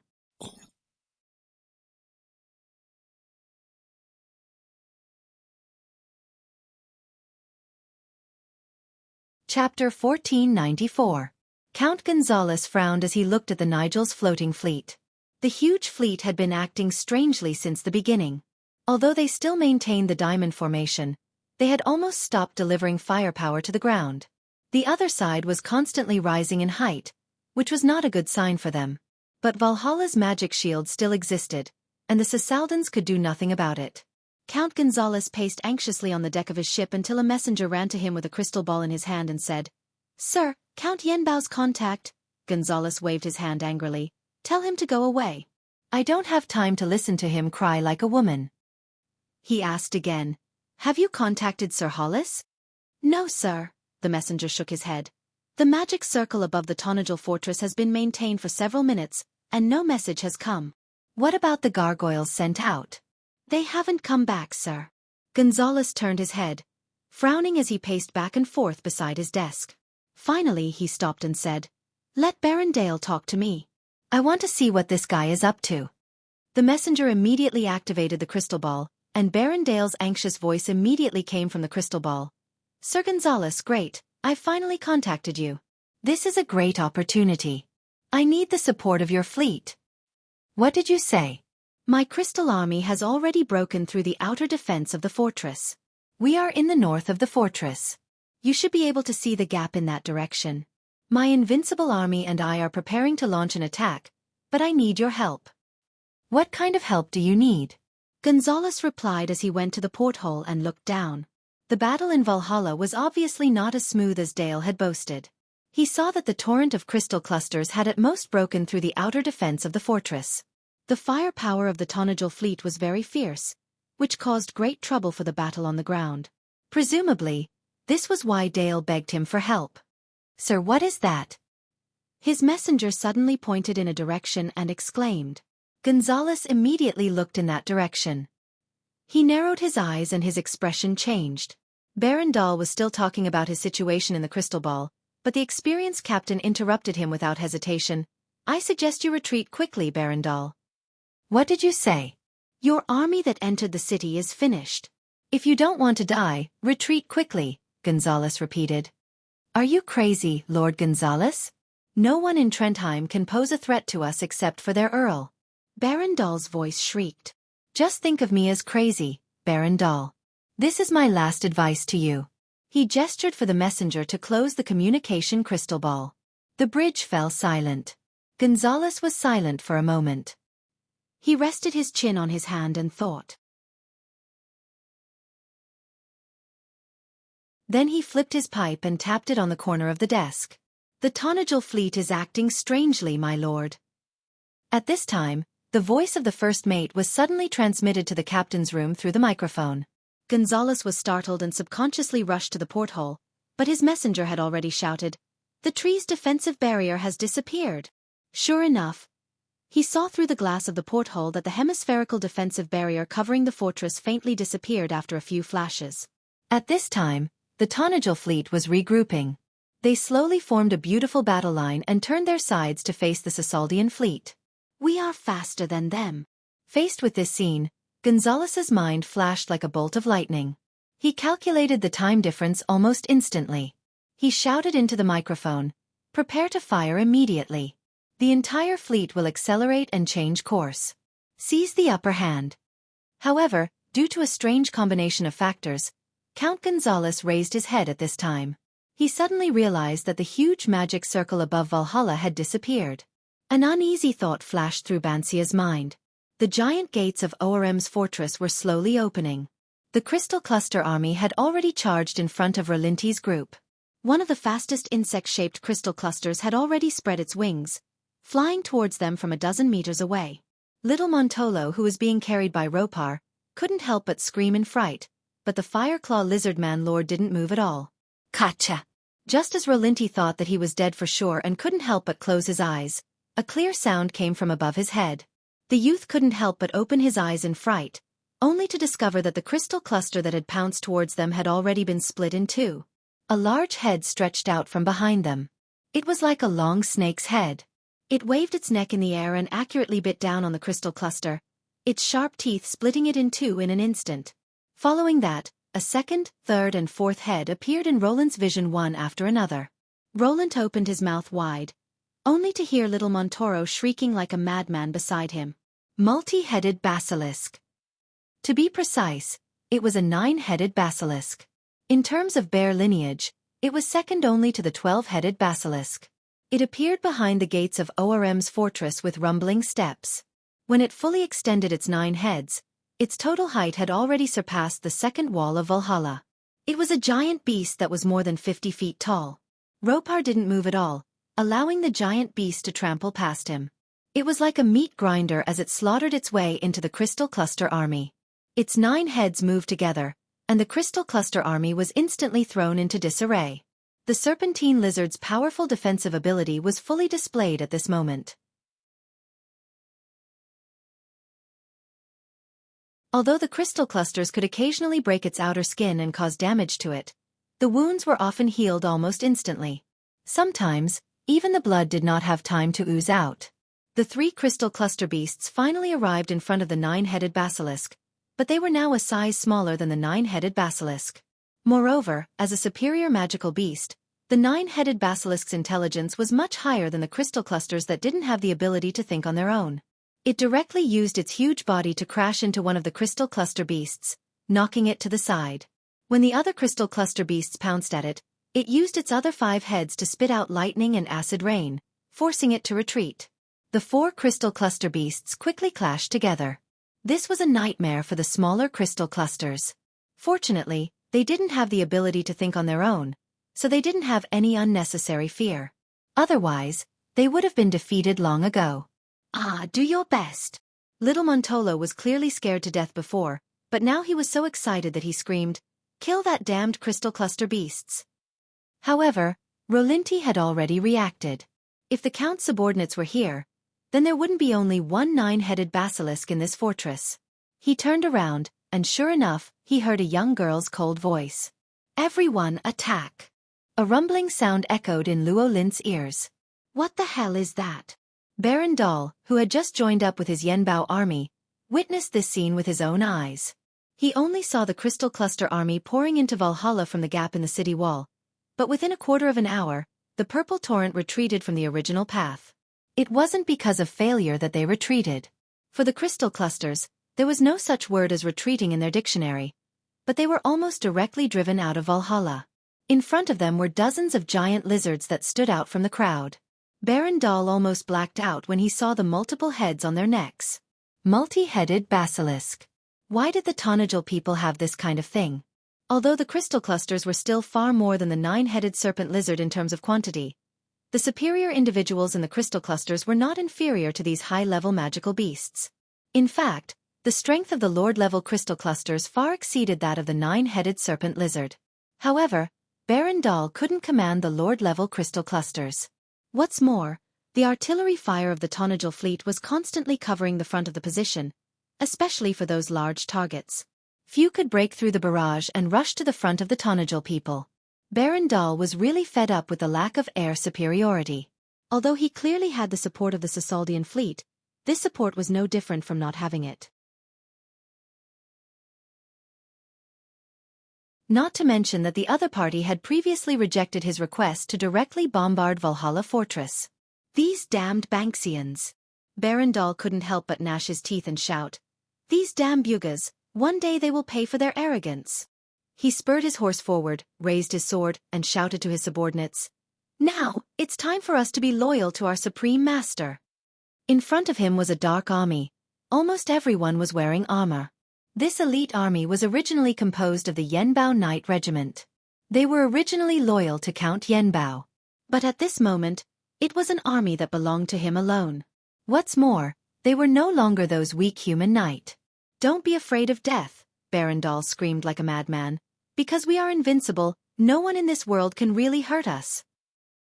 He pulled out a dagger and stabbed it into his left shoulder, but not only was there no drop of blood, when he pulled out the dagger, the silver gap left there was slowly healing. "We are immortal. We are the best warriors under the rule of our supreme master." "We are." Baron Dahl grasped the reins tightly and turned his mount around. Then he pointed his sword at Valhalla fortress and said, "Warriors of the No race, charge with me and respond to the supreme call." His crazy behavior seemed to have inspired others, and the knight army that came to Yenbao also became fanatical. They let out a fanatical scream, and the battlefield was immediately filled with people shouting and horses neighing. "Charge! Kill!" In the Hall of Trees, the previous busy scene had gradually subsided. The calm-looking girl was reporting the loss in a calm voice, and when she finally said, "The magic transmission has been disconnected, and Valhalla's magic shield has begun to shut down," Monica suddenly interrupted her. "Wait, Valhalla," Monica pointed to a scene on the crystal tower and said, "Zoom in here." The girl did as she was told. That was the image that Baron Dahl encouraged to his men. It's the No race." After Monica saw the scene there clearly, she couldn't help but reply contemptuously, "These idiots really came. What invincible. Boasting shamelessly." She turned her head and said to the girl, "Valhalla, help me contact Miss Andrea. Where are they?" "We're in Zone 5, Miss Monica." Before the light spirit could finish her sentence, Andrea's voice came from the crystal tower. "My sisters and I are ready." Hee, those bastards probably thought that our legacy was lost outside the elemental frontier. "I'll show them what I'm made of." "Zone 5, very good," Monica shouted excitedly. She waved her fist and said, "Andrea, show those country bumpkins what you're made of." Then she turned her head again and shouted to Valhalla, "Valhalla, quick! Open the entrance to Area 5. The battlefield seemed to be quiet all of a sudden. Baron Dahl felt a little strange.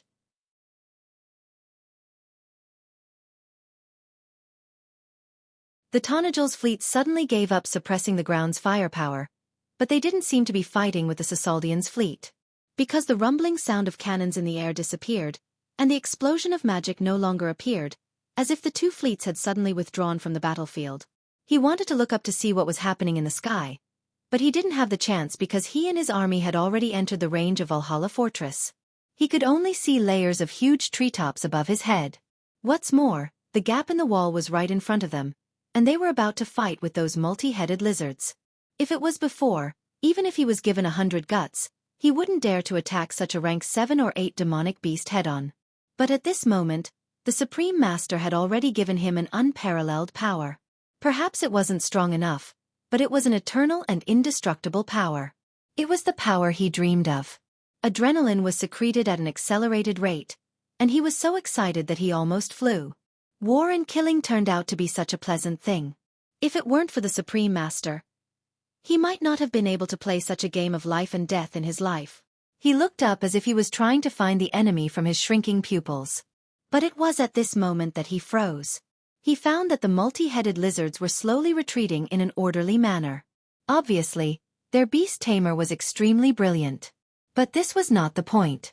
The point was that he saw a silver light spot flying from a distance. Baron Dahl's face suddenly changed. "Goddess of War!" he screamed wildly. "This is impossible."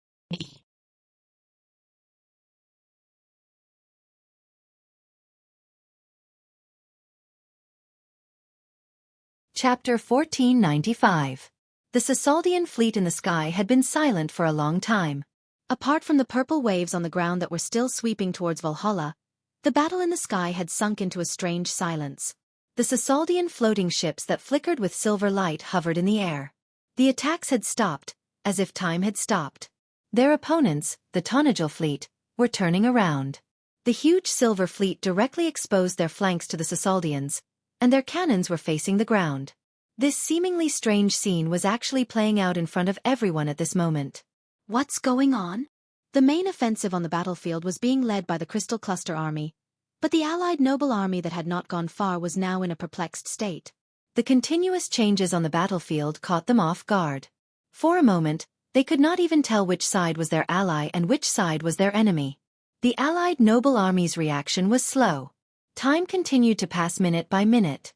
In the captain's room of the Sasaldian flagship, the St. Patcher, the atmosphere was even more bizarre than on the battlefield. Facing the young man in front of him, Gonzalez suddenly understood that he might have had to make such a choice. Perhaps he should have understood it long ago. When the other party suddenly appeared in front of them with the staff, Tographin, he should have understood everything. The captain's room was silent. It was hard to imagine that there had been an endless stream of people here just a moment ago. Messengers and officers of all kinds came in and out, and cartographers were constantly changing the markings on the map. The clamor of commands and announcements was like a market. "You can choose death." Brando calmly looked around. The 13 high-ranking Sasaldian officers subconsciously shrank back under his gaze. Only the red-robed archmage on the ship glared at him, his eyes spitting fire. He let go of his hand and let Archmage Hollis' staff hover in the air. More than a dozen pairs of eyes fell on the staff. "And let your fleet be buried with you. How can a mortal like you resist the great Sasaldian fleet?" The red-robed Magus bellowed and pointed his staff at Brando. The crystal at the tip of the staff immediately radiated a bright light. But before he could cast his spell, Brando had already pointed at him lightly. The power of space seemed to lock the old mage tightly, choking his lips and tongue, making him unable to move or say a word. Brando looked at the man indifferently. Only the people of the sky are high and mighty, because they are born with a special privilege different from mortals. Even though you've fallen into the mortal world today, you're still unwilling to give up your arrogance. You can start wars, you can control the fate of mortal kingdoms, but do you think that the Sasaldians are not responsible for all that they have done?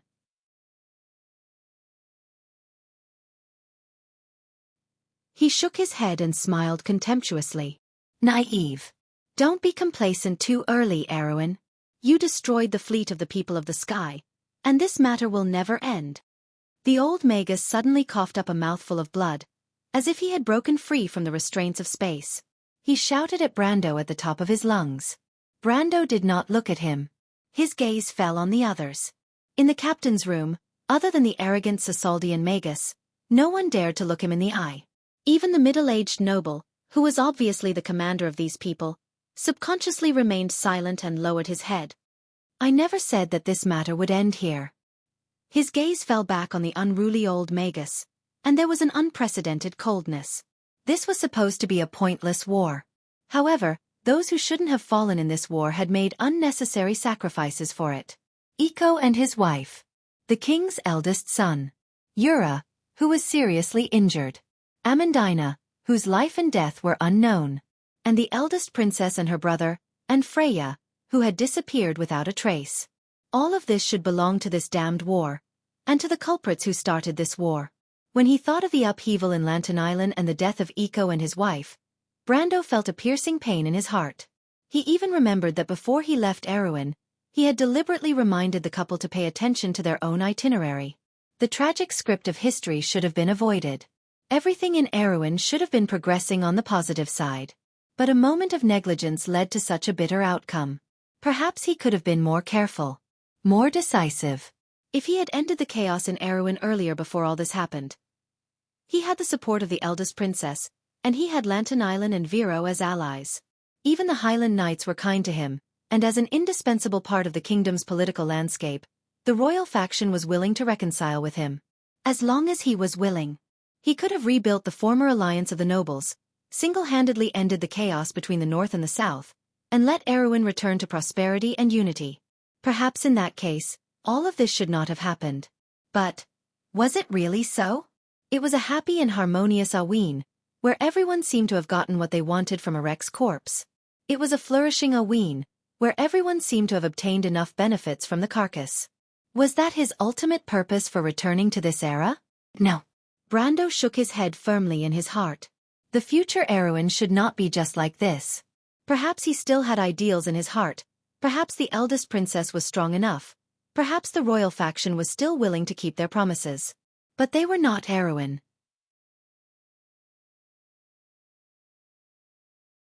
Just as the late King Iko swore under his sword, I swear under this sword the sage's oath.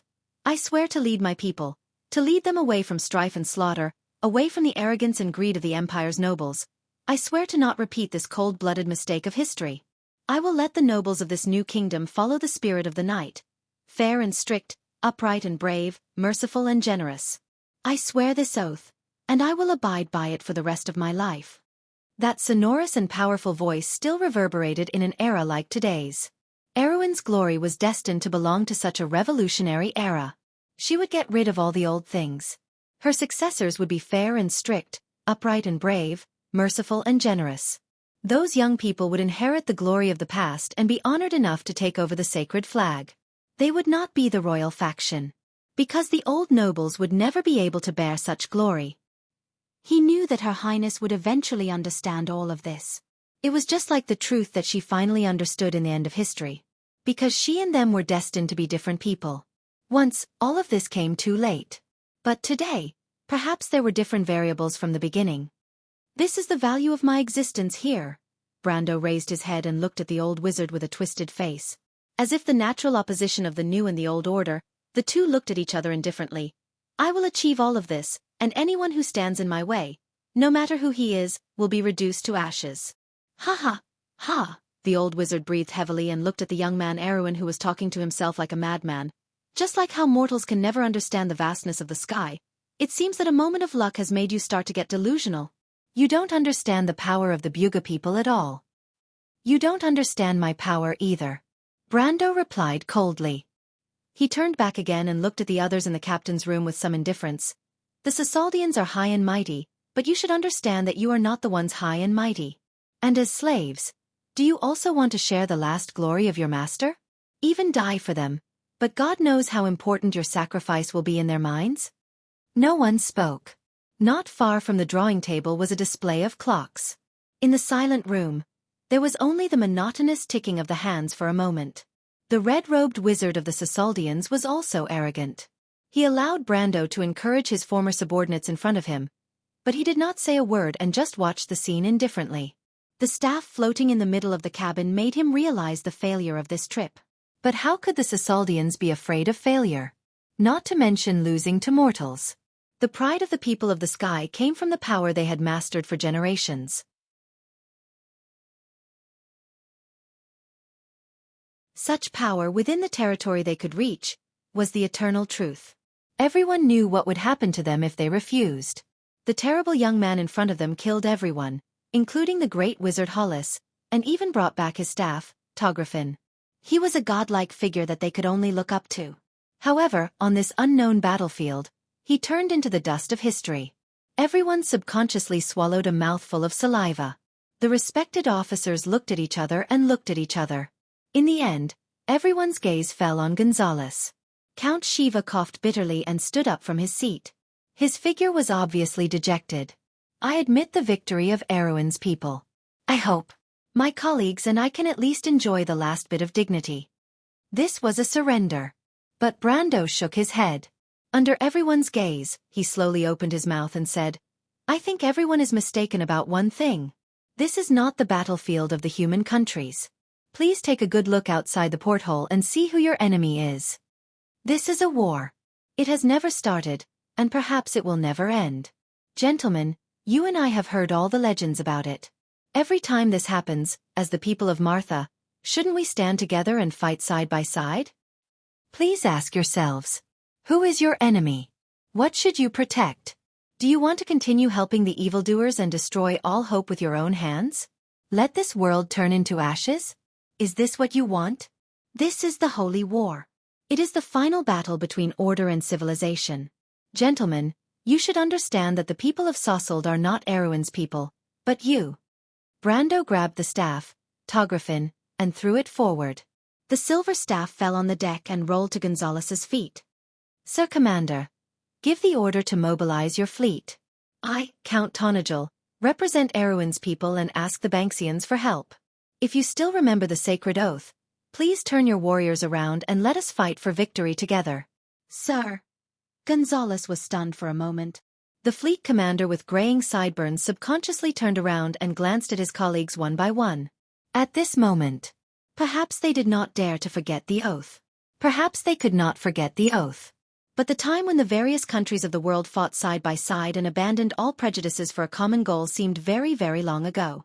It was so far away that it seemed like a legend. Remember the oath of the past? No matter how dark and depraved it was. But those who rose up to resist had won in the end. Count Tonagel never thought that his voice would be so hoarse and dry. We understand. Thank you, sir. Brando waved his hand. He took one last look at the red-robed wizard who was fixed in midair, as if he was looking at a dead fish. Then he turned and walked out of the captain's room. Everything was far away. The darkness was still filled with the sounds of footsteps and splashing water. It was filled with the smell of blood flowing like a river. There were distant and hoarse howls. There was the loud sound of a huge object being overturned. Trees were burning, and when the bark peeled off, there was the crisp sound of death. The distant and ancient legends still continued to this day. In the darkness, he seemed to see a picture scroll. The raging flames reflected the whole sky. In the dark night, there were golden red clouds, and a rain of fire was falling from the sky. A huge incomplete moon stared at the cracked land behind the clouds. Lava spread out from under the surface. On the vast battlefield, the giants shining with the light of stars were engaged in a final battle with their enemies. The giant's father was bitten on the ankle by the giant wolf Fenrir, and a black shadow suddenly shrouded the pale moon. The giant's children fled in all directions, and a tall figure holding a giant spear came in front of the dying giant. Countless voices screamed, as if it was a picture of the end of the world. The burning spear pierced into the giant's father's chest. We should have won. The heavy footsteps suddenly stopped.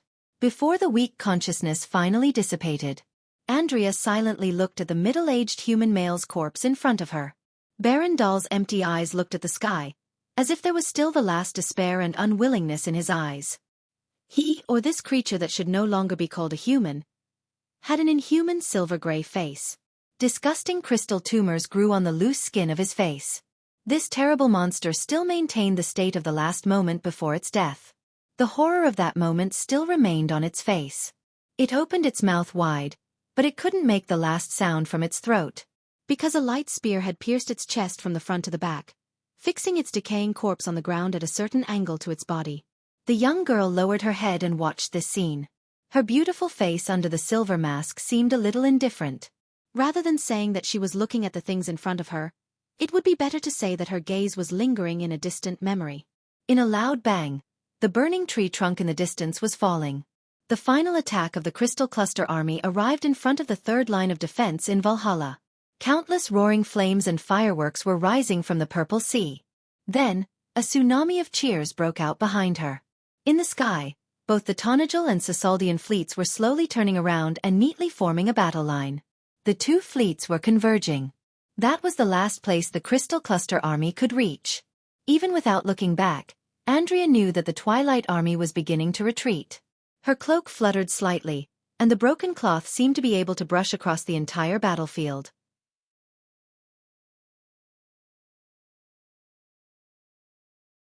They were the shadows of the earth, the nightmare of the gods. But they were not without enemies. And us, Andrea said softly. She raised her head and looked into the distance. And them we can defeat your master. What the Twilight Dragon gave you is just a dream.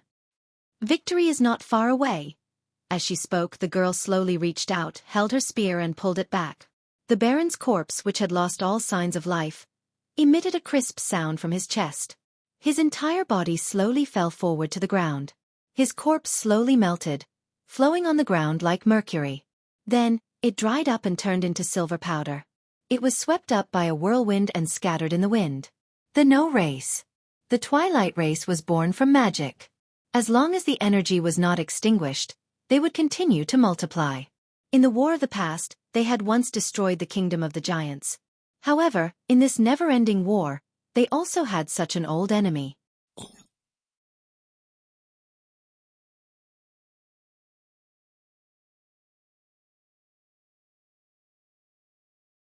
Chapter 1496.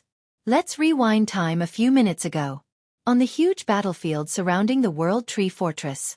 On both sides of the Paris Valley, there was a drastic change happening on the plains. Just as the war goddesses flashing with silver light crossed the sky and cut straight into the Yenbao army led by Baron Dahl. Looking from the entire battlefield, the battle seemed to have reached its most intense moment. The purple crystal tide was surging to every section of the wall within sight of the huge fortress. In the sea of purple light shining with ominous purple light, the flags that symbolized the humans and elves of Erewhon were constantly submerged and fell.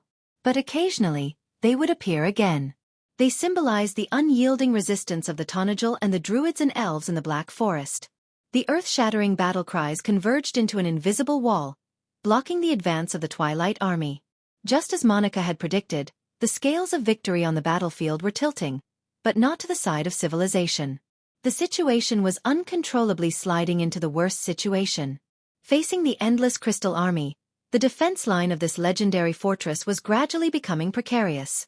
The carrier of the soul of the newborn Valhalla, the expressionless girl, was observing the situation of the entire battlefield through her branches and displayed the details on the huge crystal facade in the tree hall. At the same time, she analyzed the gains and losses on the battlefield emotionlessly in her heart, and then told Monica, "How much time is left before the last defense line?" I know. Monica shouted impatiently while scratching her hair in annoyance. Although they were just bright beams of light, they did not have a physical body. She muttered and jumped down from the crystal tower, flying through the skylight of the dome of the hall. Passing through the shadow of Valhalla, there was the blue sky. The light spirit raised her head toward the sky and muttered to herself, "Don't let us down." Such a scene was reflected in her magnificent eyes. The towering canopy of the World Tree had endless green shadows that shrouded almost the entire sky. The green leaves swayed in the wind. And at some point, the huge magic circle that was forming above Valhalla had long disappeared without a trace. Where did the Sasaldian wizards go? The noble armies on both sides of the river valley no longer had the time to consider this problem. This was because the battle was gradually getting out of their control, and those who were originally participating in the battle had now become bystanders. After tasting defeat, the noble knight led a large number of their attendants back to the north bank of Welland Ferry. At this time, no one was chasing them from behind. The Tonajal army had already passed them and collided with the Crystal army on the distant plains. That was a bitter and tragic battle.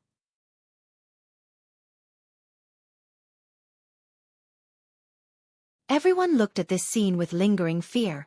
They seemed to have seen such a scene when they were children. In myths and legends, in stories and dreams, the prophecy about the fate of the world that the wet nurse told them by the bedside, the engraving on the pale poem, about the moment when the people of Martha, the civilization of the world, met the ultimate enemy of this world. Dusk of the gods. In that case, who was the enemy of whom? What was everyone fighting for in this place? Was this just a civil war in a small kingdom? Why did it become like this?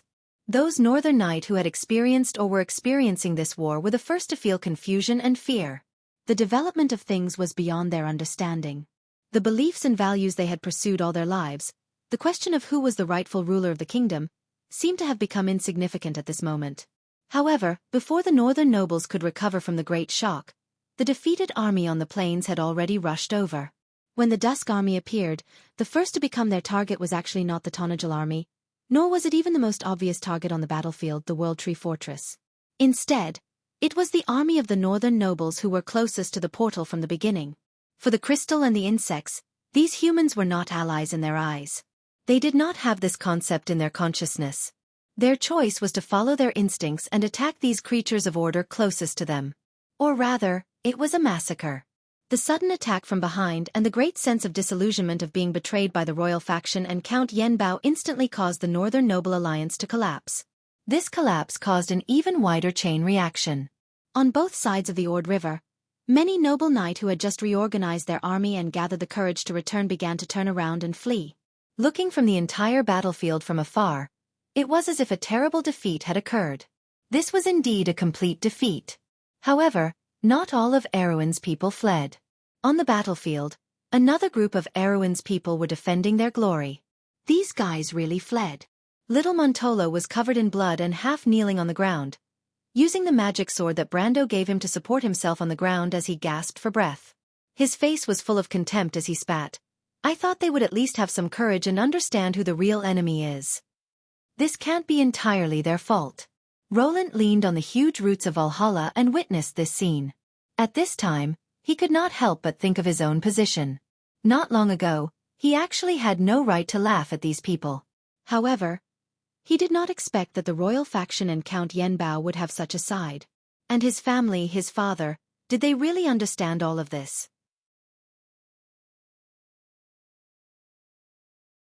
They just chose the wrong people, Roland muttered. Among Erewhon's people, there is no lack of brave people. For example, you, Roland. No, I am much luckier than them, at least for now. Even though he said so, Roland's tone was still filled with great disappointment. There was nothing more depressing than watching all the hope that you worked so hard for shatter. Needless to say, from the very beginning, he had been walking on the wrong path. However, a true man would not be discouraged and give up because of this little setback. As one of the most outstanding figures of the younger generation in the southern border, Roland only recovered after a short moment of self-blame. He picked up his sword and stood up with the help of Valhalla's tree wall. No need to be emotional, little Montolo. There is not much time left. The victor between us has not been decided yet. I just killed a small crystal worm. Now we are even. What? Little Montolo was shocked. The situation is already so bad? I thought we could still hold on for a while. No, you're mistaken. What I'm saying is that your count may be about to win this decisive battle. Are you crazy, Roland? Little Montolo raised his head in surprise. He could not see any signs of victory on the battlefield. But Roland shook his head. I am not crazy. In terms of talent in swordsmanship, I may not be as good as you, but in terms of foresight on the battlefield, you are still far behind, little Montolo. I don't believe it. You don't have to comfort me, little Montolo replied unconvinced. At least in this battle, I am ready to die for my country. Then you should save your life for later. Roland raised his head and stared at the sky of the battlefield. Yenbao has already lost the last chance to win. Under his gaze, the silver brilliance that symbolized the goddess of war cut into the army led by Baron Dahl. That is Lady Andrea, little Montolo exclaimed. But then he saw an even more incredible scene.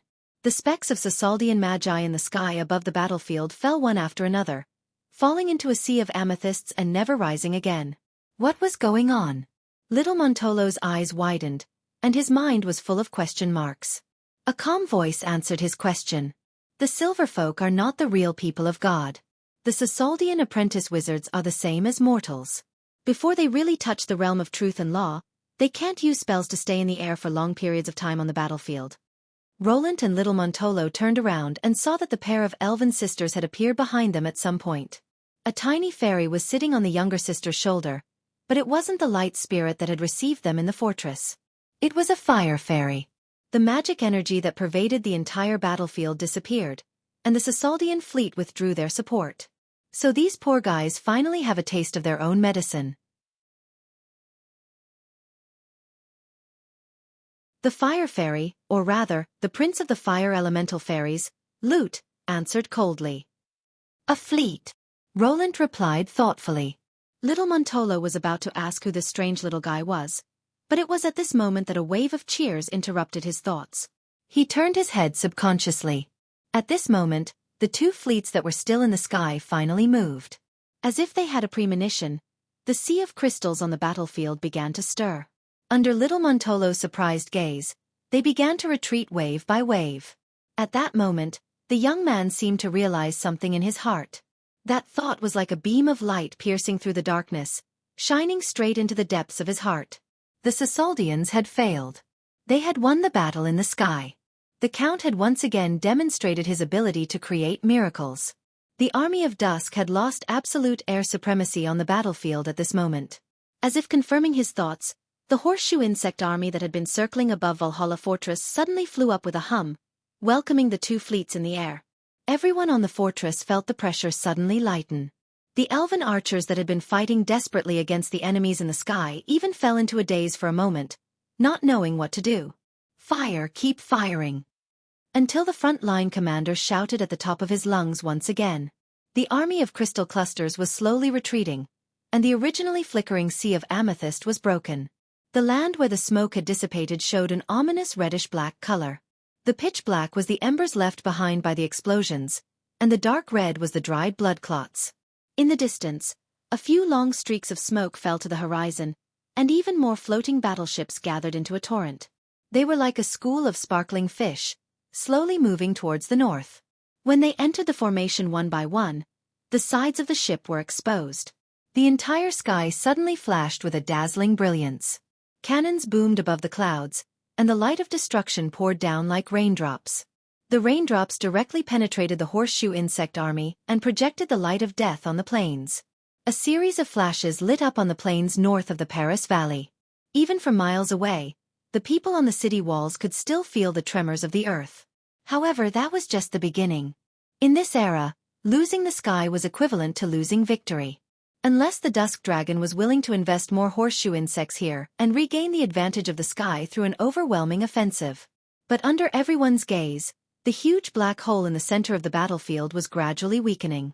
Obviously, even the Dragon of Destruction described in the Pale poem was not omnipotent in the world of order created by Martha. It was not invincible. At least here, Erwin's people had obtained a true victory.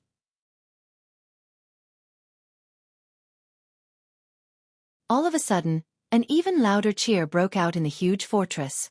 Like a tsunami, the cheers washed over everyone's soul. Prepare to counterattack. Monica, who was sitting on the skylight, was so surprised that she almost jumped up. She flew back to the hall and shouted at the expressionless girl Valhalla. It's time for us to vent our anger. Those damn northerners. You're tuning in to the Wisdom Diary YouTube channel. Don't forget to subscribe and join us on this journey to catch the most captivating stories.